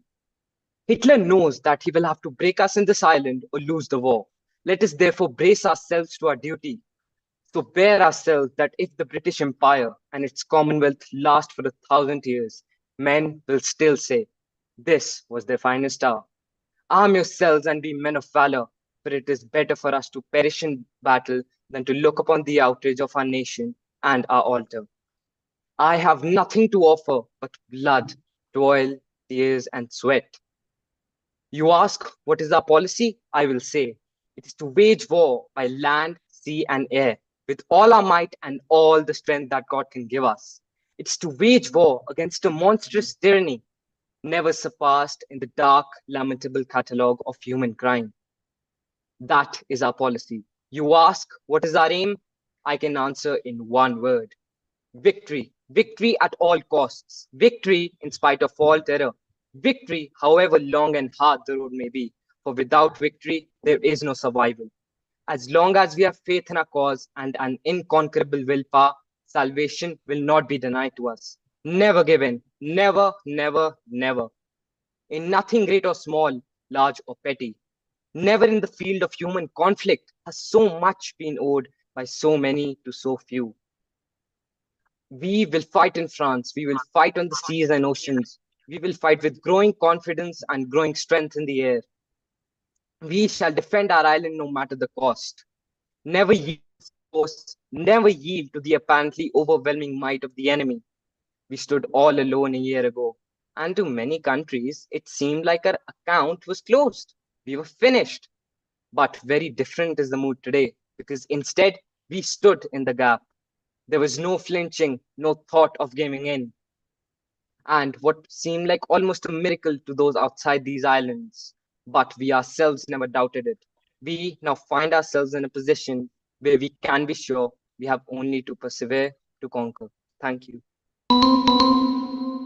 Thank you. We will now have SO1, Muhammad Bahadur Hussain Chhat.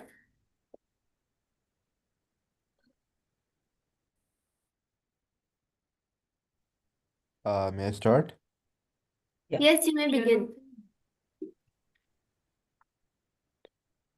I heard an angel speak last night, and he said, write a nation's curse for me and send it over the western sea. So thus I wrote and mourned indeed what all may read, the curse. Because ye have broken your own chain with the strain of brave men climbing a nation's height, yet hence bear down with brand and thong on souls of others for this wrong. This is the curse, right? Because yourselves are standing straight in the state as freedom's foremost acolyte, yet keep calm, footing all the time on writhing bond slaves for this crime. This is the curse, right? Because ye prosper in God's name with acclaim to honor in the old world sight. Yet do the fiends work perfectly in strangling martyrs for this lie. This is the curse, right? Ye shall watch while the kings conspire round the people's smouldering fire, and warm for your part shall never dare, oh shame, to utter the thought into flame which burns at your heart. This is the curse, right? Ye shall watch while strong men draw the nets of feudal law to strangle the weak, and counting sin for sin, your soul shall be sadder within than the word ye shall speak. This is the curse, right? Go wherever ill deeds shall be done. Go plant your flag in the sun besides the ill doers, and recoil from clenching the curse of God's witnessing universe with the curse of yours. This is the curse, right? Thank you. Thank you. Judges, should we be giving S21 another chance? S21, S21 and S22. Because they were not audible the first time. Should we give them another chance? See, S22, I could hear quite clearly. Okay. Yeah, she spoke this one, to be or not to be from Hamlet. I heard her. I don't know 21, about the yes. others. 21, yes. Yes, Okay. 21 needs to be heard. We couldn't hear her at all. Okay. So this is the last speaker, S21, you may begin. Good afternoon. I was taken from the palace where I was born and carried to a hovel where my mother and I were confined. One night, my mother called me to her side.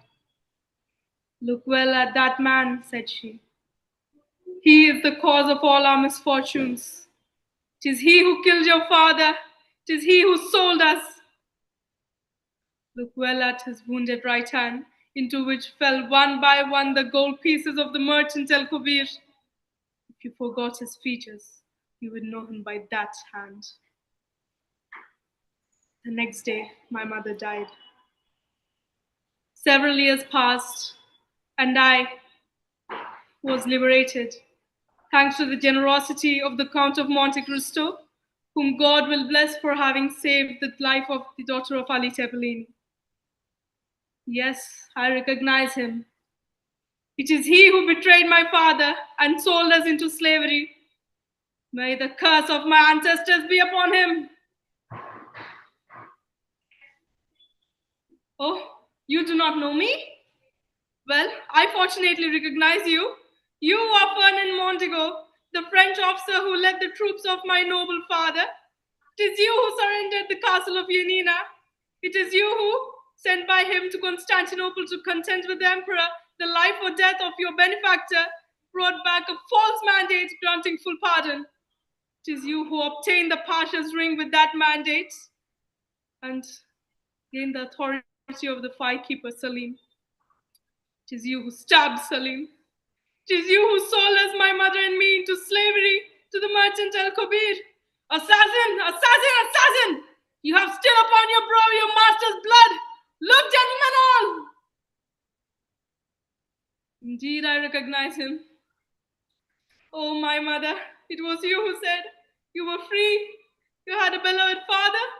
You were destined to be almost a queen. Look well at that man. It is he who raised your father's head on the point of a spear. It is he who sold us. It is he who forsook us. Look well at his right hand, upon which is a large wound, into which fell one by one the gold pieces of the merchant El Kobir. I know him. Oh, let him say now that he does not recognize me.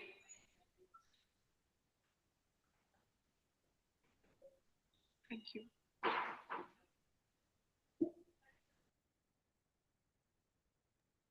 Thank you. And therefore, the curtain falls on a journey of talent, effort, and excellence. Okay. May I now request our judge, Dr. Ranjini Krishnaswamy ma'am, to kindly share her experience and thoughts with us. We would also request you, ma'am, to guide the participants with your valuable feedback. Okay. I think I'm muted. Can you hear me, please? Yeah. Yes, ma'am, we can hear you. Okay. On the whole, I would say while it was very exhausting and tiring for us, it was still very heartening to see that young children still take the trouble of speaking. What I would like is perhaps if we had a column, this maybe Jyotsna, you might want to do this later. If we had a column for expression, Yeah. okay, and recall, because 2-3 children forgot, and they started off well. Unfortunately, because they forgot, they couldn't go ahead. Okay, so that was one thing. Second, this child who spoke on daffodils, I don't know whether that was the right thing to talk at the 11th and 12th standard level. That was one thing. And let's be natural. Somewhere I feel that the children were also trying to put on an accent and speak. Okay? But otherwise, it was okay. And I particularly liked Maya Angelou's poem. Though it was repeated several times, it was very, very good. And it was nice to hear some children write their own things, especially talking about women's empowerment and women's rights and equality for women and things like that. All the very best, children. I hope it'll be an even better show next year. And thank you, Euro School, for organizing this. Thank you, Thank ma'am. you. Thank you very much, Dr. Ranjani. It was our pleasure to have you for such a long while. Not, we didn't expect it to go on for so long, but yes, we had. I thought it'd get over by 1:30. Yeah, really nice of you to have been on our panel, and we had 52 children for the first category and 28 for the next category. Yes. So it was a Herculean task, no doubt about it. Really grateful to you for being with us and really appreciate your feedback. We will take into account the points that you've mentioned. It was very valuable for us. Yeah. Very valuable. Thank you. And now over to Ms. Chattopadhyay. Good afternoon, everybody. Am I audible? Very Good afternoon, and thank you, Euroschool, and thank you, Jyotsna, for this beautiful experience. I enjoyed it very much last year, and same goes for this year. Most of the pieces, and some of them have been so topical, so relevant in today's day and age. I mean, the Air India flight, then the Pahalgam attacks, and there are more like this. And there are some that are old, but so relevant regarding the women's rights. Emmeline Pankhurst. So, I mean, overall, it was really very, very, I don't know how time flew, absolutely. Thank you, children. Of course, I totally agree with what ma'am said just now, that one or two pieces were really, I mean, not for the standard. However, we all make mistakes. Yeah. I'm sure that will also be, I mean, that person or those people will understand. But by and large, it was a wonderful experience. Thank you, students, all of you from across schools. And thank you, Euro School, for this beautiful experience of mine. And may I be excused now? Yes, sure. Thank you so much. I just have to go to a Shraddh ceremony. Yes, thank you very, very much for being with us. Thank For you. spending your morning with us. Thanks a lot. Thank you. Thank you so much, ma'am. Thank you, ma'am.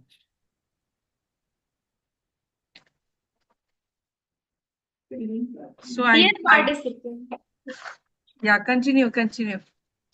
Dear participants, the much awaited moment is finally here. We now have the results for Category 1 and Category 2. I warmly invite our principal, Dr. Jyotsna Mayadas, to declare the results. Thank you, children. You have also been very instrumental in putting the whole show together. And thank you to the teachers who have worked towards it. And it was no mean task to get 50 plus schools from across the country, and our two judges to whom we are very beholden for spending their morning with us. And now I know, children, you're all waiting for the results. So without further ado, I'm going to call out the results of Category 1, which are here before me. And as I did notice the results, that there was a very tight competition between all of you, and there is just a margin of 0.5 between positions. So we have decided to add to our result and give it to as many children the positions that we could.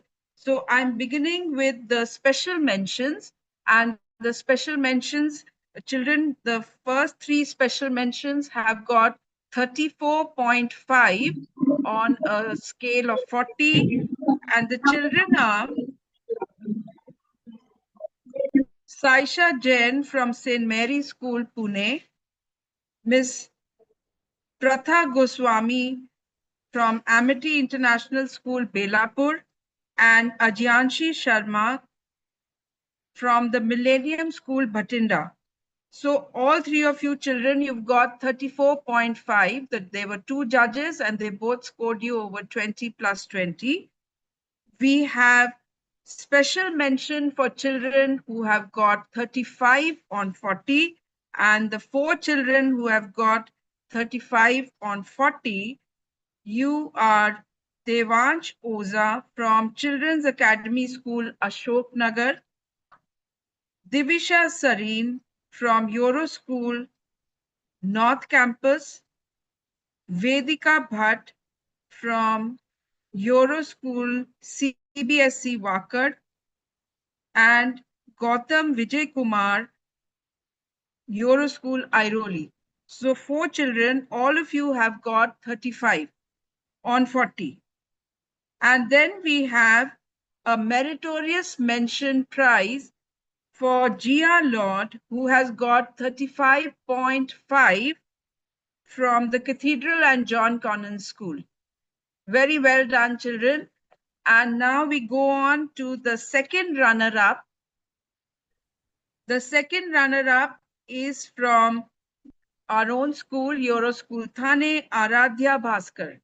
You've got 36 on 40. Then we have the first runner-up from Vibgyor High, Ananya Palakruti, with 38 points. And the winner of the category 1 is none other than Sakina Colambowala, 38.5 points, Diamond Jubilee School. She's got the Best Speaker Award. So very, very well done, children. We are very proud of you. Out of 52 contestants, you have done extremely well, and we are very happy that you were with us this morning. And we hope that you go on to many, many greater things. Wonderful. Anyone would like to say anything? You're most welcome. We are getting the results of the category 2. If anyone would like to say something.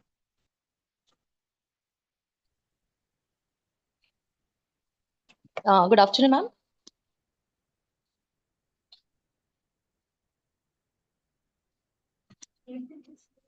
Good afternoon, ma'am. Are you able to hear me? Thank you so much for giving us this opportunity. I'm Joycey. Danch Oza. He's our child from Children's Academy School. Since he's gone for his tuition, he cannot attend the prize distribution now. So I have attended it on behalf of him. Yeah, that's perfectly fine. So we will be sending the certificates and a token prize. We will be mailing it. Okay, ma'am. Thank you so much. Yes. So I am awaiting the results of category 2.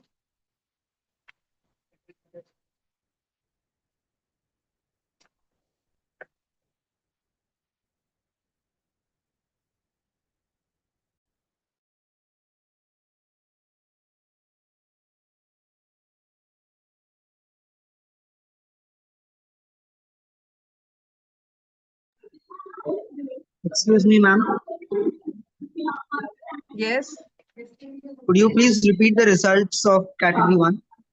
I'm sorry, I won't be able to repeat it. We will publish the result. Right. Now we go on to category 2. The results for category 2. Once again, we see a very, very small margin of points between the positions. So we begin with the special mentions, and we start with 34 points, which has 34 points special mention received by Jivika Sanjay Pandita from AM Naik School, Powai, with 34.5. 34.5. There are 2 children, both of them get a special mention, and they are Uttisht Samrat from Universal High School, Dahisar, and Nitya Pillai from the Bishop's Co-ed School, Kalyani Nagar. So children, both of you have got 34.5. Very well done, all 3 children. You've got special mention prize. Moving on to the positions of second runner-up. We have 2 children coming as second runner-up. Both of you have got 35 points. Sanya Menon from Amity International School, Kavya Dange from Center Point School, Amravati Road Bypass. The first runner-up position with 35.5 points, Yukta Hemane from Centrepoint School, Vardhaman Nagar, Nagpur. Anushka Sajankar from the Bishop School, Pune. Very well done, children. And the best speaker for this category 2 is with 36.5 points, and she is Zaheen Virani from the Cathedral and John Connon School. Heartiest congratulations to all of you children. You've done very, very well. We are very proud of you, and we hope you enjoyed this experience as much as we enjoyed it. Thank you.